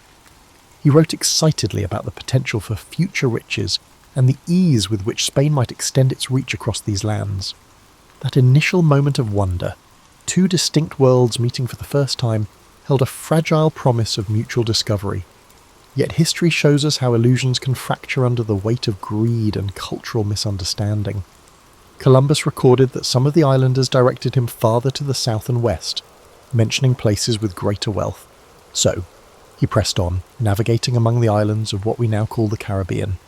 The further he travelled, the more he convinced himself that the Grand Khan's palaces might lie just around the next coastline. He heard stories, interpreted them through his own lens, and wrote letters back to Spain brimming with excitement. However, the land was not the Asia of silks and spices he had imagined. The mistake was largely geographical. The world was far bigger than he had presumed. Unwittingly, Columbus had stumbled upon a separate continent that was new only to Europeans, though not to the millions who already lived there. The seeds of future conflict were sown in these early encounters. The Spanish crown's policy was expansionist, steeped in an ideology of superiority, and Columbus's reports about malleable islanders only fueled the monarch's ambitions. He built a makeshift fort on Hispaniola, leaving some men behind while he returned to Spain with captured islanders as evidence of his discoveries. In modern eyes, that action signals a grim foreshadowing of how the New World's inhabitants would be treated, as curiosities, labour sources, or impediments to colonial aims. But in Columbus's time, such manoeuvres were considered strategic. He wanted to ensure further funding by demonstrating tangible results. Returning with natives, though entirely unethical by contemporary standards, served as proof that he wasn't just spinning tall tales. As he sailed back, Columbus already envisioned subsequent expeditions, likely anticipated wealth, honours, and a permanent place in the aristocracy. He had entered the islands as an emissary of a new empire in the making. Much like a businessman presenting a prototype to investors, he came back with enough evidence to secure additional patronage from Spain. Royal receptions greeted him upon his return, and he responded by describing the islands as paradises brimming with potential for Christian conversion and resource extraction. The tale of first contact is often romanticised, but the reality was more complex and ominous. Suspicion lurked beneath the surface, both from the Spanish who found less gold than rumoured, and from the indigenous peoples who now witnessed the arrival of more foreigners seeking land and labour. Columbus's navigational victory had unknowingly unlocked a door that would soon see waves of conquistadors, missionaries and fortune-seekers flood these shores. For now, though, in the immediate aftermath of that first voyage, Europe saw Columbus as a triumphant discoverer who validated the westward route. The next chapters would unveil the consequences of that discovery. For a brief flickering moment, there existed an in-between time when Europeans and native islanders engaged without fully understanding what was at stake. The aura of curiosity pervaded their interactions, but behind the curiosity lay a chasm of cultural difference and the looming possibility of violence. Columbus, for all his zeal and cunning, remained somewhat oblivious to the Pandora's box he had pried open. His mind was fixed on proving to the Spanish crown that he was the man to lead the next wave of expeditions into these unfamiliar waters, confident that wealth and glory lay just over the horizon. Not long after Columbus's celebrated return to Spain, word spread throughout Europe about the new lands. The name Indies stuck, reflecting Columbus's ongoing misbelief that he had neared the outskirts of Asia. In response, the Spanish crown organised a second expedition on a much grander scale. Columbus would no longer command a modest trio of ships, but rather a flotilla aimed at establishing a permanent foothold. Soldiers, settlers, and clergy accompanied him, each with their own agenda. What was the ultimate objective? Transform these islands into profitable colonies for the Spanish realm. The spectacle of this second voyage contrasted sharply with the tentative nature of the first. Resources flowed in: cannons, livestock, seeds for European crops. The monarchy envisioned these distant shores as an extension of Spanish civilization. In Columbus's eyes, the project was both an opportunity and a test. He welcomed the chance to govern as a viceroy of sorts, but the weight of responsibility also rested heavily on his shoulders. He had to turn uncharted islands into functioning colonies, maintain favour with the crown, and keep the natives from slipping out of Spanish control. Upon arrival back in Hispaniola, the atmosphere was palpably different. Where before there had been curiosity, now there was tension. The men Columbus had left behind in the makeshift fort had engaged in violent conflicts with locals, straining relations. The Taino were not a monolithic group. They had their own leadership, alliances, and internal politics, but collectively, they recognised that these foreigners sought to claim land and resources as their own, ignoring existing structures. Discontent and confusion spread on both sides, often fueled by the language gap. Columbus tried to govern, but the role required more than just navigation skills. Administering a settlement demanded diplomacy, patience, and foresight. Pressed by the Spanish crown for gold, he imposed demands on the Taino for tribute. This policy alienated them, transforming a guarded tolerance into outright hostility. Rebellions flared, and the Spanish met them with harsh reprisals, Columbus found himself caught between his promise to Spain that these territories would yield wealth and the reality that extracting riches from these communities required force or, at the very least, intimidation. Meanwhile, friction also arose among the Spanish settlers themselves. Not everyone respected Columbus. Aristocrats resented taking orders from a Genoese outsider. Soldiers chafed under what they viewed as incompetent leadership. A swirl of accusations circulated, mismanagement of supplies, favouritism, and even cruelty toward both settlers and Mindon natives. Columbus strove to maintain a grip on the situation, but as ships came and went, they carried back to Spain letters and rumours that cast him in a questionable light. People who once heralded him as a visionary began to wonder if he was a tyrant. And yet, Columbus managed to launch further exploration from these colonial footholds. He navigated around Cuba, ventured into Jamaica, and glimpsed more of the Caribbean's island chain. Each landfall brought new interactions with indigenous populations. Some initial encounters seemed peaceful enough, featuring small exchanges of goods or gestures of amity. But as Spanish ambitions grew, tensions invariably escalated into conflict. Even so, Columbus's spirit for exploration never truly dimmed. He continued sketching rough maps, confiding in his journals about how these islands might connect to the broader Asian continent. One underappreciated dimension of Columbus's second voyage was the attempt to introduce European agriculture and husbandry to the New World. Horses, pigs, and cattle unloaded from Spanish ships trotted across Caribbean shores for the first time. Wheat and sugarcane seeds were planted with the hope that they would thrive. These experiments would eventually reshape local ecosystems, though Columbus and his contemporaries didn't foresee how foreign plants and animals could disrupt native habitats. They also didn't foresee the profound demographic collapse that would befall the Taino due to disease, forced labour, and armed confrontation. Amid the daily swirl of colonial administration, Columbus also wrestled with personal disappointment. Precious metals seemed less abundant than he had hinted in his early letters. The dream of easy gold faded, forcing him to tighten the screws on both colonists and native populations to meet Spain's expectations. This pressure fueled further discontent. Some settlers plotted against him, drafting scathing reports to royal officials. Columbus responded with imprisonments and strict measures, hoping to maintain order and prove he could handle the responsibilities vested in him. He was not entirely oblivious to the unravelling situation. Letters he penned to the Spanish crown reveal a weary individual, pleading for more support, complaining that rebellious colonists undermined his policies, and defending his harsh treatment of natives as necessary under the circumstances. Historians continue to debate whether these pleas stemmed from genuine concern or a desperate attempt to preserve his authority. Possibly it was both. By this stage, Columbus was no longer just the triumphant mariner who had revealed unknown islands to Europe.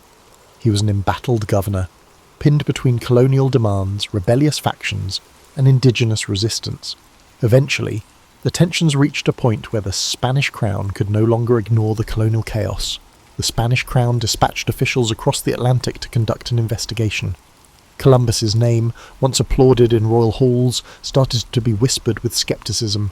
The monarchy needed order and profit, not unending complaints and allegations of brutality.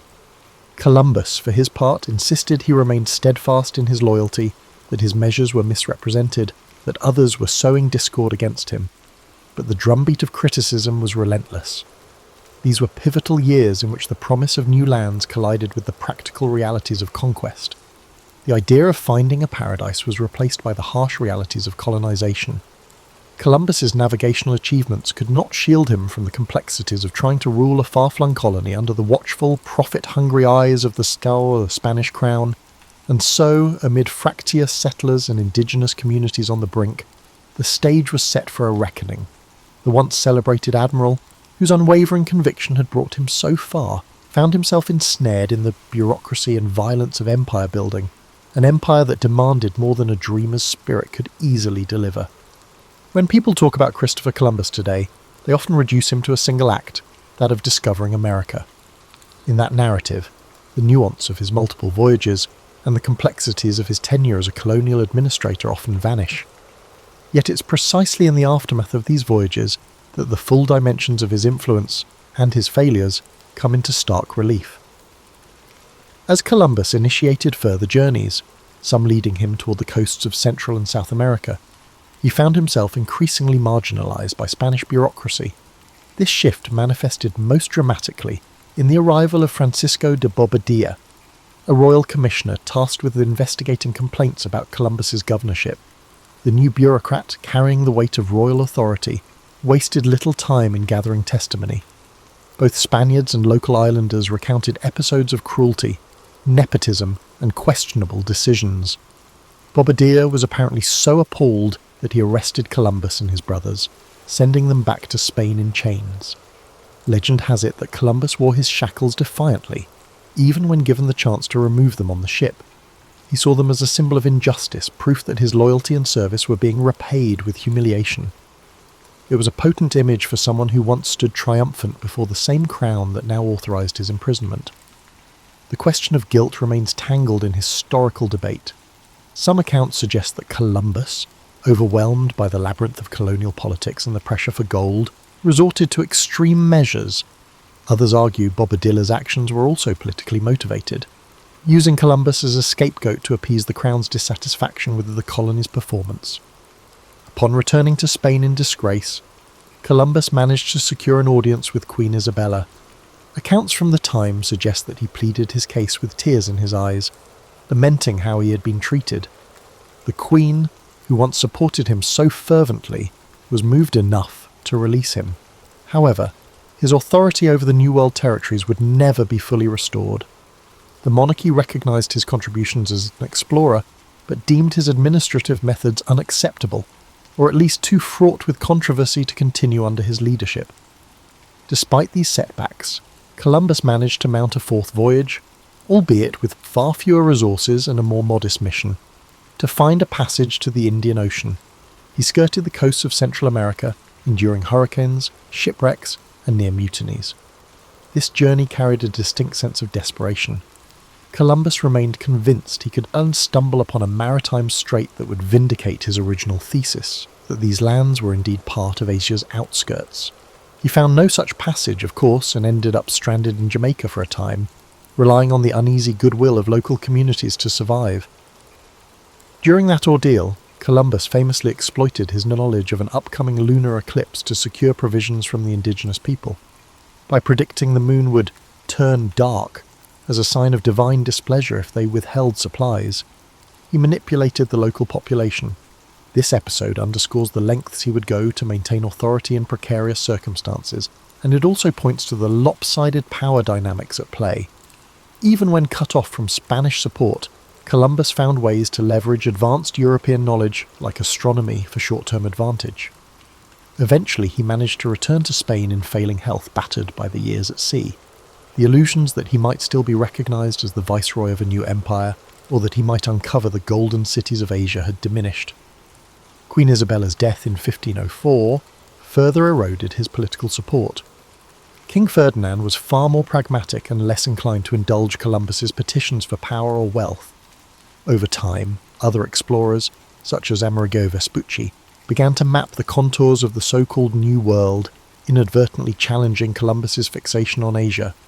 In his later years, Columbus lived in semi-retirement, dogged by lawsuits over revenues he believed were owed to him based on his original contract with the Crown. The once bold dreamer was reduced to lodging legal complaints. He penned letters that oscillated between self-justification and appeals to higher Christian purposes. Even on his deathbed in 1506, he seemed unwilling to let go of the conviction that he had indeed found a western route to Asia. From a purely human perspective, these final chapters present a poignant figure. A man once lauded as an unrivaled pioneer, brought low by the machinery of the empire he helped expand. It's tempting to cast him as either victim or villain. He was, in truth, a complex amalgamation of ambition, faith, calculation, and tunnel vision. His voyages unleashed colossal consequences for countless indigenous peoples who bore the brunt of colonization's brutality, disease, and cultural upheaval, and yet, from a European standpoint, he undeniably altered the map and opened an era of unprecedented maritime expansion. One might argue that his ultimate downfall was that he neither adapted nor let go of his initial misconceptions. Had he recognised these territories as a separate landmass, he might have adjusted his strategies, perhaps forging alliances or seeking more sustainable ways to govern. Instead, he persisted, year after year, and claiming that Asia was just around the corner, that a strait or a city of gold would validate his calculations. This inflexibility collided with the messy reality of empire building. The monarchy demanded tangible riches and stability, not unending quests based on outdated assumptions. By the time Columbus died, he had seen only fragments of his grand vision realized. The world had indeed changed, but largely beyond his personal control. Ships from other European nations would soon arrive, each with their own agendas, as the scramble to exploit the newly unveiled continents gained momentum. Columbus's name would echo through centuries, but his latter days were marked by a troubled sense of having been eclipsed. The shimmering illusions that guided him across unknown waters faded into a legacy far more complicated and far more transformative than even he could have imagined. The ramifications of Columbus's journeys extended far beyond the man himself, unleashing a chain of events that would reshape the globe. With each subsequent ship sailing westward, more European settlers landed on Caribbean shores and, eventually, the mainland. While the Spanish crown extracted gold and silver from mines carved out of the soil, indigenous societies buckled under forced labour and diseases like smallpox, measles and influenza. These illnesses, new to the Western Hemisphere, devastated populations who had no immunity. Communities that had thrived for generations collapsed, their cultural practices disrupted or erased. Within a single generation, the vibrant tapestry of the Taino and other native groups was forever transformed. Some scholars estimate mortality rates well over 70% in certain areas due to epidemics alone. The Spanish approach was typically to establish encomiendas, a system in which settlers were granted control over local communities. They were supposed to protect and educate them in Christianity, but in practice, the system turned into a form of enslavement, extracting labour while paying minimal heed to well-being. Columbus's initial governance might not have single-handedly created these policies, but his methods and the Crown's encouragement of resource exploitation set the tone. The idea of the Columbian Exchange is often used to describe the massive transfer of plants, animals, people, and ideas between the old and new worlds. From the Americas came crops like maize, potatoes, tomatoes, and cacao, which would revolutionize European cuisine and agriculture. Conversely, Old World animals like horses, cattle, and pigs quickly became fixtures in the Americas, changing landscapes and indigenous livelihoods. This exchange also included the forced migration of African slaves who were brought in to replace decimated local labour forces, grim escalation that Columbus may never have directly orchestrated, but that followed from the colonial blueprint he helped lay out. In a broader sense, Columbus's voyages sparked the European imagination. Portugal, England, France, and the Netherlands soon launched their own missions across the Atlantic, driven by rumours of riches and unconquered lands. Competing claims ignited conflicts over territory, opening a new age of imperial rivalry. The lines on maps were redrawn countless times, each iteration leaving a trail of treaties, wars, and boundary disputes. And so, the impetus that began with Columbus's belief in a westward path to Asia spiralled into a global upheaval that reached far beyond the Caribbean. As these powers jostled for control, indigenous nations across two continents faced waves of new arrivals. Some groups formed alliances with Europeans, leveraging firearms and trade relationships to gain regional advantages. Others resisted colonization with every means at their disposal, whether through warfare or diplomatic negotiation. In that unfolding drama, Columbus's role was recast, overshadowed by conquerors like Cortés and Pizarro, whose direct subjugation of massive civilizations, Aztec and Inca, dwarfed the smaller-scale conquests of the first islands. Yet the initial spark, the template for claiming land under royal charters, traced back to Columbus's insistence that these lands belonged to Spain. Over the centuries, his reputation waxed and waned. In Spain, he was intermittently lionized as a national hero, though he was Italian-born. In the emerging United States, Columbus was mythologized as an emblem of pioneering spirit, particularly during the 19th century, when a young nation sought founding myths disconnected from British colonial rule. Monuments sprouted in his name.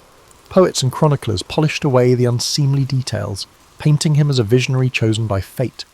But as the modern era approached, historians began to piece together the darker facets, the enslavement of native peoples, the ruthless tactics to extract tribute, and the catastrophic demographic collapse that accompanied European arrival. Within academic circles, Columbus's identity has been dissected with increasing rigour. Was he a brilliant, if flawed, mariner caught in the unstoppable tide of empire? A cunning opportunist who used royal favour to pursue his quest for personal glory? Or a tragic figure who stumbled into a continent he never understood, living long enough to see his illusion crumble? The man's diaries, the letters he exchanged with monarchs, and the records of those who travelled with him reveal contradictions and complexities that defy easy categorization. Social movements in the late 20th and early 21st centuries further heightened scrutiny. Protesters targeted Columbus Day celebrations, calling attention to the brutal legacy of colonization for indigenous peoples. Statues were defaced, public debates raged, and local governments declared alternative holidays like Indigenous Peoples' Day. The conversation shifted from glorifying Columbus's navigational triumphs to examining the price others paid for his endeavours. Some people clung to the older narrative, seeing him as an icon of exploration and progress, while others demanded a more candid acknowledgement of the suffering woven into his story. In many ways, Columbus embodies the paradox of exploration, a thirst for new knowledge and wealth, coupled with the violent imposition of power over those encountered. Modern sentiments often try to reduce historical figures to moral absolutes, hero or villain, but people, and particularly those who lived centuries ago, exist in moral shades shaped by the context of their times. Columbus was no exception. He followed the traditions of his society, exploitation, religious zeal, hierarchical rule, while also forging new paths that irrevocably altered the world's trajectory. Reflecting on this, one sees that the significance of Columbus's voyages cannot be understated. Regardless of how one judges his personal character, entire continents were thrust into a new era of connectivity and strife. Commodities, pathogens, and cultural practices mingled in a transoceanic dance, with consequences that continue to unfold. That global transformation can be traced to this determined navigator who, despite incorrect assumptions and an inflexible mindset, was the catalyst for an epical shift. History, for all its tumult and tragedy, hinged on that moment he and his crew sighted land in 1492. With the benefit of hindsight, we might picture Columbus standing at a symbolic crossroads, holding the map of his flawed calculations in one hand and a fervent sense of destiny in the other. To some, he remains an adventurer who proved the feasibility of crossing the Atlantic, bridging worlds that for thousands of years had developed independently. To others, he represents the darkest impulses of colonial ambition, unleashing oppression and subjugation on societies that neither desired nor invited his arrival. Through the prism of 5 centuries, perhaps both views hold merit, intertwined in the complexities of historical momentum. In contemporary times, the story of Columbus resonates differently depending on cultural, educational, and national perspectives. For those whose ancestors hailed from Europe, his voyages might be hailed as the dawn of a new chapter in global affairs, an invitation to expand horizons and share in cultural exchanges. For the descendants of indigenous peoples, it can symbolize the devastating onset of invasion and loss of sovereignty. And for countless African families, Columbus's breakthroughs in navigation would pave the way for a transatlantic slave trade, forcibly uprooting millions from their homelands to labor in plantations across the Americas. If we peel away the mythic layers, we find a man both guided and blinded by the convictions of his era. Columbus believed in a cosmology that insisted Earth's size was smaller than many experts claimed. He also adhered to the conviction that Christianity had a mission to spread to every corner of the globe, by force if persuasion failed. Even as a young boy, haunted by the brine-scented air of Genoa's docks, he likely never pictured how far-reaching the consequences of his ambitions would be. If anything, his early dream was to find a direct route to Asia's wealth, not to become the instigator of a massive reordering of human societies. His navigational prowess remains undeniable. Crossing the Atlantic in those small vessels demanded skill, courage, and an uncanny ability to rally terrified crews. He navigated with rudimentary tools under harsh conditions, forging routes that would later become standard passages for ships of exploration, trade, and conquest. Indeed, the staying power of his story rests partly on the maritime accomplishment itself, proving that a transoceanic crossing could be repeated and systematized. Yet the same willpower that made him persist in the face of skepticism also fueled his unwillingness to abandon his original assertion that he was in Asia. This insistence might appear almost comical, given our modern knowledge, but in his time, admitting error could jeopardize not just personal pride but the entire framework of royal patronage. Stubbornness, ironically, became a tool for survival in a cutthroat political environment. Historians continue to unearth documents that colour in the details of Columbus's relationships with both the Spanish monarchy and his relatives. Personal letters reveal a man vexed by the shifting allegiances at court and haunted by financial concerns. He yearned for the wealth and social status that successful explorers could attain, believing that divine providence had chosen him to fulfill a monumental role in human destiny. This near-messianic self-perception sometimes contradicted the messy and often brutal realities he oversaw in the colonies. Whether reviled or revered, Columbus stands as a testament to how individual actions can reverberate through the centuries. The controversies surrounding how modern societies commemorate him reflect broader debates about how we confront our collective past. How do we honour navigational feats while acknowledging the suffering inflicted by colonial pursuits? How do we teach the achievements of exploration alongside the tragedies that followed in its wake? The question of where Columbus fits within the moral landscape of history has no simple answer. For people in their middle years, like those between 45 and 54, revisiting Columbus can be a striking exercise in re-evaluation. Many of us learned a sanitized version in our youth, a simplistic epic of heroic discovery. Over time, reading more broadly or hearing stories from descendants of colonized communities might challenge those old narratives. The hallmark of historical awareness in one's middle years often involves reconciling childhood lessons with a more nuanced and frequently uncomfortable truth. Columbus's story exemplifies this process. Today, as technology allows us near-instant access to the world's knowledge, it's sobering to recall the day Columbus ventured into the unknown with only sails and unwavering belief. That leap, underpinned by flawed assumptions, still gave birth to our interconnected modern world. A world where the ripple effects of his crossing shape our politics, cultures, and environment. Whether we choose to cast him as a visionary, a reckless conqueror, or both, the fact remains, his voyages forever altered the course of history. And in contemplating his legacy, we peer into this broader quandary of how explorations, well-intentioned or not, can unleash forces that transcend the visions of those who first set them in motion.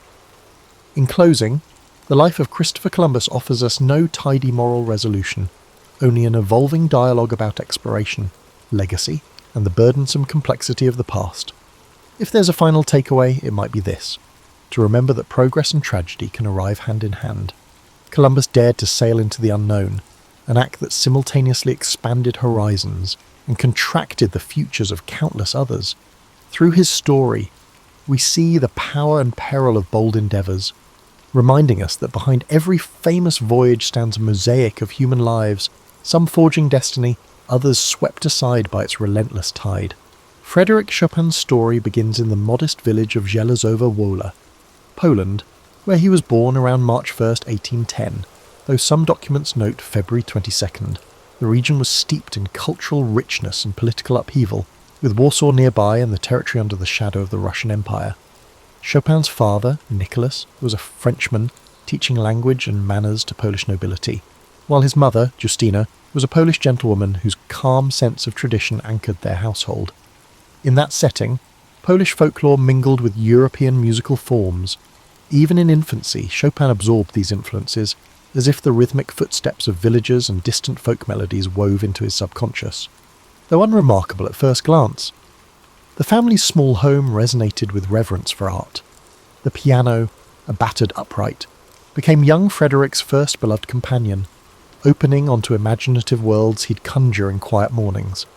Around 6, Chopin's prodigious talent drew attention from family friends and local aristocrats. In a society that revered salon culture, a gifted child at the piano was mythic. He played short pieces at gatherings, shyly but assuredly, winning over curious onlookers who watched in mild disbelief. Even then, his playing transcended mere youthful charm. He displayed a depth that hinted at hidden wells of sensitivity. His teacher, Wojciech Żywny, noted the boy's special relationship with melody, which seemed to flow through him without the stiffness typical of child prodigies. Beyond his domestic sphere, Poland itself was navigating a fragile identity. The Napoleonic Wars had left scars across Europe.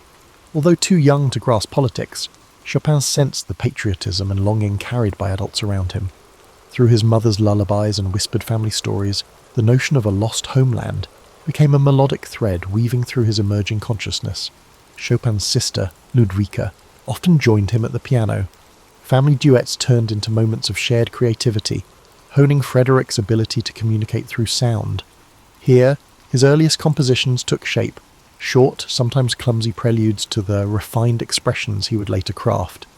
Yet these embryonic works already displayed what would become his hallmark: graceful lines and a certain bittersweet tension between major and minor. He performed publicly for the first time around age 7, playing a concert in Warsaw. Though such appearances could be dismissed as novelty, Chopin avoided the fate of child prodigies who fade once the novelty wanes. He possessed a seriousness and poetic restraint rare in children. Observers began to regard him as a symbol of Poland's hopes, a delicate, steadfast light for a land overshadowed by external forces. Despite the growing acclaim, the Chopin household valued stability. Nicholas and Justina refused to exploit their son's talent, allowing only select performances while ensuring a rigorous academic education. Literature, history, and language formed the backdrop to Chopin's musical studies, broadening his imagination and refining his sensibilities. Piano practice remained constant, punctuating daily life. Occasionally, he would present a short polonaise or mazurka at family gatherings, each piece tinged with local rhythms reframed through his evolving style. Youthful curiosity led him beyond his surroundings. Brief visits to Warsaw introduced a more cosmopolitan musical scene. Though still young, he encountered professional musicians, aristocrats, and intellectuals in salons. These glimpses of city life left a strong impression. He realized that an artistic future might extend beyond village confines. Yet he retained a deep tie to Poland's cultural soul. This duality, rooted in Poland's provincial heart while edging toward Europe's wider possibilities, would shape his entire career. For the moment, though, he was just a boy at the piano, enthralled by the promise of music that echoed far beyond any single room. Whispers about this gentle prodigy stirred questions. Could he be Poland's next great musical figure, a voice of national identity wrapped in delicate harmonies? Only time and Chopin's unfolding genius would reveal the answer. In these formative years, no one could anticipate the complex trajectory that lay ahead. But in the whispers of the local gatherings where merchants and travelling performers converged, an unspoken consensus emerged. Young Frédéric was different, far from the typical parlour show-off. He conveyed a delicate empathy through his keyboard that spoke to people's private joys and sorrows.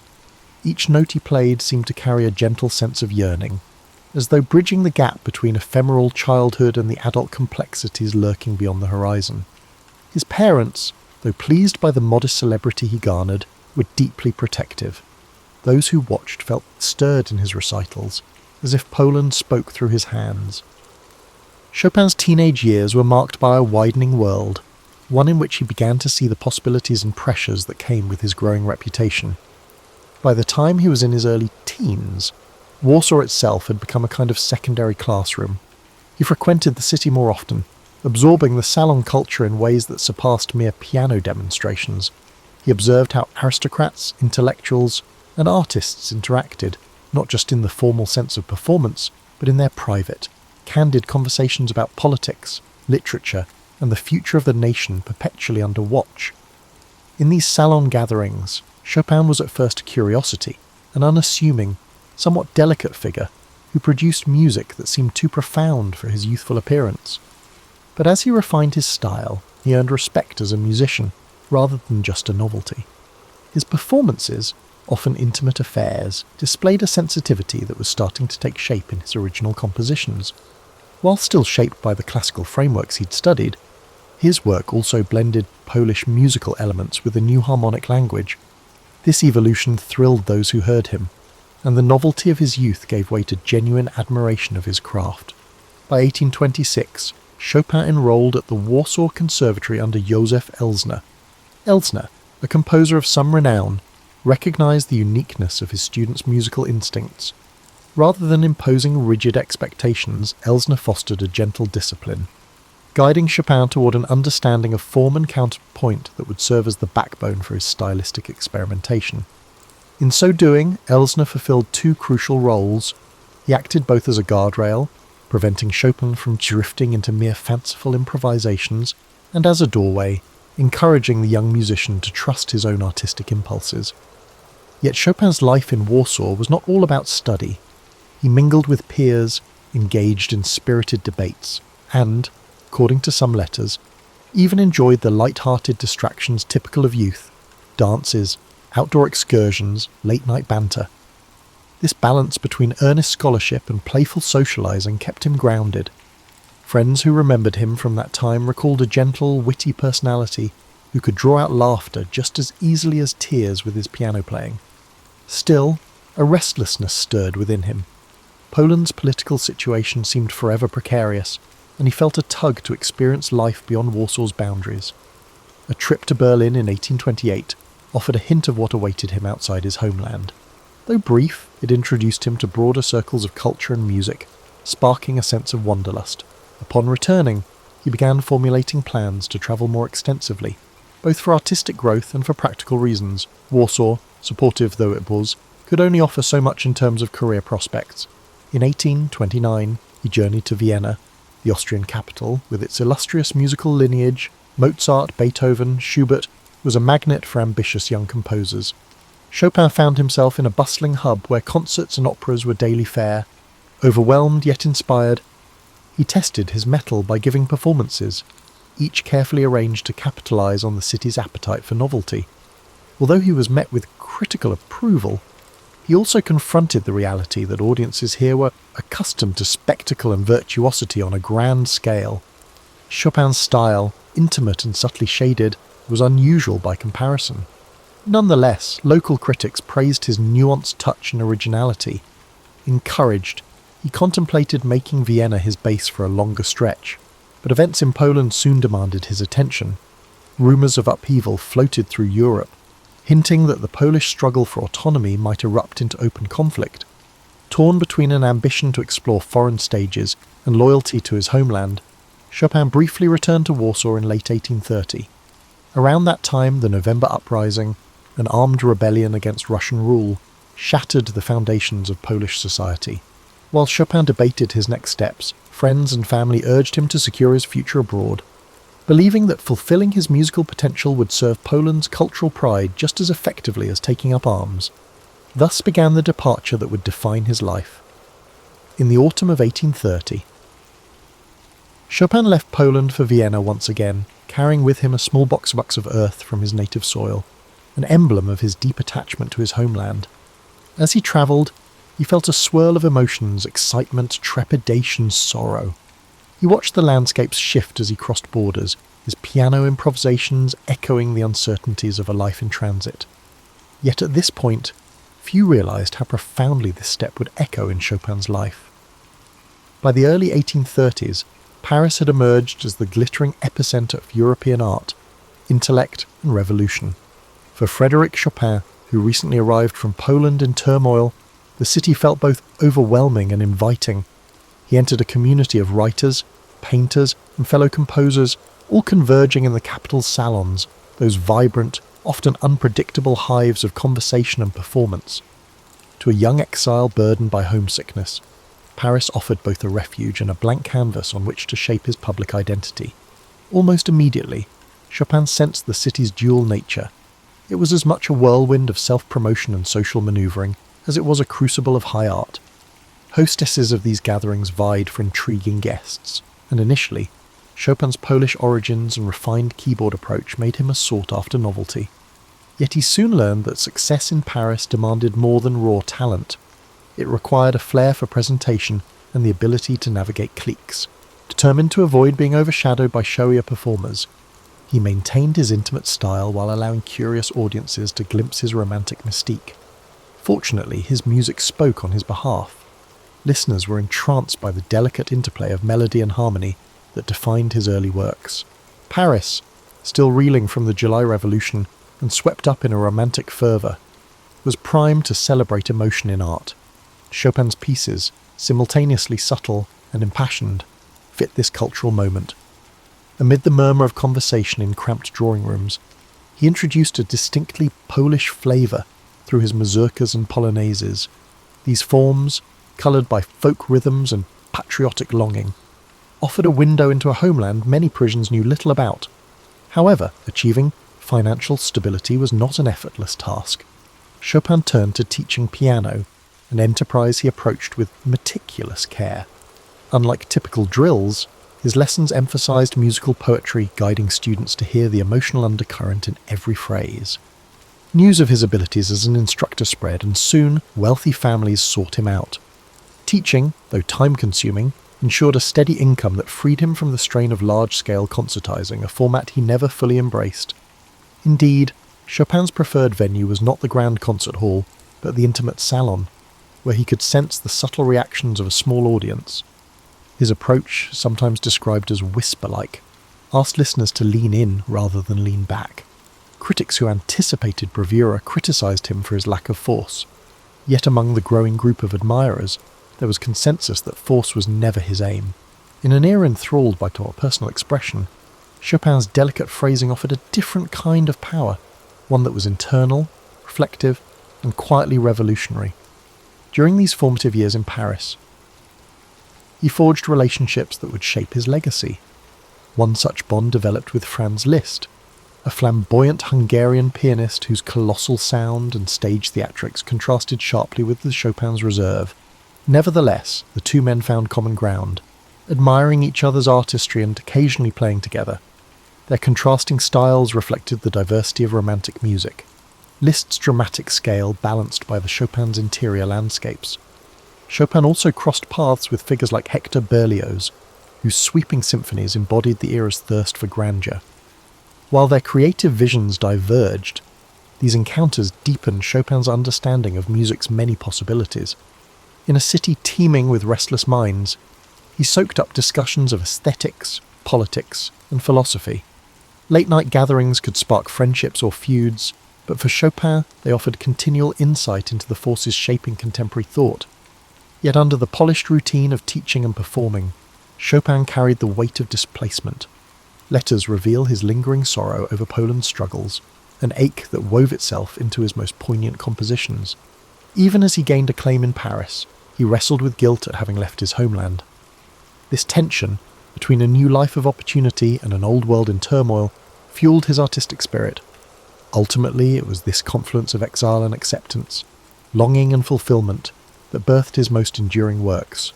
In the midst of this growing success, however, Chopin had no inkling that a dramatic personal relationship would soon reshape his life in ways even his music could barely foretell. It was within these circles of artists and intellectuals that Chopin encountered the writer George Sand, a presence as paradoxical and complex as the city itself.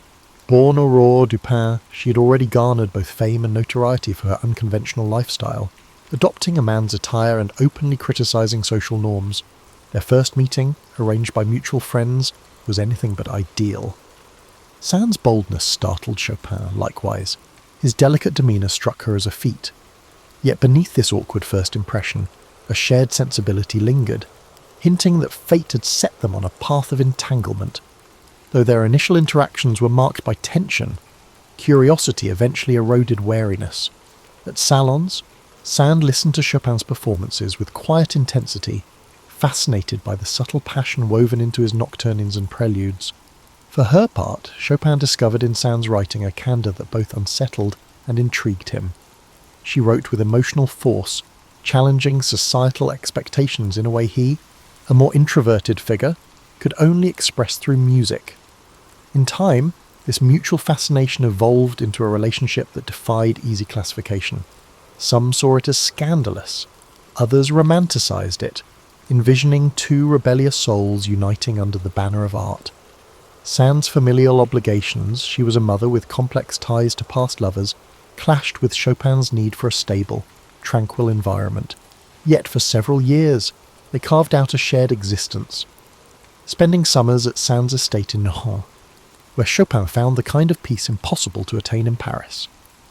The manor's sprawling gardens and rustic atmosphere gave him the space to compose free from urban pressures. Meanwhile, Sand continued to write feverishly, fueling her own literary output in parallel. This period yielded some of Chopin's most refined compositions. He built upon his previous works, deepening their emotional range while drawing further on Polish influences, especially in his mazurkas. The synergy with Sand took a curious form. She stoked his creative fires by allowing him solitude, yet providing companionship when he needed it. The letters from that era reveal a mixture of affection and exasperation, as they attempted to reconcile two strong-willed temperaments with distinct worldviews. Chopin's health, already delicate, showed further signs of strain. He suffered from persistent coughing fits and fevers, likely tied to a chronic pulmonary ailment. The exact nature of his condition remains debated, though tuberculosis is the commonly suggested culprit. At no hint, Sand took on the role of caregiver, even as she juggled her responsibilities to her children. The tranquil setting was both therapeutic and creatively stimulating. However, the underlying tensions in their partnership never fully disappeared. Despite these strains, they managed to maintain a semblance of harmony, returning to Paris for the social season and hosting a circle of admirers, including artists who found their alliance captivating. Rumours and speculations made the rounds, some exaggerated, others tinged with envy. Chopin, quieter by nature, often let Sand handle social negotiations. Her judgment-free nature and ability to navigate bohemian society made her well suited to do so.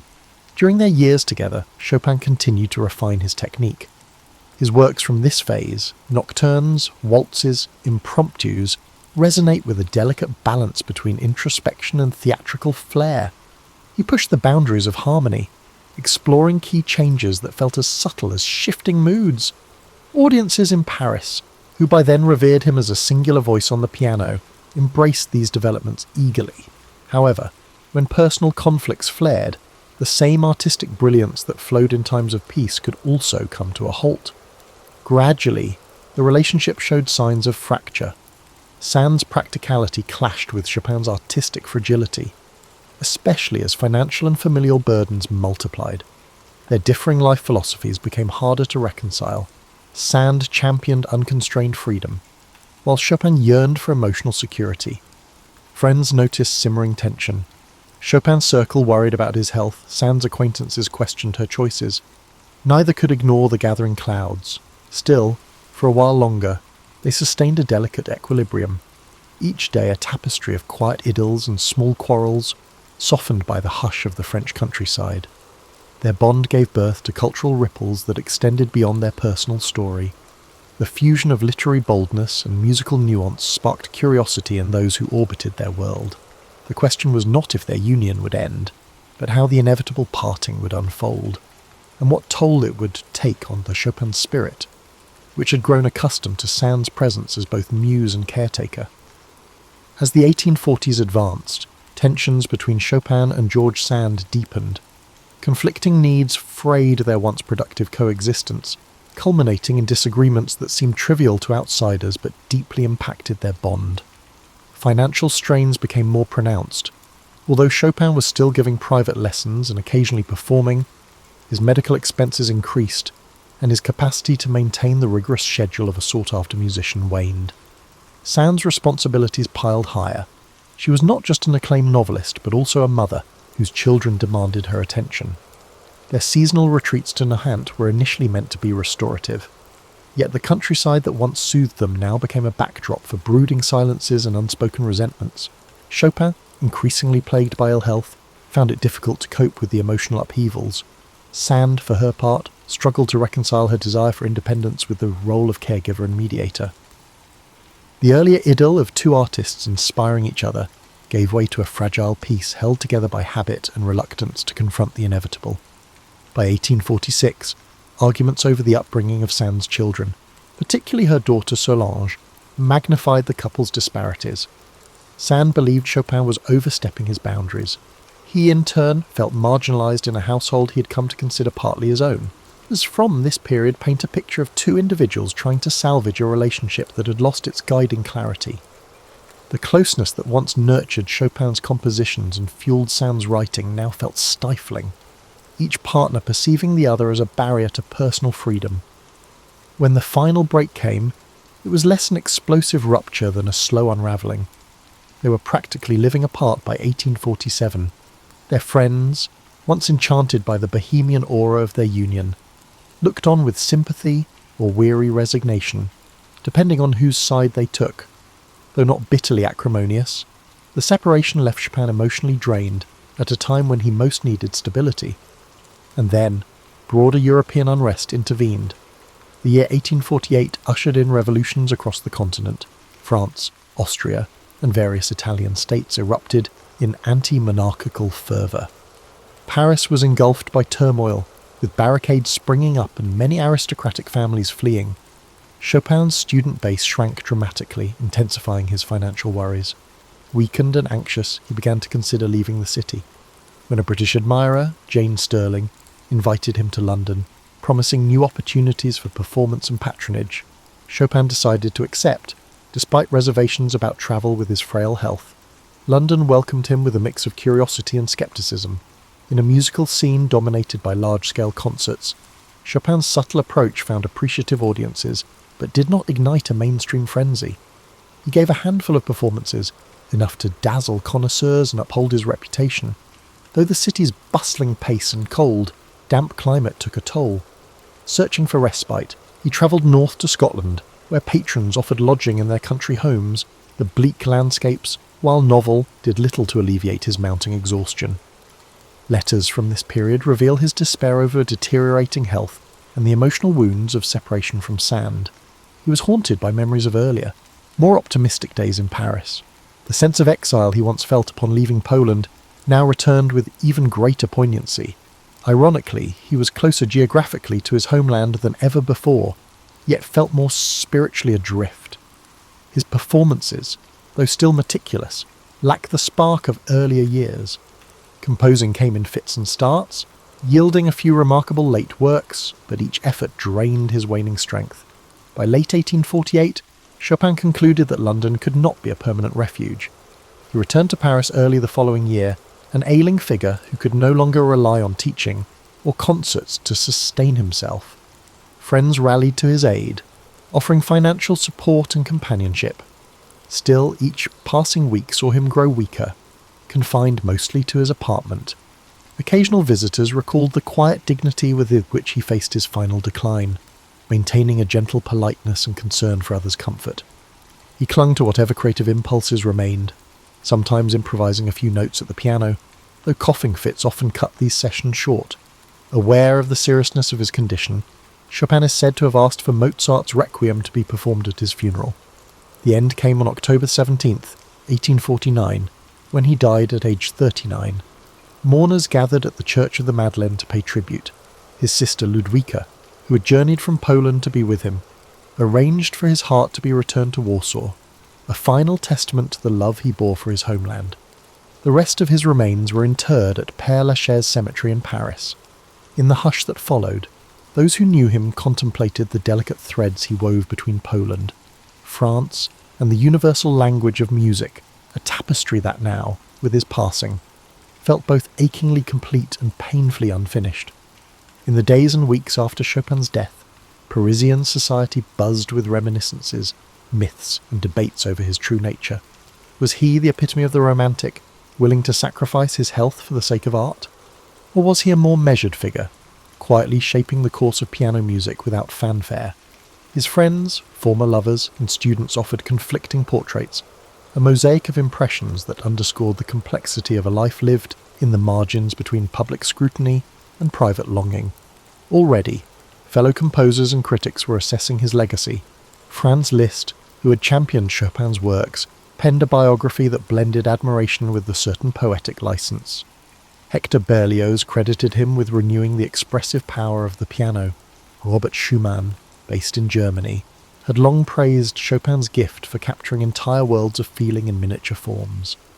While the scope of Chopin's output was modest compared to symphonists or opera composers, its influence proved outsized, a testament to the intimacy he brought to every bar of music.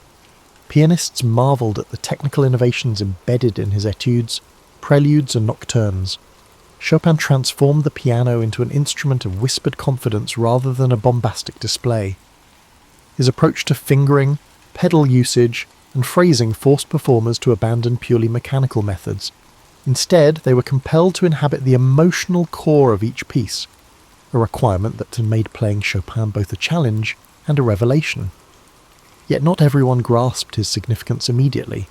Some critics, particularly those captivated by grand orchestral works, perceived his oeuvre as devoid of grandeur. They questioned whether these delicate sketches deserved the same reverence accorded to symphonies. Over time, however, that perspective evolved. Younger generations of composers recognized that Chopin's genius lay precisely in his ability to convey epic feeling through slender forms. The preludes, each a miniature universe, gained particular acclaim for their structural and harmonic daring. Even Liszt's transcriptions of Chopin's works could not replicate the subtlety that defined Chopin's own playing. In Poland, still grappling with political subjugation, Chopin's music became a beacon of cultural identity. His polonaises, with their regal, march-like rhythms, and mazurkas, echoing the rustic dance forms of rural Poland, resonated with those yearning for national dignity. Over time, entire generations of Poles would point to Chopin as the embodiment of a spirit unbroken by foreign rule. In this sense, his legacy took on a patriotic dimension, turning him into a symbolic guardian of the Polish soul.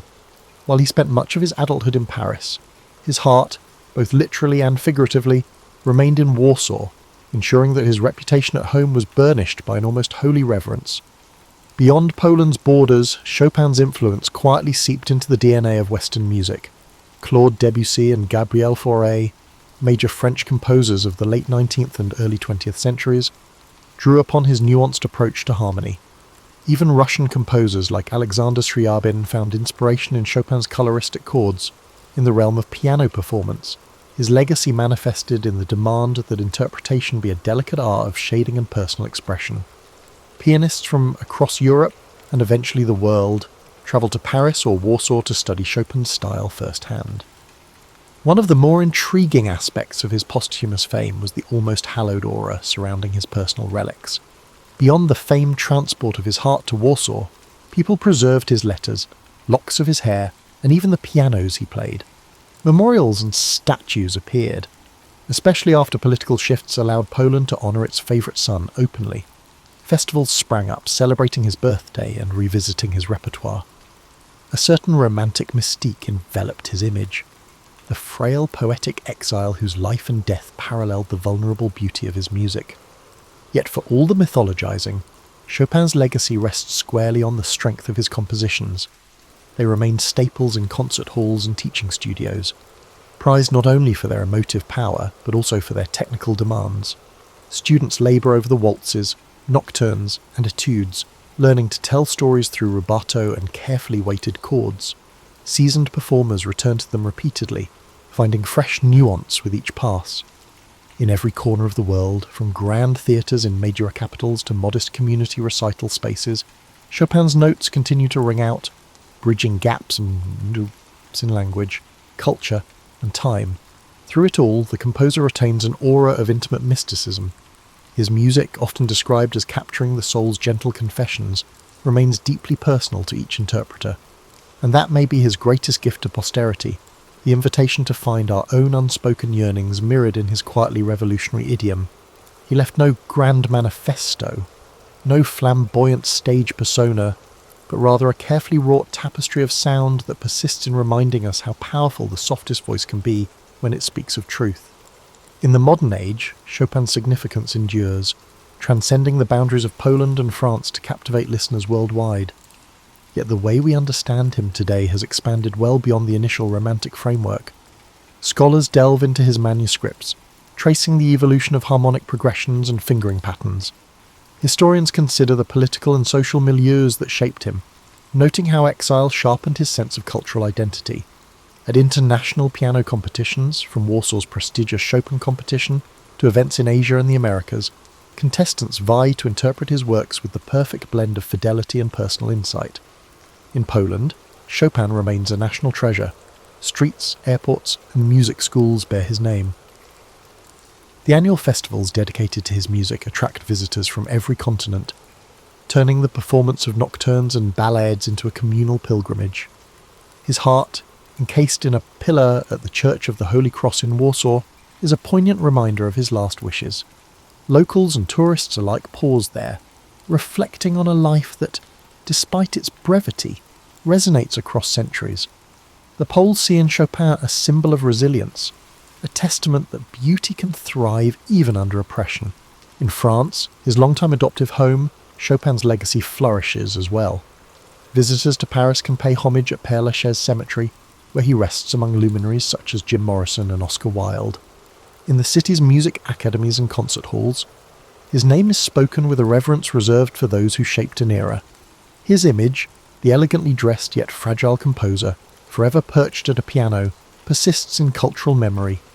Each year, recitals commemorate his arrival in Paris, recalling the sense of astonishment he once sparked in those crowded salons. Meanwhile, interpretations of his music have branched in countless directions. The early decades of the 20th century saw pianists like Ignacy Jan Paderewski champion his work with a grand romantic flourish. Later, Artur Rubinstein emphasized an elegant simplicity, stripping away sentimental excess.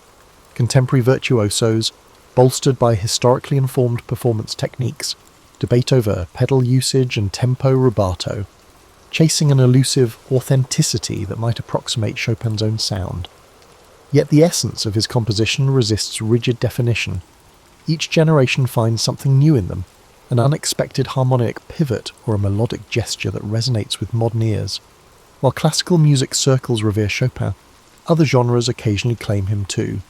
Jazz pianists adapt his harmonies, weaving his chordal language into improvisations. Film composers borrow snippets of his melodic style to evoke nostalgia or refined emotion. Even pop and rock musicians have paid tribute in their ways, sampling themes or referencing him as a beacon of artistic integrity. That a 19th century Polish expatriate continues to surface in such varied contexts underscores the universal pull of his sound. At the same time, fresh biographical insights continue to surface. Historians have unearthed letters and diaries that shed light on his experiences in exile, his struggles with illness, and his sometimes overlooked humour. Discussions of his personal relationships, particularly his partnership with George Sand, have shifted from scandalised whispers to nuanced examinations of how two creative forces can both nurture and wound each other. Modern scholarship probes the idea that Chopin's poor health was not merely a tragic backdrop, but a driving factor in his artistry, compelling him to distill profound emotion into concise forms. One cannot overlook the importance of nostalgia and memory in Chopin's ongoing allure. His nocturnes, waltzes, and mazurkas possess a wistful quality that resonates with anyone who's experienced love and loss, yearns for home, or contemplates the transient nature of life. That sense of longing, so central to the Romantic era, feels surprisingly fresh in a world where technology often accelerates our daily existence. Through Chopin's music, many listeners find a space to breathe, to contemplate subtler shades of emotion less easily expressed in words. In a sense, the Chopin story is a bridge between epochs. He lived in the age of candlelit salons and quill-penned letters, yet his art continues to find renewed relevance. Grand competitions see young pianists from Seoul, Buenos Aires, Cape Town, and beyond interpret his scores with riveting originality, proving that music transcends geography and time. The constant reimagination of his work through performance, scholarship, and even casual listening testifies to the enduring power of a gentle soul who spoke most eloquently when seated before a piano. From Zhelezova Wola to Paris and back again, Chopin's journey resonates as a narrative of exile, creativity, love, and loss. He remains a figure both deeply cherished and endlessly debated, his spirit woven into the collective memory of Western culture. Each generation rediscovers him on its terms, drawn in by music that whispers truths about the human condition. And thus, Frédéric Chopin lives on, a quiet but potent force, reminding us that even the softest voice can reverberate through history. In the year 742 CE, the prosperous city-state of Khorasan glittered under the noonday sun. A nexus for caravan routes feeding distant empires, Khorasan thrived on the exchange of saffron, silk, star charts, and rumours whispered behind curtained alcoves. At its centre loomed a grand marketplace whose vaulted roof trapped the daily bustle in a ceaseless echo. Traders from Byzantium, Tang China, the Abbasid Caliphate, and beyond mingled among stalls stacked high with lapis lazuli, dried fruit, and perfumed sandalwood. Some hailed it as a marvel of cosmopolitan life, where fortunes might pivot in a single conversation. Among the people navigating the throng was Karia bint Yazd, a travelling scholar whose lineage traced back to the once-renowned Zoroastrian priests of Persia. Her face betrayed concentration as she studied hieroglyphic notations in a weathered scroll. Unmarried and unconcerned with the expectations placed upon a woman of her station, she had roamed from one end of the Silk Road to the other, piecing together knowledge that seldom found its way into the official annals. The swirl of Khorasan's commerce did not distract her. She focused on a lead suggesting that rare manuscripts had surfaced in a private collection near the city's eastern quarter. This rumour, if proven true, could illuminate corners of history barely glimpsed by modern scholars. Korea pressed deeper into a labyrinth of narrow lanes behind the main bazaar, guided by a coded map etched into her memory. Eager boys offered to carry her satchels for a coin, and watchful guards in brass-trimmed uniforms eyed each passerby. She brushed off all offers of help. Too many watchers, too many ears. At last, she arrived at a courtyard hidden behind a plain wooden door. Its walls were plastered in cream white, while vines spiralled up lattices under a hazy afternoon sky. Within that secluded enclave stood an elderly bibliophile named Kazem al-Talibi, his hands trembling under the burden of a slender volume bound in jade-green leather. Their meeting was brief. Korea offered him carefully wrapped objects, fragments of ancient mathematics tablets uncovered near Samarkand, and, in exchange, Kazem relinquished the jade-bound text. He warned her that certain circles would stop at nothing to keep these pages hidden, for they revealed knowledge rumoured to disrupt any empire reliant on controlling scholarship. She nodded gravely, accustomed to the shadows that dogged rare manuscripts. Across the years, she had learned that truth took many forms, each requiring a subtle approach to keep it from vanishing under official censure. Emerging once again into the main bazaar, Korea carefully hid the new acquisition beneath her travelling cloak. She knew better than to linger. Khorasan's seeming tolerance of foreign ideas could transform abruptly if power shifted.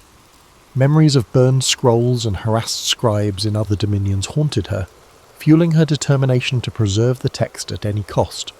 She arranged with a local caravan heading eastward, its leader a woman named Afsoon, who had a reputation for outmanoeuvring desert bandits.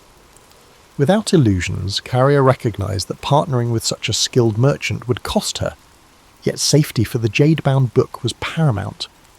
Before the caravan departed, Korea paid her respects at a small shrine dedicated to wise men of antiquity. A single candle flickered by the altar, illuminating offerings left by travellers praying for clear roads and fair weather. She exhaled a silent oath that she would not let ignorance devour the precious knowledge in her care.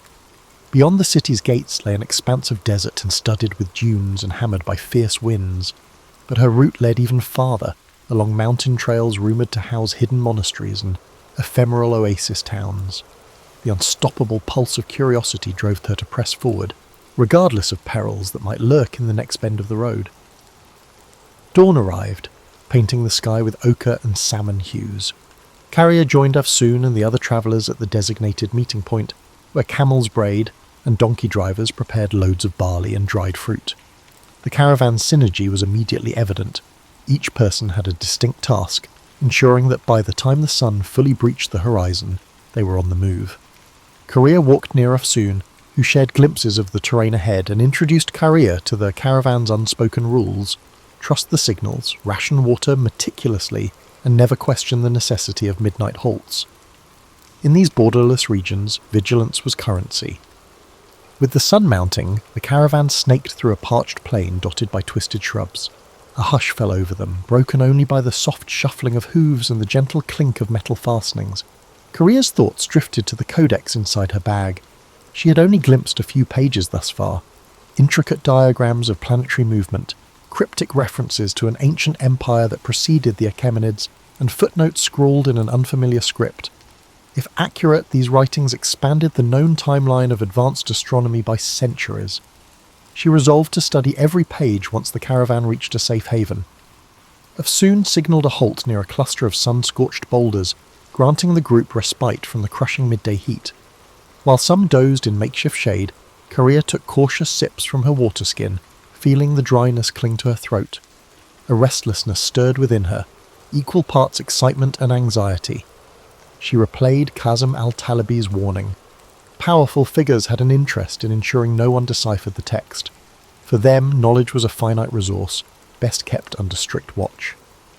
As a swirl of wind kicked sand across her path, Carrier gripped her satchel, silently vowing she would not be silenced. By twilight, the caravan approached a modest oasis, lined with date palms that cast long shadows across still water. Afsoon guided her camels into a semicircle, forming a protective barrier against stray wanderers. Several travellers set about erecting tents, while others gathered wood for small fires that would ward off the chill of desert night. Korea found herself drawn to the water's edge, where subdued conversation rose among weary merchants. Some speculated about the political tensions brewing in distant courts, others lamented the rising cost of salt. As darkness settled, the oasis took on an otherworldly hush. A crescent moon glimmered overhead, illuminating faint outlines of crumbling stone pillars, suggesting an abandoned settlement from a forgotten era. Under that quiet vault of stars, Korea couldn't resist scanning a few more pages of the jade-bound manuscript. Its text merged empirical observations with philosophical notes referencing the grand wheel of time. She recognized oblique references to astronomical systems older than the widely recognized Ptolemaic model. If deciphered fully, such knowledge might challenge many assumptions cherished by esteemed academies. Meanwhile, Afsoon stepped away from the main group, beckoning Korea to join her near a withered acacia. "You stand out among our company," the merchant remarked in a measured tone. "Your eyes never rest, and you guard that bag as if it carries the soul of a king." Carrier, wary of revealing too much, offered that she was merely a scholar entrusted with a rare item. Afsoon nodded, but warned Korea that roving spies seeking advantage for rival factions often infiltrated caravans. She suggested Korea remain vigilant, especially given the extraordinary bustle in Khorasan, where rumour travelled like wildfire. Unable to sleep, Korea lingered by the embers of the fire after most travellers had dozed off. She studied the swirling patterns of the night sky, mindful of the coded star charts in the manuscript. Passing caravans sometimes recounted legends of a hidden library in the mountain city of Varash, where lines of knowledge stretched back to centuries unknown. Karia wondered if that library could fill the gaps in her text. She believed the jade-bound manuscript might be only a fragment of a larger puzzle, scattered across the Silk Road's shifting tapestry. Morning unveiled a horizon brushed with amber, and the caravan proceeded along a rocky escarpment overlooking a vast dune field. Rolling slopes of sand rippled beneath the wind like the surface of a living sea. At midday they paused for water, rationed by Afsoon with practiced efficiency. Karia noticed that one of the other travellers, a soft-spoken man named Malik, carried a small chest meticulously locked. He travelled with perpetual worry etched into his features, eyes darting whenever talk turned to rumours of desert raiders. Secrets seemed to coil around each member of this assemblage, as though no one ventured these roads without hidden motives. Late in the afternoon, the caravan encountered a party of horsemen flying the banner of a minor warlord rumoured to be in league with the region's most feared bandit clans. Tension crackled through the group as Afsoon halted the caravan, waiting for the riders to approach. After a terse greeting, the horsemen rode on, apparently uninterested in conflict, but the encounter rattled everyone. Korea noticed Afsoon's posture remained rigid with caution long after the riders vanished in a plume of dust. The merchant murmured about changing their route, seeking narrower trails less patrolled by predatory chieftains. That evening brought them to a narrow gorge, its walls towering on either side in jagged ridges. Afsoon insisted they make camp in a sheltered alcove half hidden behind weathered boulders. By the flicker of firelight, Korea finally delved into the central chapter of the manuscript. Strange symbols, part cuneiform, part unknown script, decorated the margins, each sign accompanied by cryptic commentary. The text recounted a civilization that mapped constellations in ways contrasting with every known chart. Diagrammatic lines implied an advanced geometry, far exceeding the standard calculations of her time. Just as Korea's pulse quickened at the revelation, a cry rang out near the edge of camp. She rushed toward the commotion, heart pounding. Malik stood trembling by his small chest, which now lay open, its contents missing. Anguish coloured his voice as he pleaded for help, insisting that something vital had been stolen, a crucial letter from the governor of Basra, hidden within that chest. Afsoon assembled the caravan members, demanding an explanation. Tempers flared, suspicion circled, and whispered accusations rippled through this group. Searching for footprints beneath lantern light, they discovered evidence of at least 2 intruders who had come and gone without a trace. No sign indicated who among them might be an accomplice. The theft underscored Afsoon's earlier warning. In these transitory worlds, secrets attract cunning opportunists. Korea gripped her manuscript more tightly, wishing to vanish inside the labyrinth of lines and symbols that promised an era unbounded by petty intrigue. Yet she remained anchored in the caravan's tense reality. The road ahead felt increasingly perilous, and the cost of preserving knowledge seemed set to rise. The following sunrise found the caravan subdued, each member wary of neighbours who might conceal hidden agendas. Afsoon led them out of the gorge at a brisk pace, aiming to put distance between their group and whoever had orchestrated the nighttime theft. A pale wind carried the scent of flint and dust, stinging eyes and chapping lips. Their route descended along a dry riverbed flanked by stunted tamarisk shrubs, offering scant protection from the intensifying sun. Korea trudged in Stolzen silence, mindful that trust could be a luxury. As midday drew near, they spotted the remnants of a caravanserai built against the side of a bluff. Its once sturdy walls had caved in and battered archways led into courtyards strewn with fallen timber. Afsoon signalled a cautious approach, uncertain whether travellers or outlaws might be occupying the ruins. The group explored in pairs, stepping over cracked tiles littered with scorpion husks. No living presence emerged, though evidence of a hasty departure. Scattered coals, torn blankets, suggested someone had sheltered there not long before. Since water was available from a half-collapsed cistern, Afsoon decided they would rest under what remained of the caravanserai's roof. Malik hovered by his broken chest, sifting through remnants of cloth as though searching for any clue. Korea drifted away from the group, drawn to an overgrown courtyard where a dried fountain stood. Vines draped its cracked basin, trailing over carved motifs of intertwined serpents. Time and neglect had worn away the finer details, yet a mysterious energy lingered, as though the place once echoed with conversation about cosmic truths beyond mortal comprehension. She pulled out the jade-bound book to scrutinize a passage describing the 4 points beyond the boundary of earthly measure. The text postulated that certain alignment patterns, stars in specific conjunctions, allowed glimpses into knowledge unattainable through ordinary means. This notion was not entirely foreign, given that many mystical traditions in Persia and India spoke of cosmic gates. Still, the clarity of these instructions startled her. The manuscript seemed less a mere curiosity, and more a carefully constructed key. She wondered if others who sought it might comprehend its significance. Meanwhile, Afsoon prepared spiced lentils and shared them among the group, her gestures calm yet determined to maintain unity. Tension still hovered like a low cloud, with suspicions that the thieves might be part of a larger plot. Over a sparse meal, Korea gleaned fragments of each traveller's story.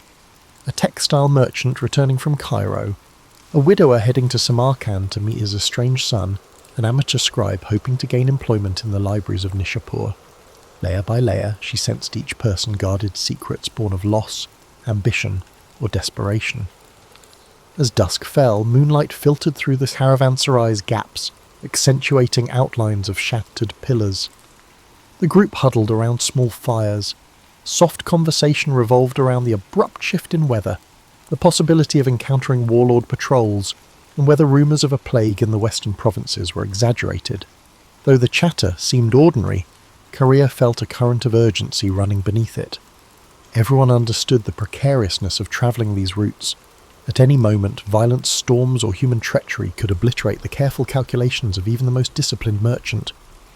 Restless, Korea ventured into the courtyard once more. She ran her fingertips over the carved serpents, musing that knowledge itself often took the shape of something fearsome and winding, capable of enlightenment but also of destruction, depending on who wielded it. Before she could lose herself in speculation, a subtle motion in the archway drew her attention. She turned to see Malik, shadowed in moonlight. His face still wore traces of anguish.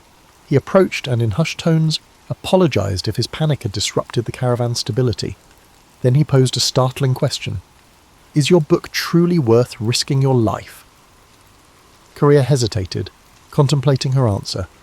She confessed that its pages might safeguard insights from an older civilization, knowledge that could enrich the world if studied openly. Yet she recognized the hazards. No single text was worth a life, unless it also contained the means to prevent greater harm. Malik nodded, revealing that his lost letter held the potential to end a trade blockade strangling his hometown. Without it, he feared entire families would starve. They shared a poignant silence, realizing each bore a heavy burden for reasons that extended beyond self-interest. Their exchange was interrupted by a faint shout from Afsoon, who was patrolling the perimeter. A silhouette darted across the ruins, then vanished behind a crumbling wall. Alarmed, Carrier and Malik hurried back to the main courtyard, only to find the rest of the travellers on their feet. The intrusion lasted mere seconds, but it confirmed the presence of watchers trailing them. The memory of the stolen letter flared in every mind. Gathering her satchel close, Carrier recognised that pursuit was inevitable.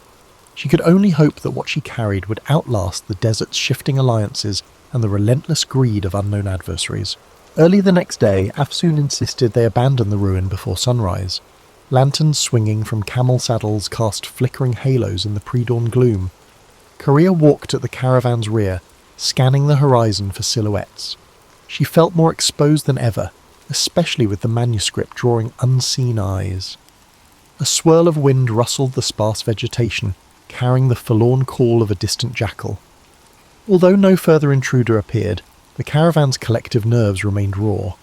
Their route now wound through a series of rocky badlands. Eroded hills, tinted red and ochre, rose around them in jagged formations reminiscent of a broken amphitheatre. At times the path was scarcely wide enough for 2 camels to pass. Dust coated every surface, clinging to clothes and creeping into waterskins. The travellers advanced in single file, each footstep measured. Malik, no longer shy, kept pace with Carrier, forging an unspoken alliance based on empathy rather than shared purpose. By noon they reached an outcropping that afforded a sweeping view of the surrounding valleys. Afsoon pointed to a distant caravan crossing a ridge, its figures small as insects against the harsh light. "Better to let them move on without our paths intersecting," she murmured, concerned they might be bandits or rival merchants. She had planned a side route that skirted known bandit strongholds, though it meant trudging through more challenging terrain. No one objected. Safety trumped speed in these uncertain wilds. As the day wore on, the punishing sun pressed down. Some travellers began to show signs of heat exhaustion. Afsoon allotted extra water rations, mindful that supplies were finite. Carrier's thoughts swirled with calculations. How many days until they reached an established town? Would the manuscript's possible revelations be worth the perils? She reminded herself that knowledge had never come cheap, especially not the kind that might undermine established systems of power. Still, she felt an undercurrent of apprehension. Unseen forces seemed determined to intercept their path. Twilight offered a brief respite. They pitched camp at a plateau peppered with hearty desert shrubs. Wind wove through the stony hollows, producing a low moan that set everyone on edge. This time, Afsoon posted watches in rotating pairs. Carrier volunteered for the midnight shift, hoping to glean some solitude for reading. When her turn arrived, she positioned herself near a small fire, scanning the starlit horizon, while carefully turning pages of the jade-bound codex. A diagram, carefully inked, depicted a swirling cosmos dotted with unfamiliar constellations. The accompanying text mentioned a geometry bridging mind and universe, though the specifics remained cloaked in archaic jargon. She sensed movement at the edge of the firelight and gripped the book protectively, but it was only an elderly trader from their group, awakened by coughing. He approached, nodding politely. "I see that you carry more than curiosity," he said, glancing at the manuscript's glowing pages. He spoke of his younger days when he'd travelled to a mountaintop sanctuary, rumoured to house writings older than any empire.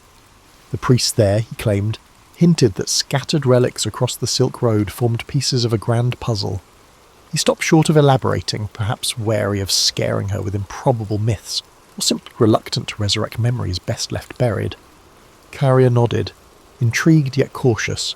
She had heard variations of the mountaintop library tale in her journeys. One version placed it in Tibet, another in the highlands of Persia, and yet another in the Himalayas near the Indus. Regardless of location, the consistent theme was that a hidden repository of ancient texts might hold radical knowledge of mathematics, medicine, and astronomy. Could her manuscript be part of that lost legacy?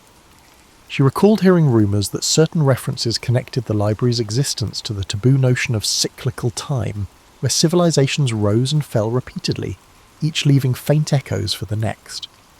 The elderly trader coughed again and excused himself to rest. Alone, Korea gazed at the codex, a swirl of questions filling her mind. Just then, a sharp whistle pierced the night air. She sprang to her feet. Afsoon came running, sword in hand. A scout on the perimeter shouted news of footsteps on the far side of the plateau. Everyone scrambled for weapons. Adrenaline surged. Within moments, the intruders fled, vanishing as swiftly as they'd arrived, leaving only footprints. Afsoon suspected they were testing the caravan's defences. Tension soared. Though no battle ensued, the message was clear: someone to track them with precision. As the group attempted to settle back into a semblance of rest, Korea's mind refused to quiet. She wondered if the vanished intruders belonged to a clandestine order or were simply bandits with a knack for intimidation. Either way, the manuscript's significance seemed amplified. In that uneasy darkness, she cradled her precious book, feeling the weight of unspoken centuries pressed between its covers. The next day would bring new confrontations, but for now she could only watch the flickering embers and await the uncertain dawn. Dawn arrived with a brittle clarity that rendered every stone, shrub and wary expression in sharp focus. Afsoon wasted no time ordering a quick departure. The caravan assembled under a sky streaked with lavender and rose, a fleeting beauty overshadowed by a need for vigilance. Camels loaded, watch rotations decided, they moved out, following a narrow winding track that descended toward lower elevations. The arid air tasted metallic, as if charged with pent-up tension. By mid-morning, the landscape began transitioning to hill country. Small streams, fed by recent rains, cut through the tough terrain, offering a chance to refill water skins. The travellers approached a shallow creek where reeds rustled in the wind. Carrier noticed footprints in the soggy earth. A separate group had passed here recently, heading in the same direction. Afsoon scowled, muttering about the possibility that in Mao they might be trailing those who had invaded their camps. Concern rippled through the caravan. Eager to stay ahead, Afsoon pushed the group onward at a grueling pace. Korea's calves ached as the trail zigzagged between rocky slopes and patches of thorny vegetation. In the distance, the outlines of a fortified town occasionally emerged, only to disappear behind ridgelines. She guessed it to be Garesh, a mid-sized trading post rumoured to host pilgrims from the Indus region. If they could reach Garesh by nightfall, the caravan would have a solid perimeter wall to shield them, at least temporarily. Eventually they spotted walls of pale stone crowned by watchtowers. Afsoon signalled for calm, reminding everyone that unknown dangers could lurk within a walled town as readily as outside. Approaching the gates, they encountered a row of guards wearing mismatched armour. After examining Afsoon's travel permits, the guards allowed them entry in exchange for a modest toll. Inside, the streets were cramped with stalls selling earthenware, dyed cloth and hammered bronze jewellery. The aromas of grilled meat and fresh bread teased weary travellers, but an undercurrent of wariness ran through the crowd. Afsoon found a secure compound where the caravan could rest. Stone walls enclosed a courtyard that provided storage for the camels and a small stable for donkeys. Carrier, anxious to glean any insight into who might be pursuing them, ventured into the town's winding lanes. She discovered a public square where men played strategy games on carved wooden boards. Nearby, a cluster of pilgrims chanted verses in a language unfamiliar to her. Amid these scenes, rumours floated. A band of masked riders had passed through a day earlier, asking about a certain travelling scholar. The mention chilled her. She hurried back to the compound, only to find Malik pacing by the gate, fidgeting with a leather pouch. He had overheard similar chatter, strangers seeking news of a woman carrying forbidden documents. Korea realised the net was tightening. They still had a window to slip away, but not much of one. She conferred with Afsoon, who suggested leaving Garesh under cover of darkness, continuing east along seldom-used back roads. Although it entailed more risk, waiting might let their pursuers converge. After sunset, the caravan packed up stealthily. Torches were kept minimal, camels silenced with calm handling. A hush enveloped them as they slipped through Garesh's secondary gate, bribing a night watchman who scarcely looked at their faces.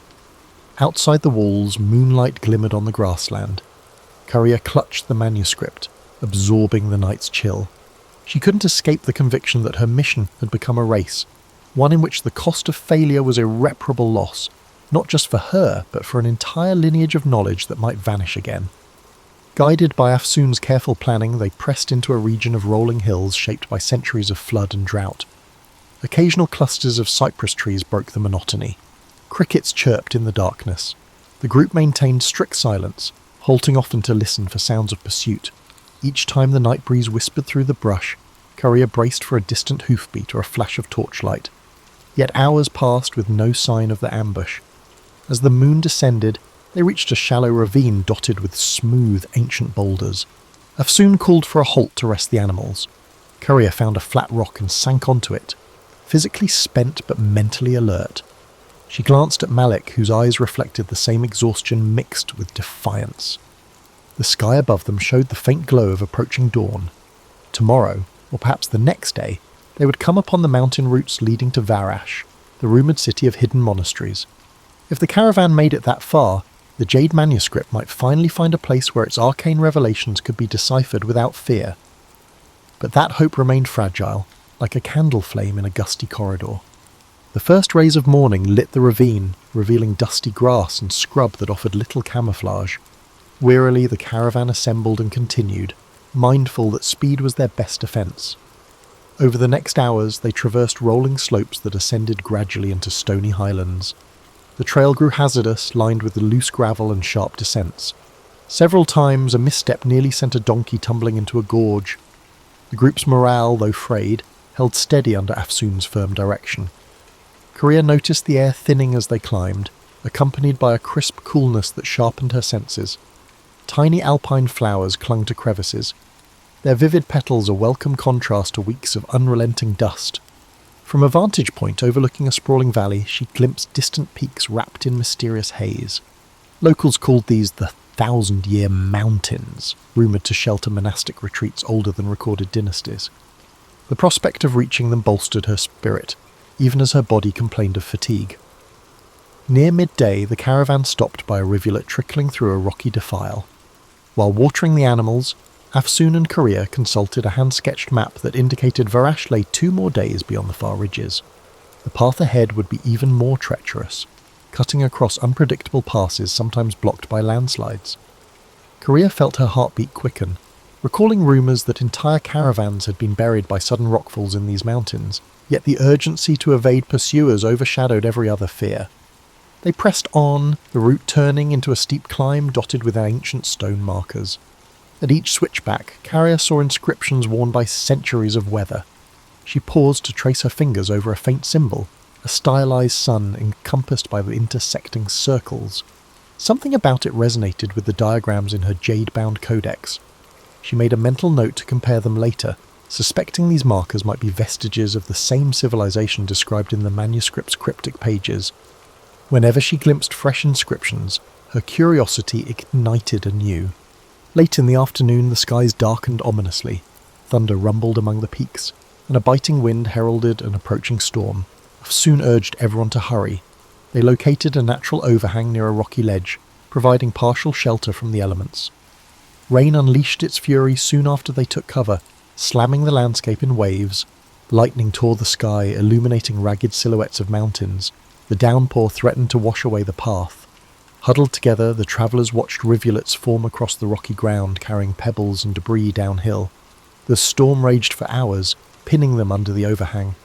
Courier used the enforced pause to unwrap the codex, sheltering it beneath a canvas. She examined the sections she had not yet deciphered, focusing on references to a temple of horizons.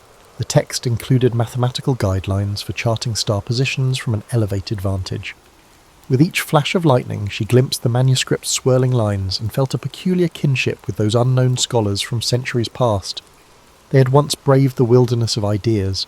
Now, in a literal wilderness, she carried their legacy. Eventually, the worst of the storm passed, leaving dripping rocks and a deep chill in its wake. The group decided to remain under the overhang for the night, wary of slick trails and potential landslides.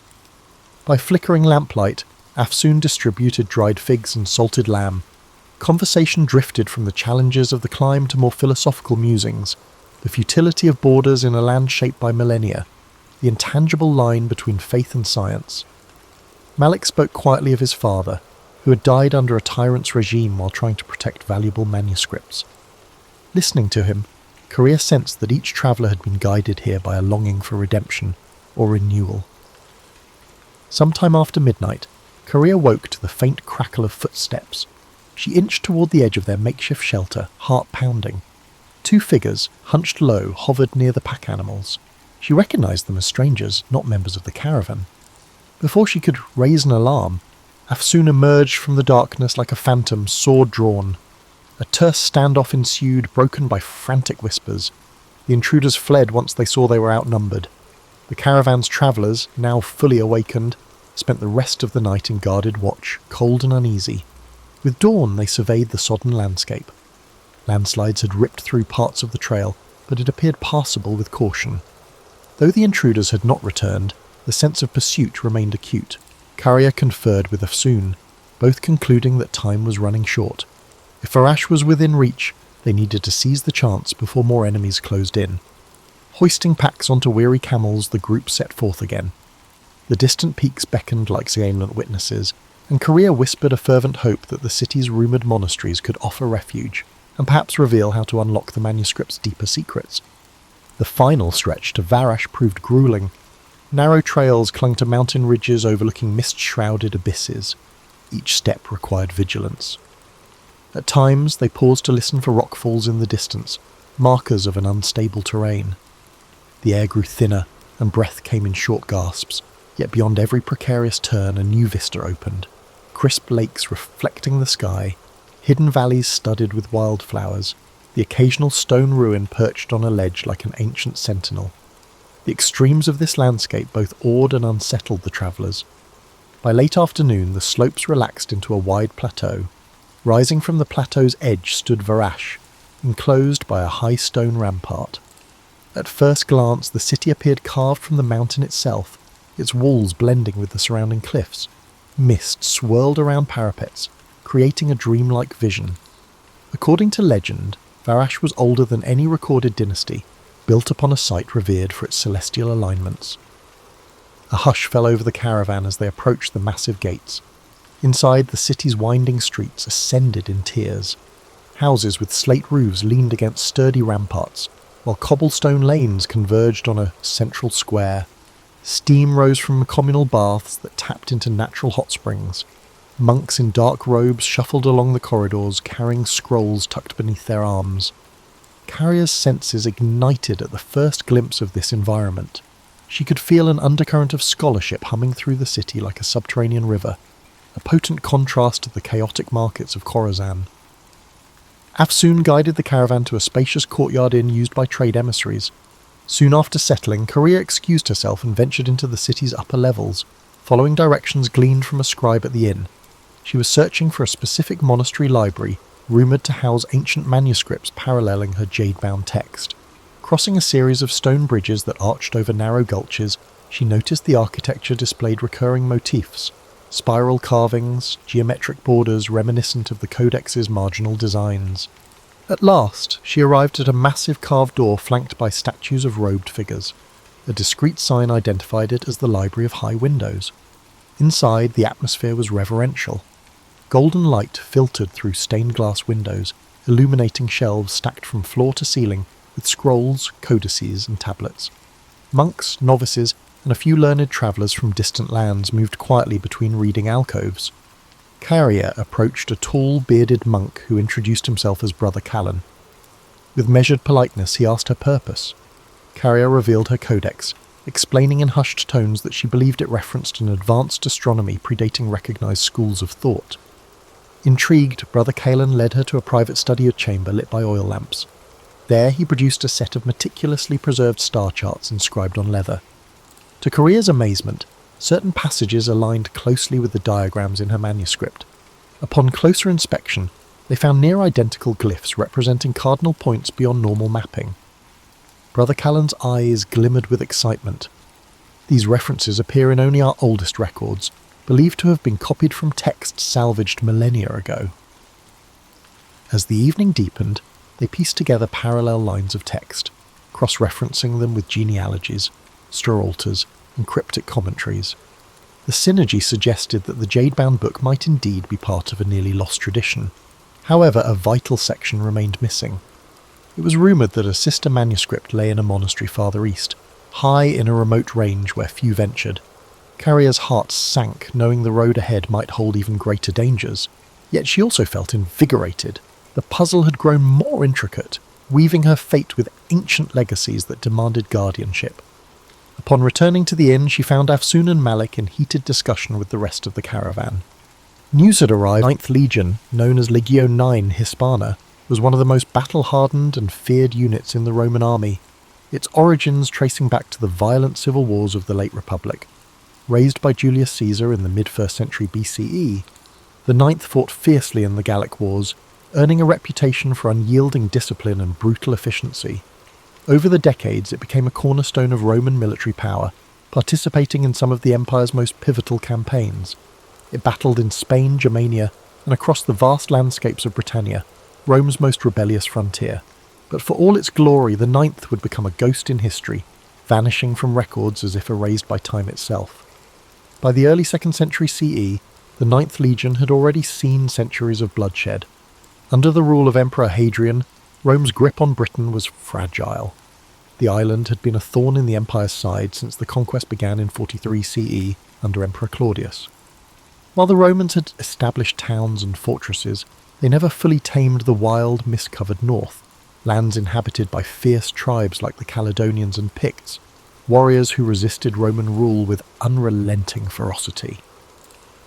Rome had built walls, roads and forts to control Britannia, but their presence was never secure. The 9th was stationed at Eburacum, modern-day York, tasked with enforcing order in an increasingly volatile land. Then, at some point between 108 CE and 120 CE, the 9th Legion disappeared from history. Unlike other Roman legions, whose movements were meticulously documented, the 9th simply vanished, its name never appearing in imperial records again. Historians have debated its fate for centuries. Was it annihilated in a catastrophic battle? Was it quietly disbanded? Did it march into the unknown, leaving only whispers behind? The most widely accepted theory is that the 9th was sent north, into the uncharted highlands of Caledonia, on a mission that ended in disaster. Rome had suffered crushing defeats before, the infamous Teutoburg forest massacre of 9 CE, where 3 entire legions were wiped out by Germanic tribes, proved that even the mighty Roman war machine was not invincible. But unlike Teutoburg, where survivors lived to tell the tale, no known tomb accounts exist of what truly happened to the 9th. One possibility is that the legion marched beyond Rome's frontier to subdue a rebellion and was ambushed by a force too large to repel. The Caledonians were masters of guerrilla warfare, using the dense forests and rugged terrain to launch swift, devastating attacks. If the 9th was lured into an unfamiliar landscape, perhaps pursuing an enemy deeper into the highlands, it could have been surrounded and slaughtered to the last man, its survivors hunted down in the shadows of the mountains, no messengers, no escape, no trace, a complete and total obliteration. Another theory suggests an internal mutiny, that the 9th soldiers, worn down by endless campaigns, harsh conditions and poor supplies, turned against their officers. If rebellion broke out within the ranks and the legion fragmented, it could explain why Rome never acknowledged its fate. A rogue legion was a dangerous thing, a stain upon the Empire's reputation that Hadrian may have preferred to erase. The 9th's disappearance coincides suspiciously with the Emperor's decision to construct Hadrian's Wall, a vast stone barrier that cut Britannia in half, sealing Rome away from the unconquered north. Could this wall have been a silent admission that the 9th's destruction proved Caledonia was beyond Rome's reach? Whatever happened, the 9th was never reformed. Unlike other legions that suffered heavy losses but were later reconstituted, the 9th was erased from history as if it had never existed. No triumphal inscriptions were made in its honour. No poets sang of its bravery. A unit that had fought for over a century across 3 continents was simply gone, leaving only speculation in its wake. His disappearance remains one of Rome's greatest mysteries, a shadow in the Empire's annals, a silence where history should be. Did the 9th meet its end in one final savage battle in the mist-shrouded hills of the north? Or did it disappear for reasons Rome dared not reveal? The answers may forever remain buried beneath the earth of Britannia, lost in the echoes of time. Somewhere beyond the Roman frontier, deep in shadowy Caledonian highlands, lay the probable fate of the 9th Legion. Contrary to the well-patrolled roads of southern Britannia, beyond Eburacum, known today as York, loomed an unforgiving wilderness of heavy forests, icy rivers, and endless hills perpetually shrouded in grey mist. An unyielding place, the Romans had previously suffered a couple of very critical defeats at the hands of local tribes. If it did, the Ninth Legion marched north for one last campaign, perhaps into the jaws of annihilation, never to return. One such theory says that around 117 CE, the Ninth was sent to put down an uprising in Caledonia. Roman historian Fronto mentioned severe losses suffered in Britain at about this time, hinting at unrest beyond the frontier. It is probable that the newly appointed governor of Britannia, Quintus Pompeius Falco, ordered the Ninth to strike north against rebellious tribes. The Romans, with their heavy armour and rectangular shields and disciplined formations, would have been an unstoppable force, but the Caledonians fought on their own terms in their own country, where the rigid tactics of Rome could be broken as easily as shattered stone. The Caledonians were past masters at ambush and in guerrilla warfare. They did not fight in formations, nor were they challenging the Romans in an open field, but they were using their acquaintanceship of the terrain best by striking out from the forest, cutting off isolated units to melt back in the mist again before the Roman could react.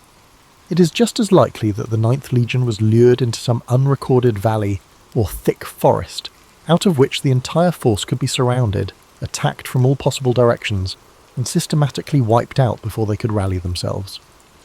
Whereas in other battles the Roman forces faced defeat but did not annihilate, and the soldiers left some message for those who stayed back, the Ninth left behind no messengers, no written records, no word of what happened. If every last man was cut down, if the legion was so utterly destroyed that no Roman lived to report the disaster, then their disappearance would have been absolute, a massacre so complete that it erased the Ninth from history itself.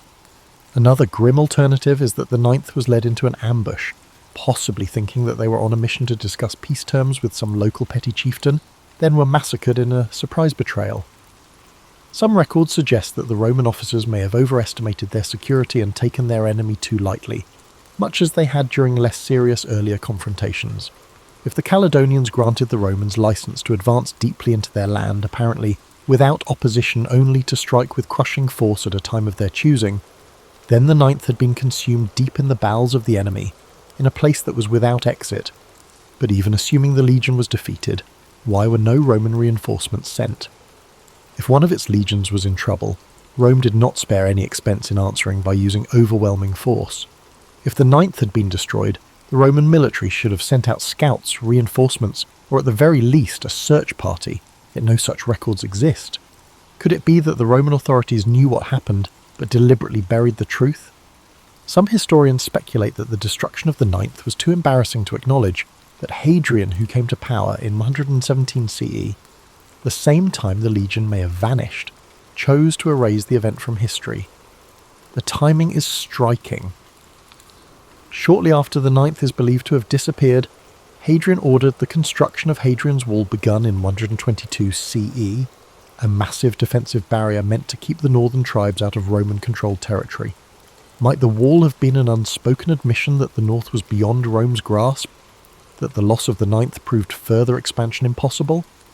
Other theories suggest the Ninth did not get annihilated, but rather broken up, moved or reappointed to another frontier. Records even reveal that remnants of the legion might have been shifted to Germania, or the eastern provinces. But if indeed that was the case, why was the name never reused? Rome revived legions which had been defeated. Why was the Ninth completely erased? If these legions had been silently disbanded as a result of internal mutiny, poor performance, or even for reasons of political consequence, this would serve to explain their silence in history. After all, the empire did have enough history of revising history per the current needs of the leading regime. Had the Ninth refused orders, or worse, suffered some sort of embarrassing defeat, or collapsed due to low morale, then Hadrian may have found it easier to eliminate the legion from Rome's official records rather than acknowledge some kind of disgraceful failure. And of all these theories, one thing is certain. The Ninth Legion, one of Rome's most formidable military forces at that time, vanished into thin air. No memorials were built in their honour, no surviving officers recorded their final battle, and no concrete evidence explains their disappearance. The Ninth marched into history and into legend, becoming one of the greatest unsolved mysteries of the ancient world. If the Ninth truly met its demise in the grim wilds of Caledonia, then hanging in the back of history there is one burning question. Why did nobody save them? Rome was an empire founded on her military. Thus, when the legion faced an existential threat, whether to reclaim lost territory or to avenge their fallen comrades, reinforcements were usually dispatched. But when the Ninth vanished, there was no Roman response on record, no counter-attack, no inquiry, no wild expedition to retrieve the fallen standard of the legion. The Ninth simply disappeared from history.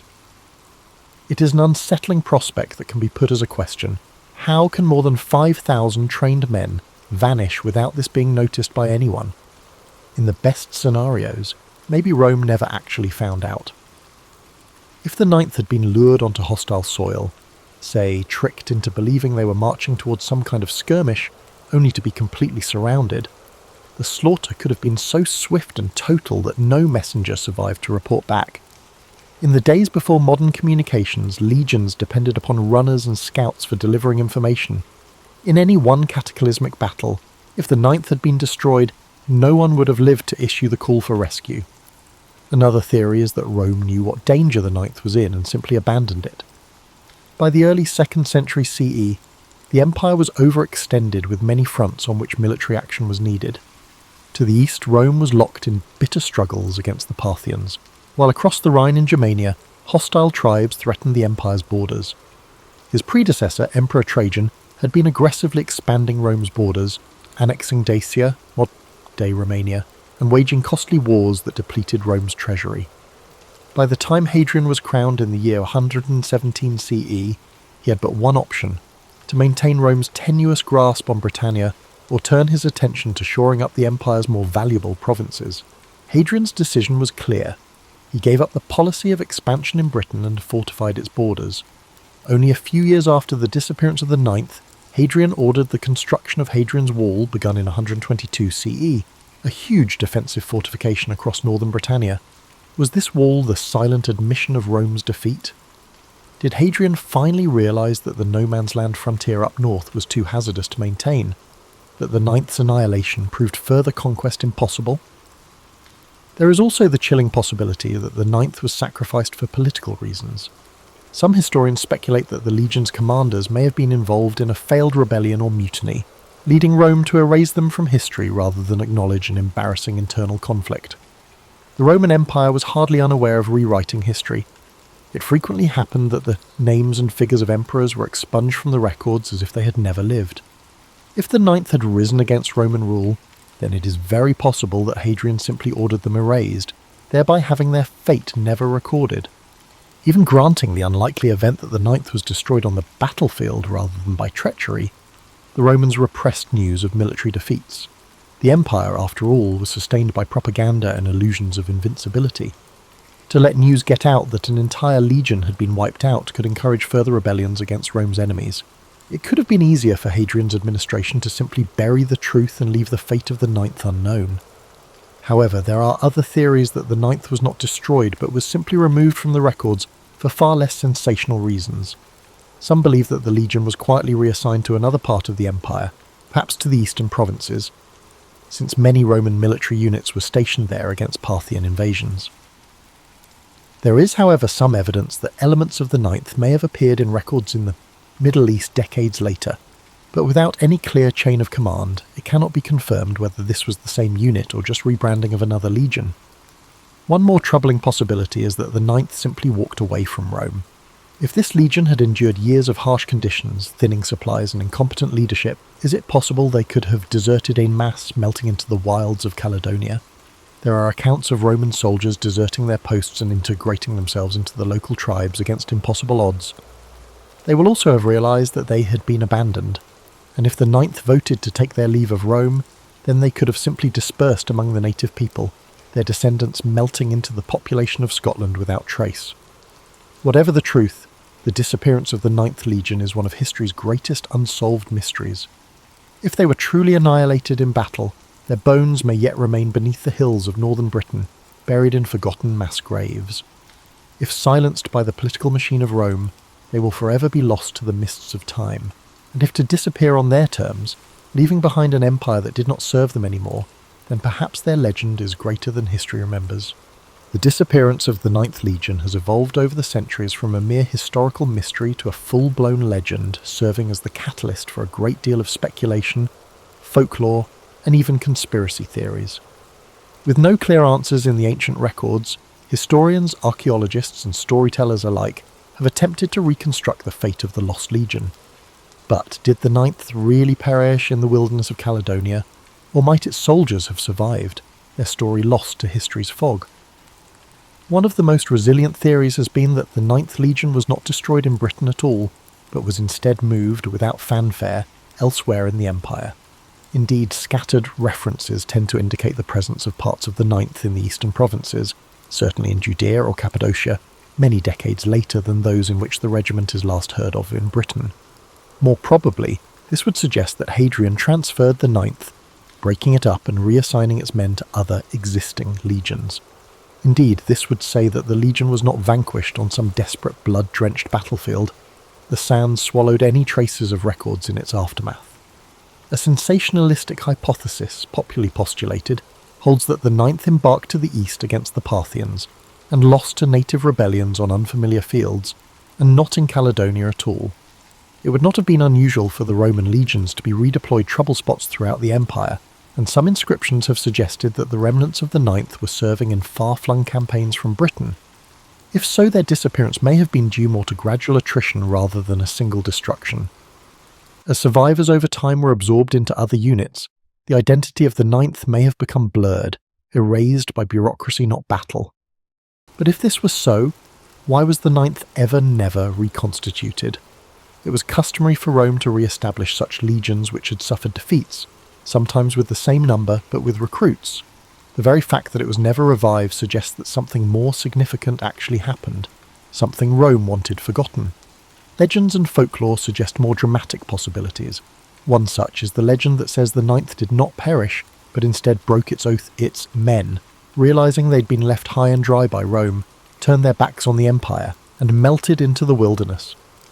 The interpretation is partially based on a fact. Roman deserters were known to join barbarian society, even leadership in some instances. But if the Ninth did desert, might they not have been subsumed by the Caledonian or Pictish tribes, their armaments and knowledge of Roman tactics giving the natives a decisive advantage in future conflicts?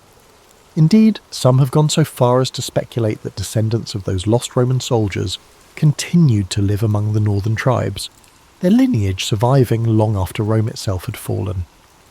This has been the inspiration for several works of fiction, most notably Rosemary Sutcliffe's novel The Eagle of the Ninth, where the remnants of the legion escape into the highlands, hiding amongst the tribes and keeping their Roman identity secret. Of course, it is highly speculative, but the idea of a Roman legion abandoning its empire and disappearing into the mist-covered hills is a tantalizing prospect, one that inflames the imagination as much as any historical theory. Then there are more supernatural accounts, the whispered rumours of ghost legions, accursed battlefields, and restless spirits. Various local legends say it never left Britain at all, but was instead wiped out in a battle so fierce that their spirits still haunt the land. For centuries, stories have been passed down of Roman ghosts that march along countryside roads in Scotland. On misty nights, some say, the faint din of clashing swords and rhythmic tramp of iron-clad feet can still be heard echoing through the hills. The truth of what happened to the Ninth Legion may never be fully revealed. Their bodies, if they were destroyed in battle, still lie buried beneath the earth of Scotland, awaiting archaeologists to find where they lie. If they were quietly reassigned, the last remnants of their history might be tucked away in forgotten inscriptions on crumbling Roman monuments. But had they run, were leaving Rome, beginning to reinvent anew, far up north, then this is a story not about vanishing but of reinvention, about the few who wanted more than to choose between liberty and empire, and by that choice would become the stuff of legends. Whatever the truth, the Ninth Legion is one of Rome's greatest mysteries, a shadow in the annals of history, a whisper of a force that once marched beneath the eagle standard, but whose fate is unknown. Its story stays out there in the fog, beyond the reach of certainty, waiting for those who would uncover the past. Centuries have seen both historians and archaeologists look through the Roman records, analyse ancient inscriptions, and excavate various battle sites in Britannia in order to find evidence that might confirm the ultimate fate of the Ninth Legion. Yet the answer continues to elude them, a piece in a game of jigsaw. a tale half buried beneath the earth. The first known history of the Ninth Legion dates back to the time of Julius Caesar, who had raised this very legion during his Gallic campaigns in the 1st century BCE. Over time, records trace its movements across the empire from Hispania to Germania and finally to Britannia, playing a major role in suppressing the revolts and defending Roman rule. Yet, after 117 CE, its trail goes abruptly missing from history. For many years, the prevailing theory among scholars was that the Ninth ended its days in Britain, most likely in a catastrophic defeat at the hands of the northern tribes. This view had been apparently substantiated by what seemed to be the most relevant piece of evidence, a stone inscription found in Eburacum, modern York, dated around 108 CE, recording the Ninth Instation in Britannia. This has been the last sure notice of the Legion on British soil, yet no Roman sources actually report its destruction, and that begs a question. If the Ninth was wiped out, why is there no written account of its defeat? Rome was not at all shy about recording the deaths of legions. When the Teutoburg forest disaster of 9 CE led to the destruction of 3 Roman legions, it was well documented. For the Ninth, there is only silence. This silence has engendered other theories in which the Ninth was not destroyed in Britain, but moved elsewhere within the empire. Some other scholars believe that this could have been transferred to the eastern provinces, probably Judea or Cappadocia, to assist in conflicts against the Parthians or Jewish revolts. One inscription found in Nijmegen in the Netherlands suggests that some remnants of the Ninth were indeed there around 20 CE, but whether this constituted a detached unit or survivors from a previous campaign, nobody can be certain. And yet there is no definitive proof that the entire legion was ever redeployed elsewhere. Archaeologists looking for the physical evidence for such a scenario, the destruction of the Ninth in Britain, have found no battlefield, no mass grave, no abandoned camp to verify this theory of annihilation. A few have pointed to Inch Toothhill, an abandoned fort in Scotland, as one possible site of conflict. Others have looked to the area around Hadrian's Wall that was built only a few years after the Ninth vanished. Yet no evidence has turned up to prove it. No broken shields, no lost eagles, no bones of dead soldiers. If the legion was cut to pieces in a last great battle, where are the biddies? One theory is that the Ninth was destroyed piecemeal in a series of smaller battles. The Caledonians and Picts did not fight like the Roman legions. They were guerrillas, striking in hit-and-run raids and melting away into the landscape. If the Ninth was bled to death in some sort of long campaign, suffering ambush after ambush, then there may not be one battlefield where their bodies lie, but rather their deaths scattered across the wilds of Scotland, lost in the mists of time. Another theory is that Hadrian's Wall itself holds the key to the disappearance of the Ninth. Constructed between 122 and 128 CE, the wall made for a significant shift in Rome's strategy. Northern expansion was replaced by reinforcing the border. Some historians even feel this decision was based directly on the fate of the Ninth, as Hadrian himself realised that Caledonia was simply too dangerous to hold. Cut to pieces in some disastrous campaign, it may have provided that final warning that persuaded the Romans to draw back and dig in rather than advance. After decades of excavations, no concrete evidence has turned up so far that could explain what happened to the Ninth Legion, and the hunt goes on. Archaeologists continue to trawl Britain's landscape for Roman weapons, mass graves, or inscriptions that just might bring the story into the sharpest view yet. Advances in satellite imaging and ground-penetrating radar in recent years have given researchers an unprecedented capability to map the sites of ancient battles in great detail, and it now raises the tantalizing prospect that one day a long-buried Roman battlefield will finally give up its secrets. For now, the Ninth remains one of history's greatest enigmas, a vanished force whose fate may never be fully uncovered. Were they slaughtered in the cold highlands of Caledonia, their bodies buried beneath the heather? Were they reassigned and forgotten, their legacy erased by Rome's shifting priorities? Or did they desert their post, choosing to disappear into the north and abandon the empire that had left them behind? Whatever the truth, the Ninth Legion presses on through the mind of the historian, the archaeologist, and anyone intrigued with the enigmas of the past. Their story is a story of battle, betrayal, and the unknown. A whisper of steel and blood, lost in time, merely waiting for a voice that might tell it. The Ninth Legion's tale has largely been lost in the rear view of history. We don't actually know what happened to them. Their last journey is but a distant rumour nowadays. Nobody actually knows what happened. If they were wiped out in some murky battle, went missing in the uncharted regions of Caledonia, or simply dropped off the face of the earth for good, one thing's certain, they were never heard from again. You're familiar with that slow fog that rolls in over the hills in the morning? Yeah, their presence is sort of like that. Just fragments of stone, small memories, and those silent questions that just persist on through the centuries. When the world's all asleep beneath the stars, it's as if the ghostly echoes of the ninth are stirring again. In the silence of the Scottish Highlands, where the wind moves like a faint breath through the glens, there are people who say the Legion marches on. There are stories, old, half-remembered myths, of ghostly soldiers spotted on empty roads, of the distant rhythmic sound of iron-shod feet that appear to have no origin. Legends tell of how on certain nights, beneath a silver moon, the spirits of the ninth emerge from the shadows, caught in a perpetual march across the land that devoured them. Perhaps they were separated in the chaos of combat, their shields broken, their armour cracked by the blow of an unseen enemy too late to avoid.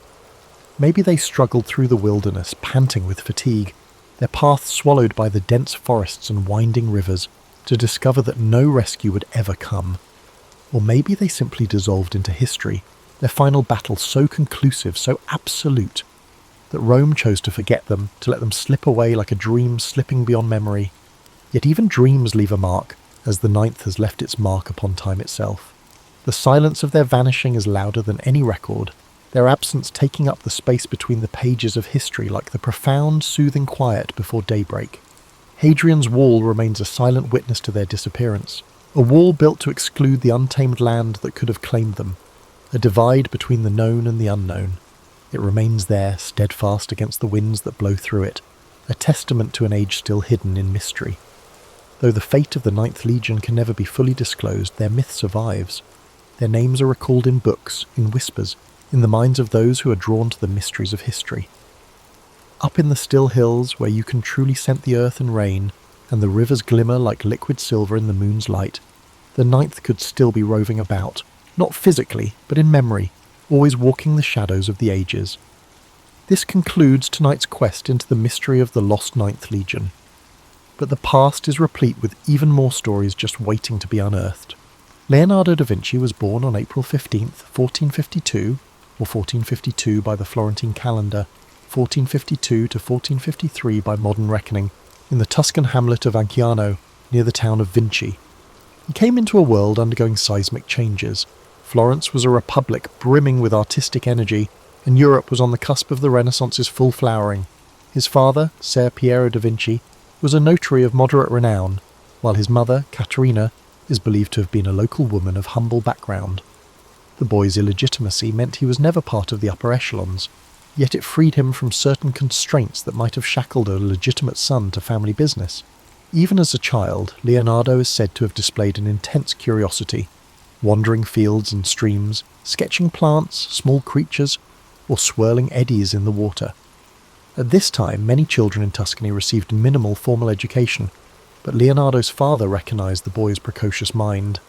Records suggest that around age 14, Leonardo began an apprenticeship in Florence with Andrea del Verrocchio, a master known for sculpture, metalwork, and painting. The workshop bustled with talented pupils and assistants, forging a collaborative environment. Apprentices learned to prepare pigments, craft details, and replicate the master's style. Leonardo's innate knack for observation set him apart. His notebooks from that era, though mostly lost, would have contained anatomical sketches, mechanical doodles, and fleeting notes on geometry. While other students memorized standard forms, Leonardo probed the underlying structures, dissecting how limbs attached or how light refracted on glossy surfaces. An early turning point arrived when Verrocchio assigned him to paint a small angel in the corner of the Baptism of Christ. Legend has it that upon seeing Leonardo's contribution, Verrocchio felt overshadowed and vowed never to paint again. Though that story might be apocryphal, it underscores how swiftly Leonardo's skill gained recognition. He brought a fresh approach to shading, employing what we now call chiaroscuro to infuse figures with tangible volume. While older masters often used linear outlines, Leonardo blended tones so that forms emerged gracefully from shadow.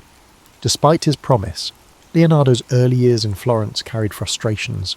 Some commissions fizzled due to political upheavals or patron shifts. Eager to expand his reach, Leonardo sought new vistas. Around 1482, he journeyed to Milan, offering his services to Ludovico Sforza, the ruling duke. He wrote a letter extolling his engineering prowess, listing designs for bridges, cannons, and war machines, only concluding with a mention that he could paint. This detail reveals how Leonardo viewed himself, not merely an artist, but a multifaceted engineer who happened to paint. Sforza, intrigued by such potential, welcomed him. In Milan, Leonardo thrived. The ducal court was a centre of intellectual pursuits, blending politics, the arts, and emerging sciences. He tackled a massive equestrian statue project for Ludovico, intending to cast a colossal bronze horse to honour the duke's father.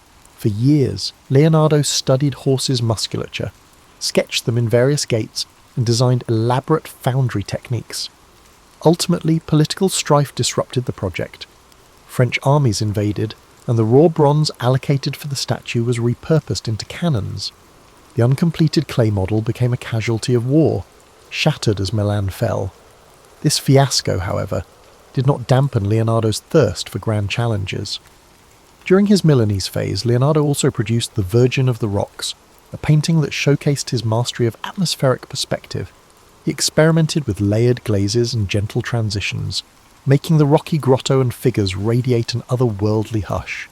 Simultaneously, he furthered his anatomical investigations, dissecting animals to refine his knowledge of muscle groups. He documented swirling water patterns in the city's canals, studied the flight of birds, and toyed with the idea of a flying machine. Milan's environment gave him the space to roam intellectually, bridging artistry with scientific speculation in a manner rarely seen before. Yet these pursuits coexisted with real-world demands. The Sforza court needed fortifications, festival designs, and mechanical contraptions. Leonardo obliged, penning treatises on geometry, building stage sets for pageants, and engineering ephemeral wonders. Some found him eccentric, especially as he scribbled notes in mirror writing. Others recognised him as an inexhaustible thinker who might at any moment produce the next stroke of genius. By the late 15th century, Leonardo had established himself as a leading figure of the Renaissance, though his restless mind kept him pushing forward, always hungry for the next frontier of knowledge. Leonardo's life in Milan was bustling, yet destiny had other turns in store. In 1499, French forces under King Louis XII conquered Milan. The once powerful Sforza dynasty collapsed, leaving Leonardo and his patrons scrambling. With the city's patron gone, Leonardo lost his secure base. He departed Milan, travelling to Venice, then briefly to Mantua, carrying an uneven portfolio of half-finished commissions and a head brimming with experiments. The aftermath was a tumultuous period, marked by shifting alliances across Italy's city-states. In Mantua, the Marchioness Isabella d'Este welcomed him, seeking a portrait. She was a formidable patron, but Leonardo's restlessness prevailed. He quickly moved on, possibly uninterested in the standard portrait tasks. By the mid-1500s, he found his way back to Florence after 2 decades away. The city had changed. It was now under the sway of the Republican government, briefly influenced by the fiery preacher Savonarola. Tensions simmered, and art commissions had a new flavour, patriotic or moralistic. Yet Florence remembered Leonardo's early promise. He was invited to paint a major altarpiece, though negotiations stalled. Instead, he seized on a more prestigious assignment, a mural in the Palazzo della Signoria, the seat of Florence's government. This mural project, known as the Battle of Anghiari, was meant to commemorate a 1440 Florentine victory. Across town, Michelangelo was commissioned to do a different battle scene in the same hall. The city braced for a competition between two towering geniuses. Leonardo approached the mural with an experimental technique. He planned to use a wax-based paint to speed drying. He built a giant scaffold and devised advanced heating systems to help the paint set, but the innovation backfired. Parts of the mural dripped or refused to adhere. Despite partial success in depicting dramatic cavalry charges, the painting never reached its final form. Over time, the incomplete mural decayed or was covered by later renovations. Still, the surviving sketches and copies hint that it was a dynamic, swirling composition of men and horses locked in ferocious combat. During this same stretch, Leonardo painted the Mona Lisa, Commissioned by Francesco del Giocondo for his wife, Lisa, it was initially a private portrait, yet Leonardo spent years refining it, working and reworking subtle glazes. The face's elusive smile and luminous complexion resulted from layering translucent paint. Each layer diffused light. The painting's mysterious aura also came from Leonardo's habit of constantly altering details. While smaller than some grand frescoes, the piece represented a culmination of his sfumato technique. The background's hazy mountains and winding roads mirrored Leonardo's fascination with geology and fluid dynamics. Over time, he kept the painting with him, never delivering it to the patron. Possibly he saw it as a personal testament to portraiture's pinnacle. Parallel to these artistic feats, Leonardo advanced his scientific explorations. He dissected human cadavers in hospitals outside Florence, sketching cross-sections of muscles and bones. Though dissection was sensitive, certain hospitals allowed it for educational ends. His anatomical drawings, some discovered centuries later, revealed a near-modern understanding of the spine, the arrangement of internal organs, and the skeleton's mechanics. He planned an extensive treatise on anatomy, combining text with diagrammatic precision, anticipating the modern concept of illustrated medical textbooks. However, like many Leonardo projects, it was never formally published in his lifetime. Politics roiled again in 1503 to 1504 when Pisa threatened Florence. Leonardo contributed to engineering solutions, brainstorming ways to divert the Arno River to hamper Pisa's supply lines. He drafted canals, levees, and even considered flooding tactics. The plan was bold but faced practical obstacles in Tuscany's terrain. Although partially attempted, the scheme never fully materialized. The episodes highlight Leonardo's willingness to tackle large-scale engineering challenges, blending topographical studies with strategic insight. The lessons gleaned would echo in his future city planning sketches and water management designs. By 1506, French rule stabilized in Milan, opening the city once more. Long gone was Ludovico Sforza, but the new French governors beckoned Leonardo. Eager to revisit uncompleted ideas like the giant horse statue, he returned. Florence parted ways with him under a cloud of frustration, as the Battle of Anghiari lingered unfinished. Yet Leonardo's departure signalled that loyalty to a single city was never his style. He roamed, following whichever environment let him chase multiple intellectual pursuits. In returning to Milan, he sought continuity for the scientific and artistic projects left behind a decade prior. Thus, by the mid-1500s, Leonardo had become an artist-engineer bridging city-states, forging a pattern of partial achievements and unfinished marvels. Some critics found him unreliable, an eternal tinkerer, yet few denied his brilliance. He left Florence having revolutionized portraiture and capturing ephemeral visual mysteries in the Mona Lisa, while also nearly revolutionizing mural painting. The stage was set for further meanderings in Milan and eventually beyond, as Europe recognized him as a truly singular figure, a testament to the Renaissance's union of art and science. Leonardo's second stint in Milan began around 1506 under the patronage of Charles d'Amboise, the French governor. This time the city was controlled by the French crown, not the Sforza family. The environment was different, less personal loyalty, more bureaucratic oversight. But Leonardo's fame had grown. He was recognized as a Renaissance man, whose counsel was prized for everything from architecture to geometry. Some records indicate he was granted a workshop near the Porta Vercellina district, where he resumed anatomical, mechanical, and artistic endeavours. One ongoing obsession was the equestrian monument he had once planned for Ludovico Sforza. Though the bronze had been lost to war, Leonardo still dreamed of building the largest horse statue known. He refined the design, adjusting how a rearing stallion might balance on hind legs. He sketched innovative casting methods, hoping to circumvent earlier meltdown issues. However, the politics had shifted. With Ludovico deposed, the impetus for a Sforza memorial dissipated. Leonardo might have pitched the idea to the French administration, but it never crystallized. He remained resolute in exploring equine anatomy, capturing every sinew and tendon in fresh sketches. During this period, Leonardo welcomed a youthful apprentice named Francesco Melzi, who would become his most devoted disciple and eventual executor of his estate.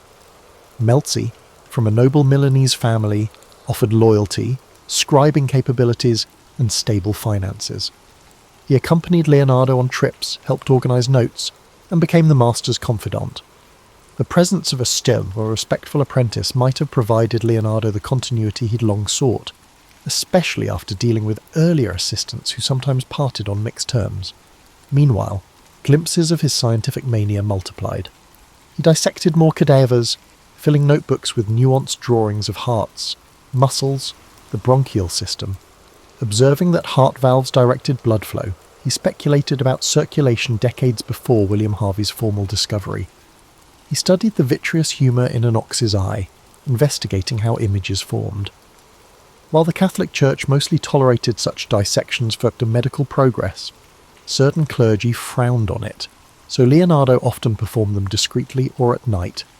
Had he published these findings, he might have revolutionised medicine centuries earlier, but perfectionism and continuous revision meant his data stayed personal, locked in cramped notebooks and penned in a mirror script.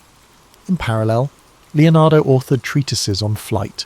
Fascinated by birds' wing structures, he dissected wings to decode the interplay of feathers. He built mechanical prototypes, ornithopters, aiming to replicate flapping flight. Though never tested on a large scale, these contraptions presaged modern aviation concepts. He recognised that pure flapping wouldn't suffice for human flight. He studied gliding surfaces, suspecting that air currents could keep a craft aloft. Yet the technology of the era, no engines or suitable materials, curbed these ambitions. Even so, the sketches reveal an acute understanding of aerodynamics. Around 1510, Leonardo's patron Charles d'Amboise died, prompting another shift in Milan's political circle. Still, the French King Louis XII valued Leonardo. Another momentous figure emerged.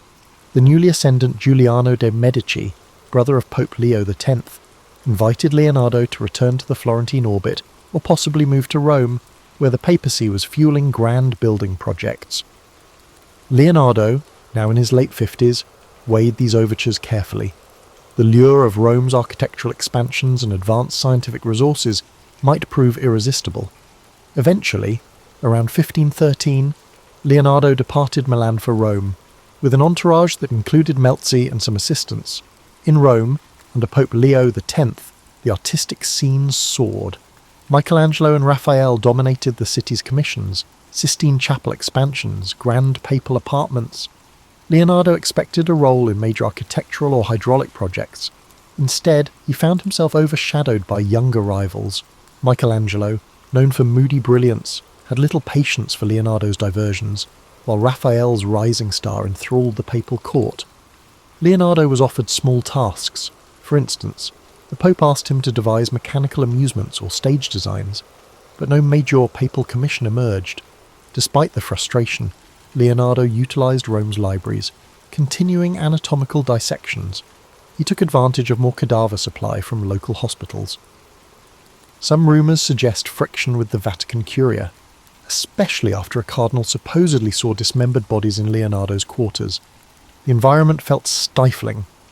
He wrote letters implying that the papal circle favoured spectacle over more profound research.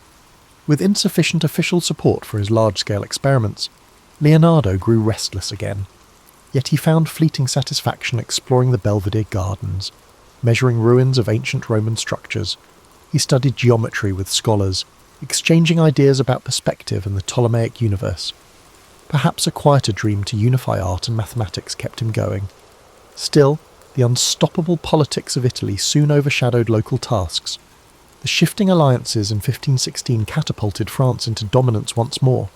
Francis I became king, eyeing Italy hungrily. For Leonardo, the swirling intrigue spelled an opportunity to pivot yet again. The next invitation from the French crown would beckon him across the Alps for what would become the final chapter of his life's remarkable journey. In 1516, King Francis I of France, a young monarch intrigued by art and technology, extended an invitation to Leonardo da Vinci. Tired of Roman politics and seeing limited scope for big projects there, Leonardo accepted. He travelled north, crossing the Alps at an advanced age, bearing precious paintings and volumes of notes, among them the Mona Lisa and likely St. John the Baptist. Francis offered him the manor house of Clos-Lucé, near the royal Château d'Amboise in the Loire Valley. This arrangement put Leonardo under royal patronage, granting him comfort and a platform for his creative urges.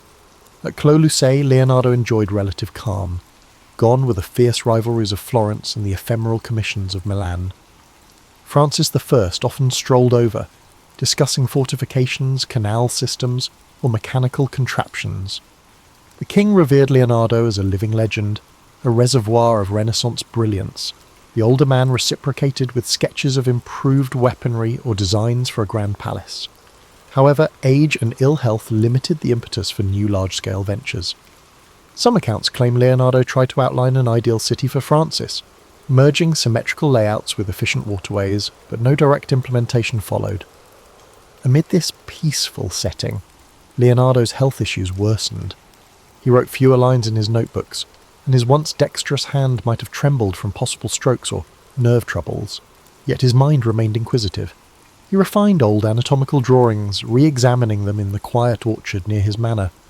Melzi, ever faithful, organised the piles of manuscripts, ensuring references to geometry, geology, optics, and anatomy didn't vanish into chaos.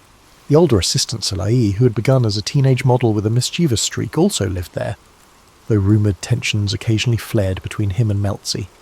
A highlight of this period was visits by French courtiers who marvelled at the Mona Lisa. They admired her half-smile, rumoured to be a representation of intangible grace.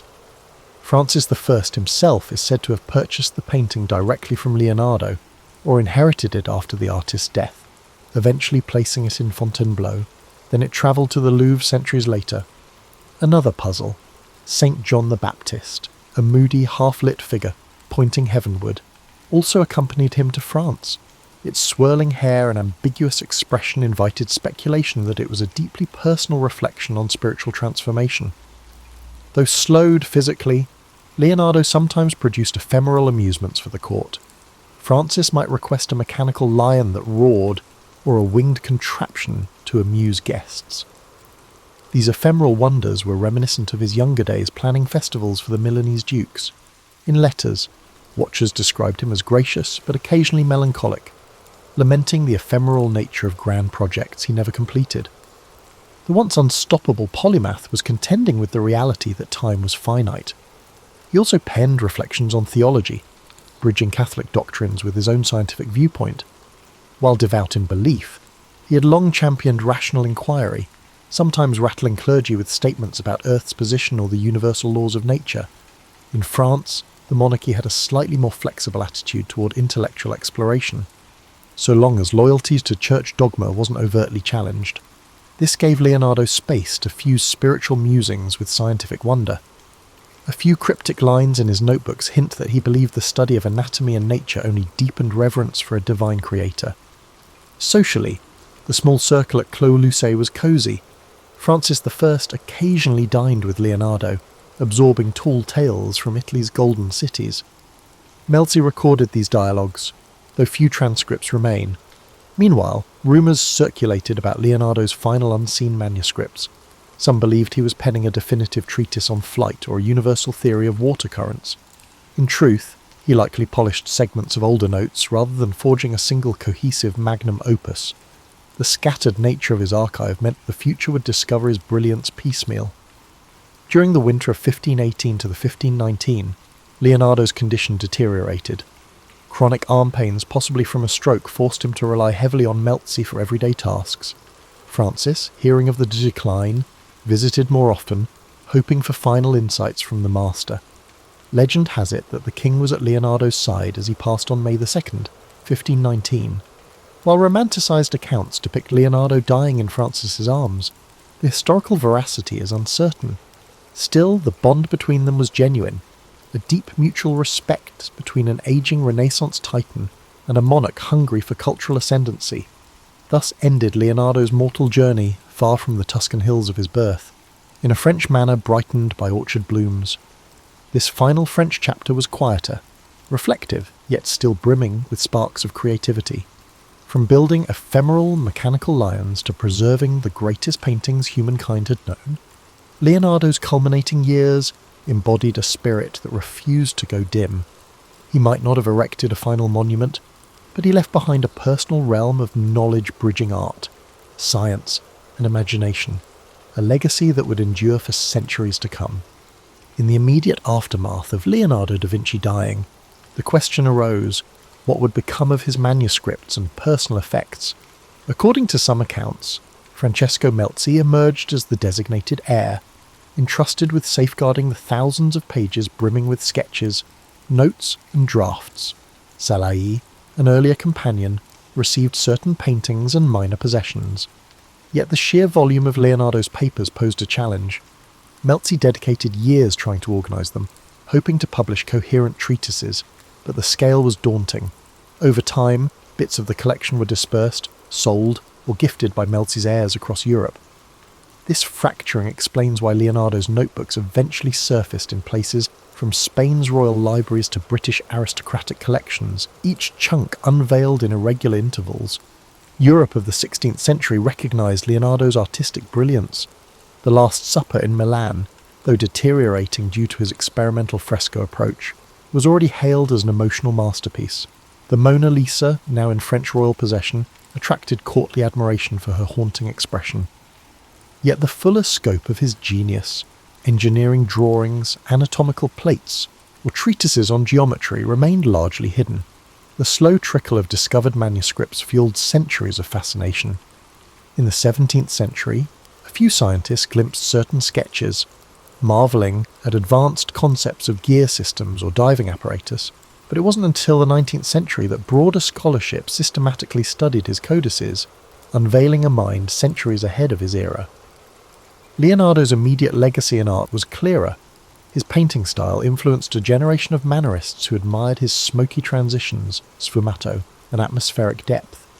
Milanese artists, though overshadowed by the city's shifting political fortunes, carried forward elements of his approach.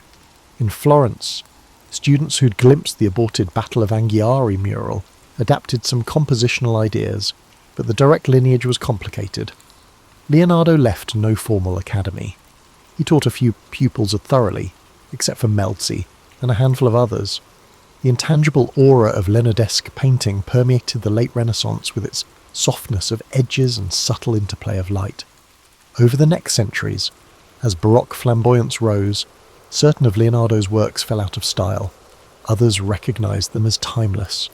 The Last Supper, for example, underwent multiple restorations, each attempt often introducing fresh problems, leading to controversies about how much of Leonardo's original brushstrokes survived.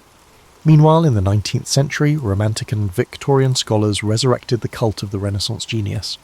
Leonardo emerged as a symbol of the solitary visionary, an introspective figure bridging reason and art. Writers like Walter Pater penned rhapsodic essays on the Mona Lisa, describing her as an enigma embodying centuries of emotion. Such effusions etched the painting's fame deep into Western cultural consciousness. Only in the modern age did the scale of Leonardo's scientific legacy become widely recognised. As more codices were catalogued, like the Codex Atlanticus or the Codex Arundel, historians realised that he had conceptualised flying machines, armoured vehicles, and tension-based mechanical devices. He had studied wave patterns, sketched gear differentials, and dissected the human body with an exactitude unmatched for centuries. Art historians marvelled at how the same man who painted the lady with an ermine had also measured the mathematical proportions of reflection angles. The synergy of aesthetics and logic rendered him the archetype of the Renaissance man. Modern architects gleaned from his city planning concepts, while robotic engineers found preludes to modern mechanical linkages in his swirling diagrams.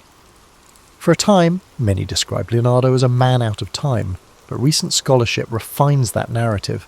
He was indeed extraordinary, but also a product of a vibrant milieu. Italian city-states teemed with cross-pollination from Greek, Roman, and Islamic knowledge. Leonardo built on the achievements of earlier polymaths, from the classical treatises of Archimedes to the reintroduced works of Alhazen on optics. Recognizing that synergy doesn't lessen his brilliance, it situates him in the network that made such leaps feasible. Meanwhile, the mystique around Leonardo occasionally overshadowed more grounded truths. Tales of him finishing commissions in a single burst or conjuring bizarre contraptions for stage illusions became embroidered over time. The reality was that he left many tasks incomplete, struggled with perfectionism, and juggled ephemeral court demands.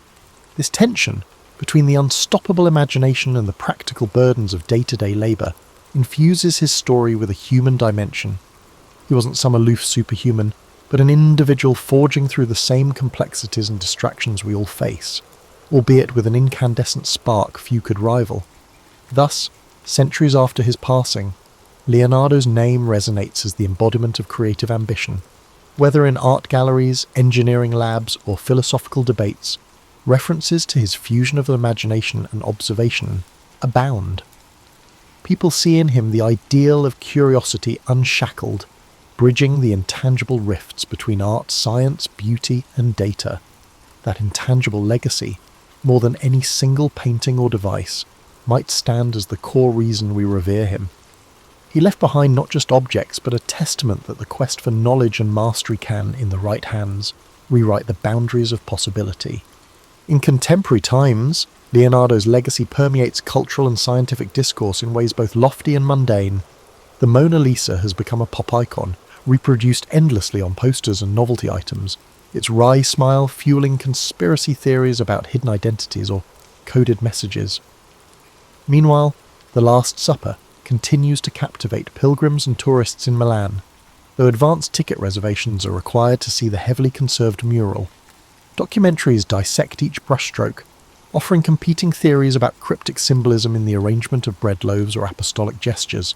Beyond these famous works, Leonardo's name adorns everything from children's educational kits about invention to NASA references to lunar craters named in his honour. Tech innovators sometimes cite him as a paragon of design thinking, bridging aesthetics and function. The phrase Leonardo-like mind denotes someone unbound by a single domain. Museums stage blockbuster exhibitions, assembling scattered folios of his codices under one roof.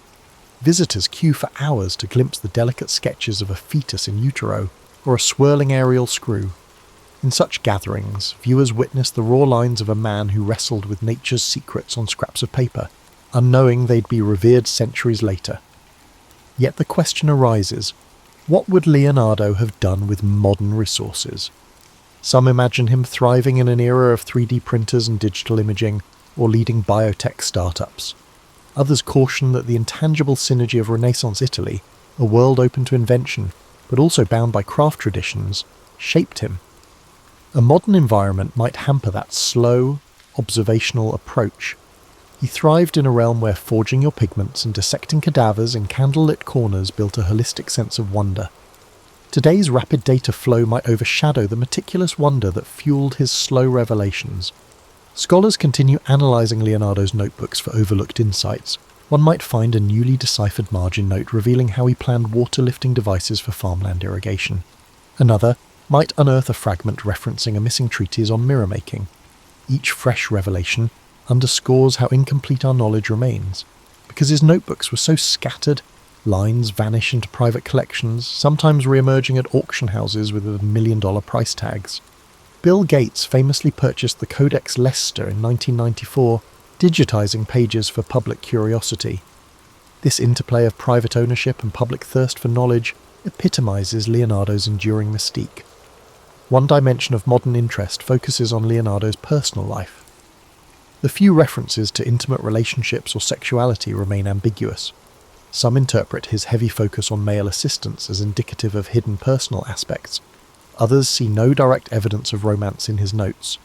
He rarely wrote about personal feelings, preferring coded references or allegorical musings. The aura of secrecy around his private life parallels the guarded manner in which he protected his scientific methods, fueling endless speculation. At the same time, the notion of the incomplete genius resonates with modern anxieties about productivity. Leonardo's many half-finished paintings and ephemeral designs illustrate the challenge of reconciling curiosity with the finality of deadlines. In an age obsessed with completion and output, his story hints that the path of exploration, though meandering, can yield intangible but profound insights. That he never published his anatomical volumes didn't negate their brilliance. Their posthumous influence shaped fields from architecture to fluid dynamics. Many contemporary creatives draw solace in Leonardo's example. Creation can be iterative, perpetually in flux, and still crucial to progress. Even so, some critics note that praising Leonardo can overshadow other Renaissance figures, like Filippo Brunelleschi, who concretely built the Florence Dome, or Luca Pacioli, whose mathematics influenced him. They argue that the Leonardo legend occasionally romanticizes an era's synergy. While that synergy was real, credit goes to many. Leonardo's singular star shouldn't blind us to the collective genius of the period, but precisely because he integrated so many fields — art, science, engineering and anatomy — he became an enduring symbol for the entire Renaissance moment, capturing the fervour of bridging knowledge domains. Hence, in the 21st century, Leonardo da Vinci remains less a static historical figure than a living metaphor for potential. Each generation reinterprets him, plugging his name into the contexts as varied as STEAM education, cultural diplomacy, or brand marketing. The friction between the legend and the historical details keeps him relevant. People yearn for the secret of how a single mind could roam so broadly, producing both timeless artistic wonders and notebooks brimming with half-realised marvels. That tension between the completed and the fragmentary may well be Leonardo's final gift, spurring us to question how far our curiosity might take us if we refuse to erect barriers between the arts and sciences. The story of Leonardo da Vinci serves as a lens on lifelong reinvention. Born in a modest Tuscan setting, he navigated uneven patronage system, accepted partial successes, and found resilience in perpetual learning. Each city he lived in — Florence, Milan, Rome, and ultimately France — offered fresh vantage points, reminding us that mobility can spark renewal at any stage in life. Though he occasionally lamented incomplete tasks, he pressed forward, bridging discipline after discipline. It's worth extracting lessons from his approach. He cultivated an insatiable observational habit, scrutinizing swirling water, the geometry of a flower's petal, or the subtle shift of a face's muscles. Even in an era lacking cameras or modern labs, he gleaned universal patterns by focusing on the details. As midlife adults, we too can regain that sense of direct observation, whether it's noticing minor changes in a friend's demeanour or analysing complexities at work. A Leonardesque perspective encourages seeing anew, not coasting on assumptions. Another facet resonates with modern times: the synergy of creative expression and methodical research. Leonardo was no carefree dreamer. He systematically tested ideas, building prototypes, dissecting bodies, and refining pigments. He let imagination drive him, but insisted on verifying theories with experiments. For those in middle adulthood, managing teams, families, or personal projects, balancing vision with practicality is an art. Leonardo's notebooks bristle with micro-failures, a water-lifting device that jammed, a mural technique that peeled, yet each misstep taught him something. This iterative mindset fosters resilience and yields deeper expertise. Moreover, Leonardo's story underscores the role of collaboration. He soared highest not in isolation, but in synergy with patrons, mentors, and assistants. The Sforza and French courts gave him resources to dream big. Skilled workshop members helped realise or test concepts. Even his competition with Michelangelo and Raphael, albeit fraught with tension, catalysed fresh impetus. In present life, synergy across skill sets can amplify outcomes. We see parallels in cross-functional corporate teams or community coalitions that blend varied talents to achieve breakthroughs. However, we also need to address the negative aspect, the eerie feeling of unrealised potential. Many of Leonardo's grand designs, such as the Sforza horse or the treatise on flight, remained incomplete. Some might interpret him as a cautionary tale about perfectionism. Indeed, he sometimes spent years layering glazes on a single painting or rewriting the same mechanical design. For busy modern adults, it can be a nudge to find closure. Not every idea demands indefinite polishing. Finishing and sharing can unlock new phases of growth. Still, Leonardo's incomplete wonders also remind us that partial efforts can spark future revolutions, even if we ourselves never see them fully bloom. His final years in the French court also highlight that one can remain relevant even in advanced age. By building a lifelong reputation for innovation, he found fresh patrons who treasured his wisdom. He might not have executed large public works then, but he contributed to strategic discussions and shaped cultural enrichment at the French court. Similarly, for those transitioning out of intense early career phases, there's a reminder that mentorship, idea sharing, or specialised consultancy can be equally impactful. Leonardo's twilight wasn't about retirement in a quiet sense, but about integrating decades of experience into a culminating sphere. Another essential angle is how Leonardo balanced religious sentiments with rational inquiry, deeply respectful of Christian doctrine. He never let dogma quell his questions about nature's mechanisms. He believed understanding creation's intricacies honoured the Creator. In an era where faith and science sometimes clashed, he navigated a personal path, for a modern audience frequently contending with polarised debates. Leonardo's outlook offers a model. Rational exploration can coexist with spiritual depth, each fueling gratitude for existence's marvels. Ultimately, the life of Leonardo da Vinci stands as an emblem of boundless curiosity, bridging disciplines that many treat as separate. He embraced incremental knowledge, acknowledging that each discovery planted the seeds for further mysteries. His notebook, though scattered and partial, reveal a mind enthralled by the interplay of form, motion, and cosmic design. 5 centuries on, we still glean from him the power of wonder, the value of dogged experimentation, and the humility to accept that mastery is a continual journey, never fully complete. In a world that yearns for innovation and empathy, he remains a shining example of what a single human can accomplish when guided by the persistent awe at the world's complexities, and that, perhaps, is Leonardo's ultimate gift, to remind us that even the simplest observation, like a swirl of water in a basin, can unravel entire universes of insight if we only dare to look closely enough. In the year 1162, amidst the sweeping steppes of Mongolia, a child was born into a world of cold winds and endless plains. This child, named Temujin, would grow to become the great Genghis Khan, a name that would echo across history as the founder of the Mongol Empire. But before he became a conqueror, he was simply a boy born into struggle, shaped by the harshness of his environment and the conflicts of his people. The Mongolian steppes stretched far and wide, a vast expanse of grasslands where the sky met the earth in a seamless horizon. Life here was simple yet brutal. Nomadic tribes moved with their herds, living off the land and surviving the harsh winters and the scorching summers. It was a world where strength, loyalty, and resilience were the keys to survival. Temujin's early years were marked by hardship. He was the son of Yesugei, a minor tribal leader, and his wife Holun. When Temujin was just a young boy, his father was poisoned by a rival tribe. This sudden loss left his family vulnerable, and they were abandoned by their own clan. His mother, Holun, took on the responsibility of raising Temujin and his siblings alone. The family was left to fend for themselves on the open steppes, relying on foraging, hunting, and sheer determination to survive. These early struggles forged a deep resilience in Temujin. He learned to endure hunger, cold, and the constant threat of violence. But he also learned the value of unity, the importance of family, and the need for loyalty. His mother's strength became a guiding force in his life. She taught him that survival required not only physical strength, but also wisdom, patience, and an unyielding spirit. As Temujin grew older, he began to understand the fragmented world of the Mongol tribes. There were endless feuds, shifting alliances, and a constant struggle for power. He saw how disunity left his people vulnerable. He dreamed of something greater, of a world where the tribes could be united, where the endless conflicts could be replaced with a shared purpose. But before he could realize this vision, he faced countless challenges. Betrayal was a constant threat. One of his closest friends, Jamuka, who had once sworn brotherhood with him, would later become his rival.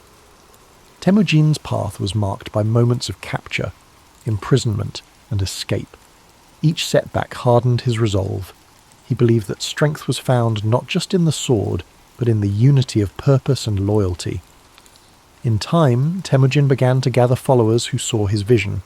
He was not just a warrior. He was a leader who understood people. He rewarded loyalty and merit rather than noble birth, a revolutionary idea in a world bound by tradition. His reputation grew, and more tribes pledged their allegiance to him. His ability to inspire, to strategize, and to adapt set him apart. He was relentless, determined, and focused on a single goal: to unite the Mongol tribes under one banner. In 1206, after years of battles, alliances, and strategic brilliance, Temujin achieved his dream. He was declared Genghis Khan, meaning universal ruler. It was a title that reflected his role as the unifier of the Mongols, a leader who'd brought together the once fractured tribes into a formidable force. But Genghis Khan's vision did not stop at the borders of Mongolia. He saw beyond the steppes, beyond the horizon. His ambition was to create a world where his people could thrive, where the divisions that had weakened them for centuries could be replaced by a new order. His armies, skilled horsemen and fierce warriors, began to expand the Mongol territory. They moved with speed, discipline and precision, conquering lands that had once seemed unreachable. The campaigns of Genghis Khan swept across Central Asia, into China and beyond. His leadership was marked by a combination of ruthless efficiency and strategic genius. He understood the importance of adapting to new challenges, incorporating new technologies, and learning from the cultures he encountered. Under his rule, the Mongol Empire became a melting pot of ideas, trade, and communication. But Genghis Khan was more than just a conqueror. He established laws to bring order to the chaos of his expanding empire. His code, known as the Yasa, emphasized loyalty, discipline, and justice. He promoted religious tolerance, recognizing that unity required respecting the beliefs of diverse peoples. He created systems of communication, trade routes, and infrastructure that connected distant parts of his empire. The Silk Road, once a dangerous route, flourished under Mongol protection, facilitating the exchange of goods, ideas, and cultures. As you breathe in deeply, picture the vast Mongolian steppes under a night sky filled with stars. The grass sways gently in the breeze, and the world is quiet except for the soft sounds of horses and the distant crackle of campfires. Genghis Khan's legacy stretches across these plains, a reminder of a leader who dared to dream of unity, who faced the harshness of his world with an unbreakable spirit. His life was a journey of resilience, vision, and transformation. He turned adversity into strength, chaos into order, and disunity into a vast and enduring empire. Though his methods were fierce, his impact on the world was profound. The connections he forged between East and West reshaped history, leaving a legacy that endures to this day. As you sink deeper into relaxation, let the story of Genghis Khan remind you of the power of perseverance, the strength found in unity, and the importance of vision. His life, filled with challenges and triumphs, speaks to the boundless potential within each of us, the ability to overcome, to lead, and to create lasting change. As you drift even deeper into the calming embrace of sleep, let the echoes of Genghis Khan's journey gently guide your thoughts. His story, one of struggle, vision, and unrelenting determination, is a reminder of the strength that lies within every challenge we face and the boundless potential we possess to shape our own destinies. Picture the endless Mongolian steppes beneath a vast night sky, where the stars shine like scattered diamonds, illuminating the dark plains below.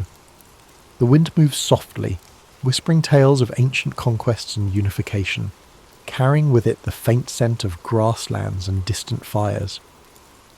This is the world where Genghis Khan forged his legacy, a world where survival was harsh, but the spirit of resilience was even stronger.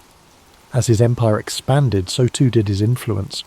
His conquests stretched from the mountains of China to the deserts of Persia, from the plains of Russia to the cities of the Middle East.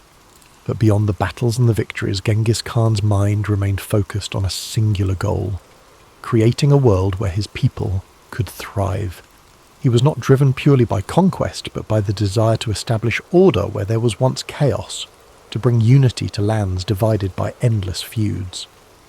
The Mongol Empire under his leadership was not just vast, but interconnected. Trade routes flourished under his protection, allowing merchants, scholars, and travellers to move more freely than ever before. This period of stability and security, often referred to as the Pax Mongolica, allowed ideas, cultures, and innovations to flow across continents. Paper, gunpowder, and art travelled from east to west, while philosophies, religions, and scientific discoveries spread in return. Imagine the caravans moving slowly across the Silk Road, their lanterns glowing softly in the dark, their footsteps measured and steady, the gentle clinking of goods, the murmur of languages blending together. This was a world where once isolated cultures began to connect, creating a tapestry of shared human experience. Genghis Khan's vision of an interconnected world laid the foundation for this exchange, bridging the gaps between civilizations and opening pathways that had once seemed impassable. As you breathe in slowly, picture the vast expanse of his empire, the lands stretching beyond sight. Mountains rise in the distance, rivers carve paths through fertile valleys, and open plains roll endlessly toward the horizon. Each part of this landscape, once divided, is now united under a common rule, a testament to the power of a shared purpose. Genghis Khan's dream of unity has become a reality, one shaped by his unwavering will and strategic brilliance. But even as his empire grew, Genghis Khan remained tied to the simplicity of his roots. He lived a life close to the earth, surrounded by the people who had followed him from the very beginning. He never allowed himself to be consumed by luxury or excess. His strength lay in his ability to understand both the warrior's path and the leader's burden, to balance the ferocity of conquest with the wisdom of governance. As the years passed, Genghis Khan continued to guide his people, his vision extending beyond his own lifetime. He established systems of law and order, ensuring that justice and discipline held his empire together. His code, the Yasa, provided structure and fairness, holding even the highest-ranking leaders accountable. This commitment to order and loyalty became the backbone of the Mongol Empire, a legacy that would endure long after his death. In 1227, Genghis Khan's journey came to an end. He passed away during a military campaign. His body returned to the land he had known since childhood. His burial place remains a mystery, hidden somewhere in the vast steppes, a secret held tightly by those who revered him. But though his physical presence faded, his legacy continued to shape the world. His descendants carried his vision forward, expanding the empire and cementing his place in history. As you breathe deeply, feel the quiet power of Genghis Khan's story resonating within you. His life teaches us that, even in the face of unimaginable challenges, a determined spirit can overcome, a clear vision can unify, and resilience can shape the course of history. He transformed his hardships into strength, his struggles into purpose, and his dreams into reality. Imagine the steppes once more, now calm under the vast night sky. The stars continue their silent watch. The wind carries a sense of timelessness, and the land stretches out in quiet peace. The world rests much like you do now, embracing the stillness that follows the storm, the calm that comes after a journey well travelled. Allow yourself to let go completely, to surrender to this peaceful stillness. The story of Genghis Khan has taken you across endless plains, through battles, struggles, and victories. Now, you rest, knowing that strength, resilience, and vision lie within you, just as they did within him. The journey of discovery, growth, and purpose is yours to continue when you awaken. As you sink deeper into the embrace of sleep, let the echoes of Genghis Khan's legacy ripple through your mind like a soft, steady current. His journey was vast, stretching across endless plains and through the annals of history, yet his life was also a reflection of universal truths: strength in adversity, vision beyond boundaries, and the enduring power of unity. Imagine the stillness of the steppes at dawn, the first light of day casting a golden hue across the endless grasslands. The world holds its breath in quiet anticipation, a moment suspended between night and day. This is the same land that shaped Temujin, the boy who became Genghis Khan. The cold winds, the hardships, the endless horizons, all these elements forged his spirit, teaching him to endure, to adapt, and to lead. As you breathe deeply, let that same sense of quiet resilience settle within you. Just as the steppes stretched beyond sight, so too do the possibilities within your own life. The journey of Genghis Khan reminds us that no matter how vast the challenges before us, the human spirit is capable of incredible endurance and transformation. In your mind's eye, picture the endless caravans that travelled the Silk Road under the protection of the Mongol Empire. Merchants from distant lands move steadily along ancient routes, their carts loaded with silks, spices, and knowledge. The world is connected in ways it had never been before, ideas flowing freely across continents. These connections, once fragile and uncertain, now weave a tapestry of shared human experience. Genghis Khan's vision brought people together, creating pathways where there had once been barriers. His legacy lives not just in the conquests, but in the bridges he built between cultures, the systems of order he established, and the idea that unity, even amidst diversity, is possible. Now, let your thoughts drift further into the stillness of night. The campfires have burned down to embers, their soft glow casting faint light across the faces of warriors, nomads, and travellers. The air is filled with the faint scent of smoke and the quiet murmur of people at rest. This moment of peace, hard-earned and cherished, reflects the balance that Genghis Khan sought, a world where strength and stability allowed for moments of tranquility. Feel the calm spread through your body, each breath drawing you deeper into a space of comfort and safety. The struggles of the day fall away like grains of sand carried by the wind. You're part of a larger story, one where each challenge you face shapes you, where every moment of resilience adds to your strength. Like the great Khan, you possess the power to endure, to dream, and to create a legacy of your own. Imagine now the vast plain stretching out beneath a sky filled with stars. The universe seems infinite, yet there is a profound sense of peace in knowing that you are a part of this grand expanse. The wind whispers gently, carrying with it the stories of the past, the hopes of the present, and the dreams of the future. You're connected to this timeless flow, your spirit at ease, your heart steady. As your mind drifts further into sleep, let the essence of Genghis Khan's story remain with you. His life, shaped by hardship and triumph, reminds us that within every challenge lies an opportunity for growth. His journey from a boy abandoned on the steppes to a ruler who united vast lands is a testament to the power of determination and vision. You too carry that same potential within you, the ability to overcome, to rise and to transform. The world outside grows softer now, the edges of reality blurring as you surrender to rest. Your breath is slow, steady, and calm. Each inhale fills you with a sense of possibility.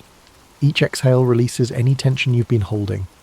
The night wraps around you like a warm cloak, protecting and soothing you as you drift further into peaceful sleep.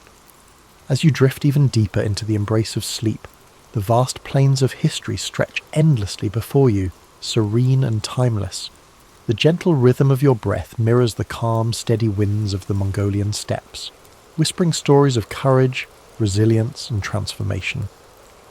The journey of Genghis Khan lingers softly in your mind, a reminder that every challenge faced, every hardship overcome, shapes the path towards something greater. In this peaceful expanse, the world feels limitless. The night sky, filled with an infinite sea of stars, reflects the boundless potential within you. Each star glimmers with a quiet brilliance, a beacon of possibility, hope, and the dreams that lie waiting beyond the horizon.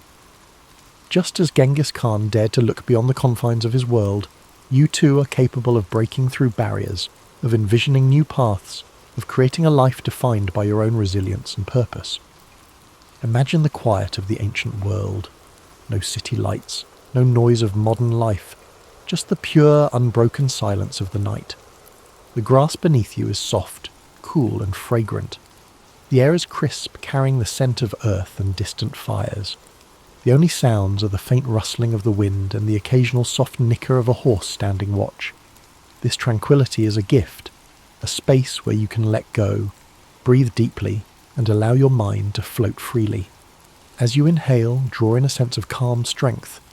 With each exhale, release the burdens of the day, the worries that cling like shadows. In this space, there is no need to rush, no need to struggle. You are safe, held gently by the vastness of history and the quiet wisdom it offers.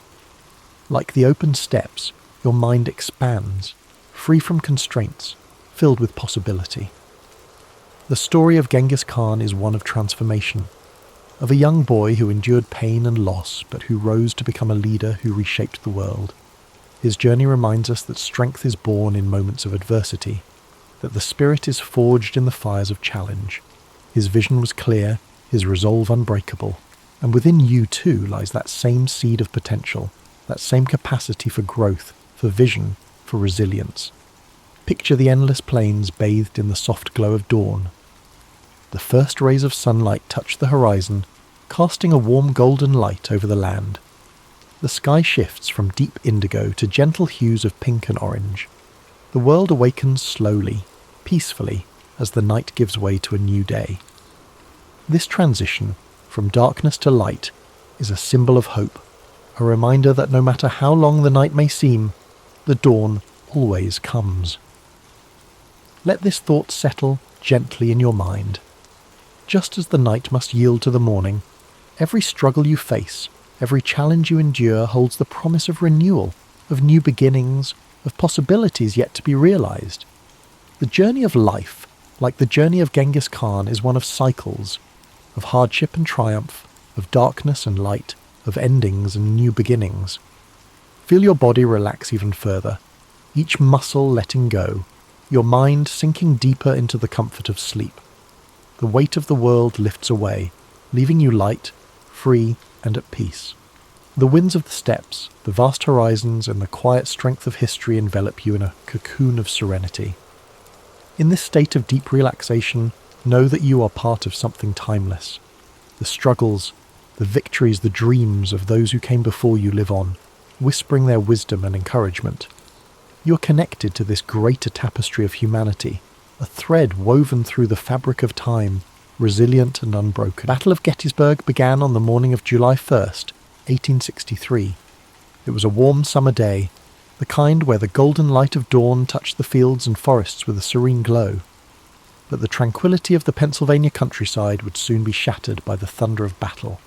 This clash was not merely another skirmish in the long and bloody conflict of the Civil War.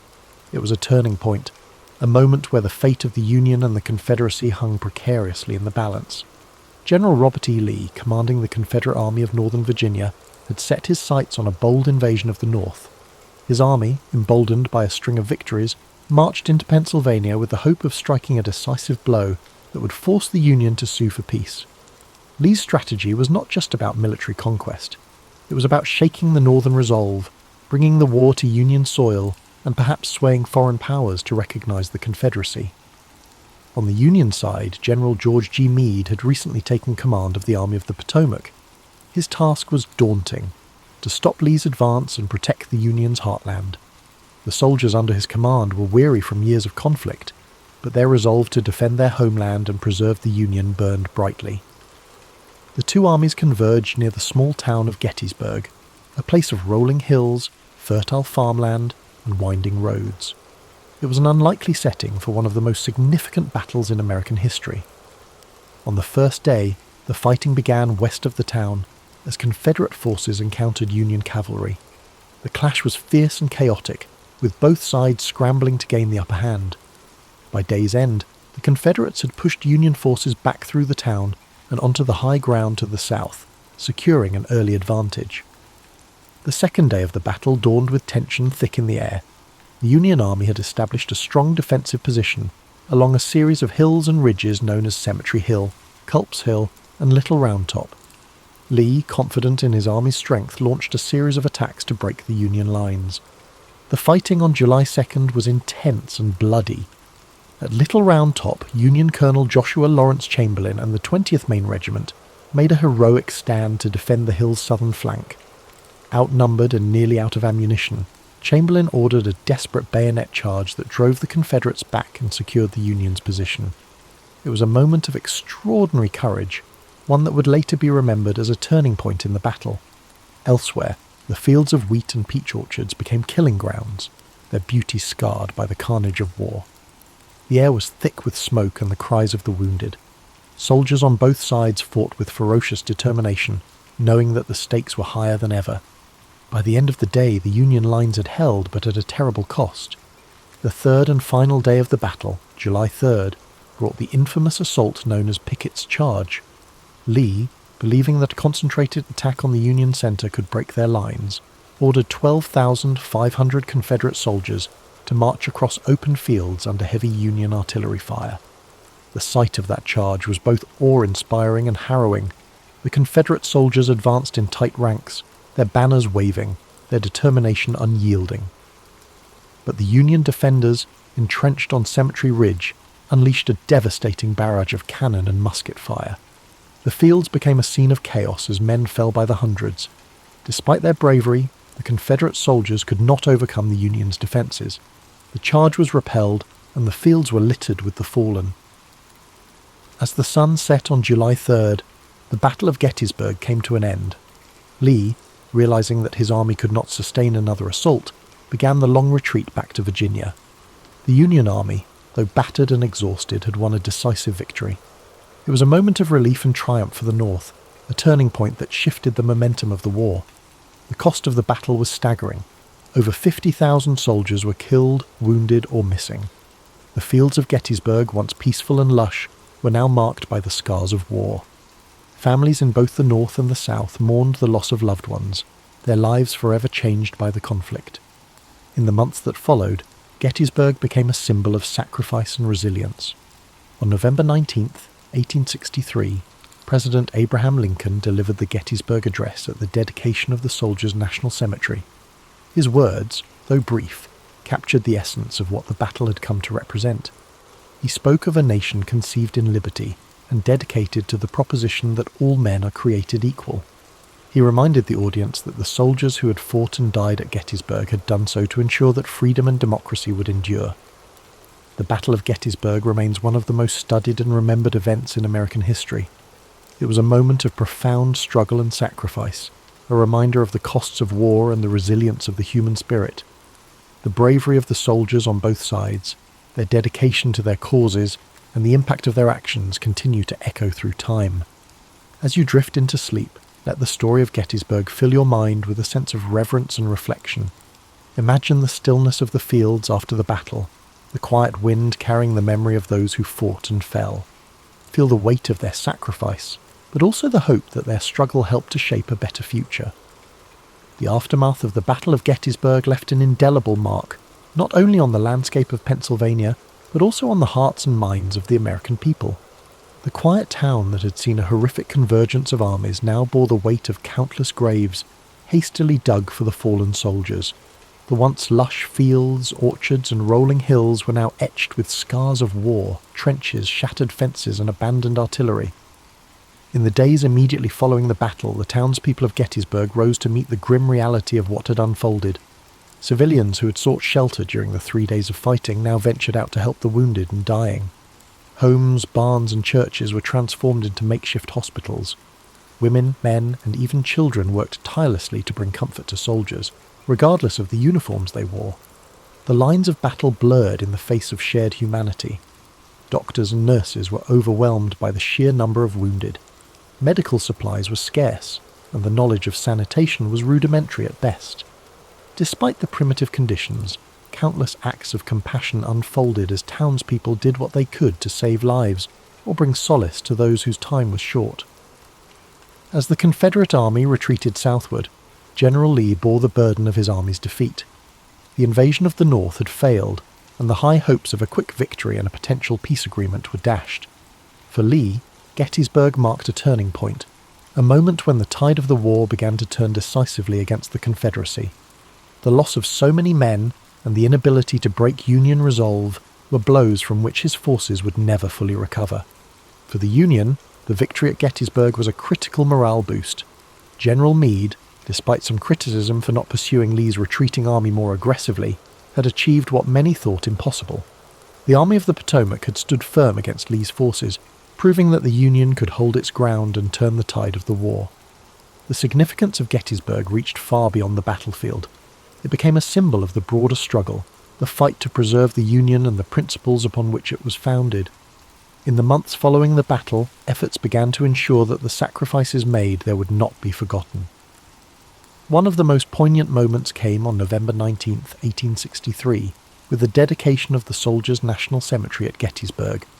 President Abraham Lincoln was invited to deliver a few remarks, following a lengthy oration by Edward Everett, a renowned speaker of the time.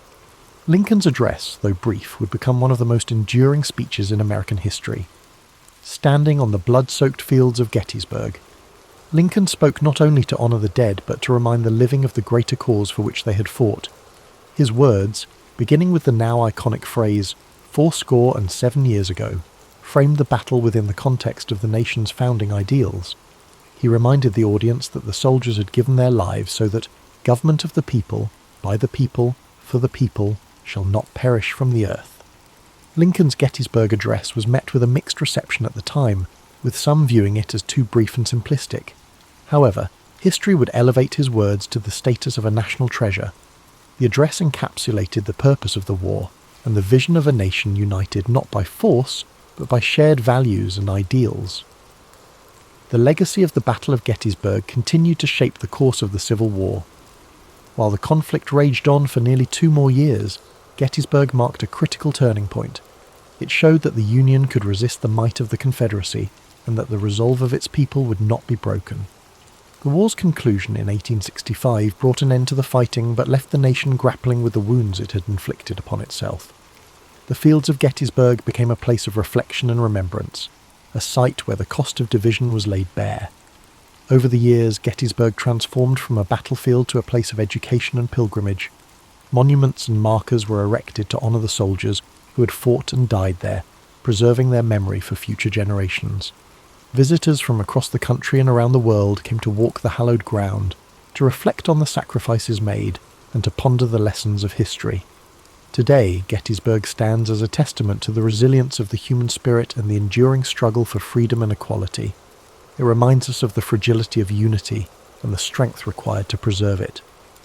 The lessons of Gettysburg echo through time, challenging us to remember that the cost of division is far greater than the effort required to come together.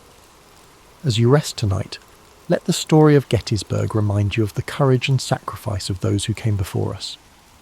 Imagine the quiet fields at dawn, the soft rustle of the wind, and the stillness that now blankets a place once filled with chaos. Let the strength of their resolve bring you a sense of peace, and may their legacy inspire hope and understanding in your heart. The legacy of Gettysburg extends far beyond the battlefield itself. It remains a cornerstone of American history, not only as the site of a pivotal clash during the Civil War, but also as a symbol of the nation's enduring struggle to reconcile its ideals with its realities. The battlefields and memorials at Gettysburg now stand as a reminder of the courage, sacrifice, and humanity displayed by those who fought there, as well as the immense costs of division and conflict. In the years following the Civil War, Gettysburg became a focus for national healing.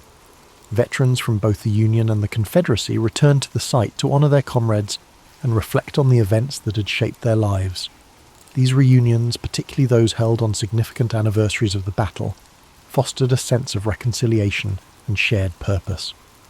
Despite the lingering wounds of war, these gatherings underscored a shared humanity that transcended the divisions of the past. One of the most moving examples of this came during the 50th anniversary of the battle in 1913. Veterans from both sides, now old men, came together to remember their shared history. The event culminated in a symbolic handshake across the stone wall at the site of Pickett's charge, a powerful gesture that reflected the desire for unity and peace.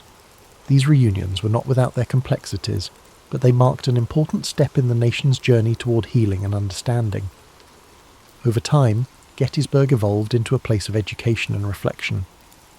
The Gettysburg National Military Park, established in the late 19th century and further developed in the 20th, preserves the battlefield and its many monuments, ensuring that future generations can walk the same paths and learn the same lessons. The park's museum and visitor centre provide context and insight into the events of the battle, offering a deeper understanding of its significance and the people who shaped it. The Gettysburg Address, too, continues to resonate as a defining moment in American history. Lincoln's words, spoken with such clarity and purpose, serve as a reminder of the ideals upon which the United States was founded. They challenge us to honour the sacrifices of those who fought by striving to create a more just and equitable society. Today, Gettysburg stands as a living testament to the enduring importance of history. It draws visitors from across the globe who come to honour the past, reflect on the present, and consider the future. The battlefield, with its rolling hills, stone walls, and quiet woods, invites contemplation. Walking its paths, one cannot help but feel a connection to the stories of those who stood there, to the bravery and determination that defined them, and to the lessons they left behind. The Battle of Gettysburg teaches us that even in the darkest times, there is hope for redemption, for reconciliation, and for a brighter tomorrow. It reminds us of the costs of division and the strength required to build unity. It challenges us to live up to the ideals of liberty and equality, to honour the sacrifices of those who came before us by working to create a better world. As you settle into rest tonight, let the story of Gettysburg fill your heart with a sense of reflection and gratitude. Picture the fields bathed in the soft light of the setting sun, the gentle rustle of leaves in the breeze, and the quiet peace that now blankets the land. Let the echoes of courage and sacrifice guide your thoughts, and may their legacy inspire hope and understanding in your dreams. The story of Gettysburg is not only about the battle itself, but also about the enduring lessons it offers. It is a story of courage under fire, of ordinary people facing extraordinary challenges, and of a nation striving to find its way through the darkness of conflict. Gettysburg reminds us that history is not just a series of dates and events, but a tapestry of human experience, woven with threads of sacrifice, resilience, and hope. As we reflect on Gettysburg, we are reminded of the power of unity and the dangers of division. The Civil War, of which Gettysburg was a turning point, was born out of deep-seated disagreements and unresolved tensions. The soldiers who fought at Gettysburg came from different walks of life, different regions and different perspectives, but they shared a common humanity. Their bravery and sacrifice speak to the strength of the human spirit, even in the face of unimaginable hardship.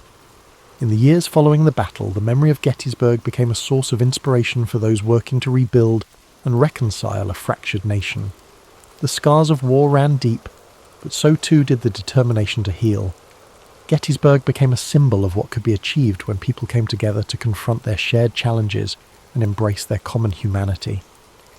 The stories of the individuals who fought at Gettysburg add depth and texture to the history of the battle.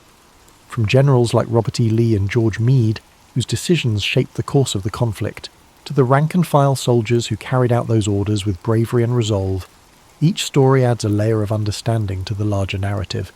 These men, from both the Union and Confederate armies, faced unimaginable adversity with courage and dignity. One of the most enduring legacies of Gettysburg is its role in shaping the collective memory of the Civil War.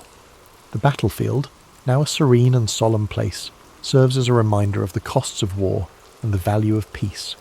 Monuments and markers dot the landscape, each telling a story of the men who fought and the sacrifices they made. Visitors to Gettysburg are often struck by the quiet beauty of the place, a stark contrast to the violence that once engulfed it. The Gettysburg Address, delivered by President Lincoln just months after the battle, continues to resonate as a call to action and a statement of purpose. Lincoln's words remind us of the importance of dedication, of recommitting ourselves to the principles of freedom and equality. His speech, though brief, captures the essence of what Gettysburg represents, not just a battle, but a turning point in the ongoing struggle to create a more perfect union. Today, Gettysburg remains a place of pilgrimage for those seeking to understand the complexities of the past and draw inspiration for the future. The stories of those who fought there, the lessons of unity and perseverance, and the enduring call to honour their sacrifices continue to guide us. Gettysburg is not just a place on a map, it is a symbol of resilience, a reminder of what we can achieve when we come together to face our challenges. As you drift off to sleep tonight, let the story of Gettysburg wrap around you like a warm blanket of reflection and peace. Imagine the stillness of the battlefield at dawn, the quiet hum of nature reclaiming a place once filled with chaos. Let the courage and sacrifice of those who stood there inspire you, reminding you that even in the darkest times there is light to be found. Thank you for spending this time with us on History and Sleep. May the story of Gettysburg bring you a sense of calm, perspective and hope.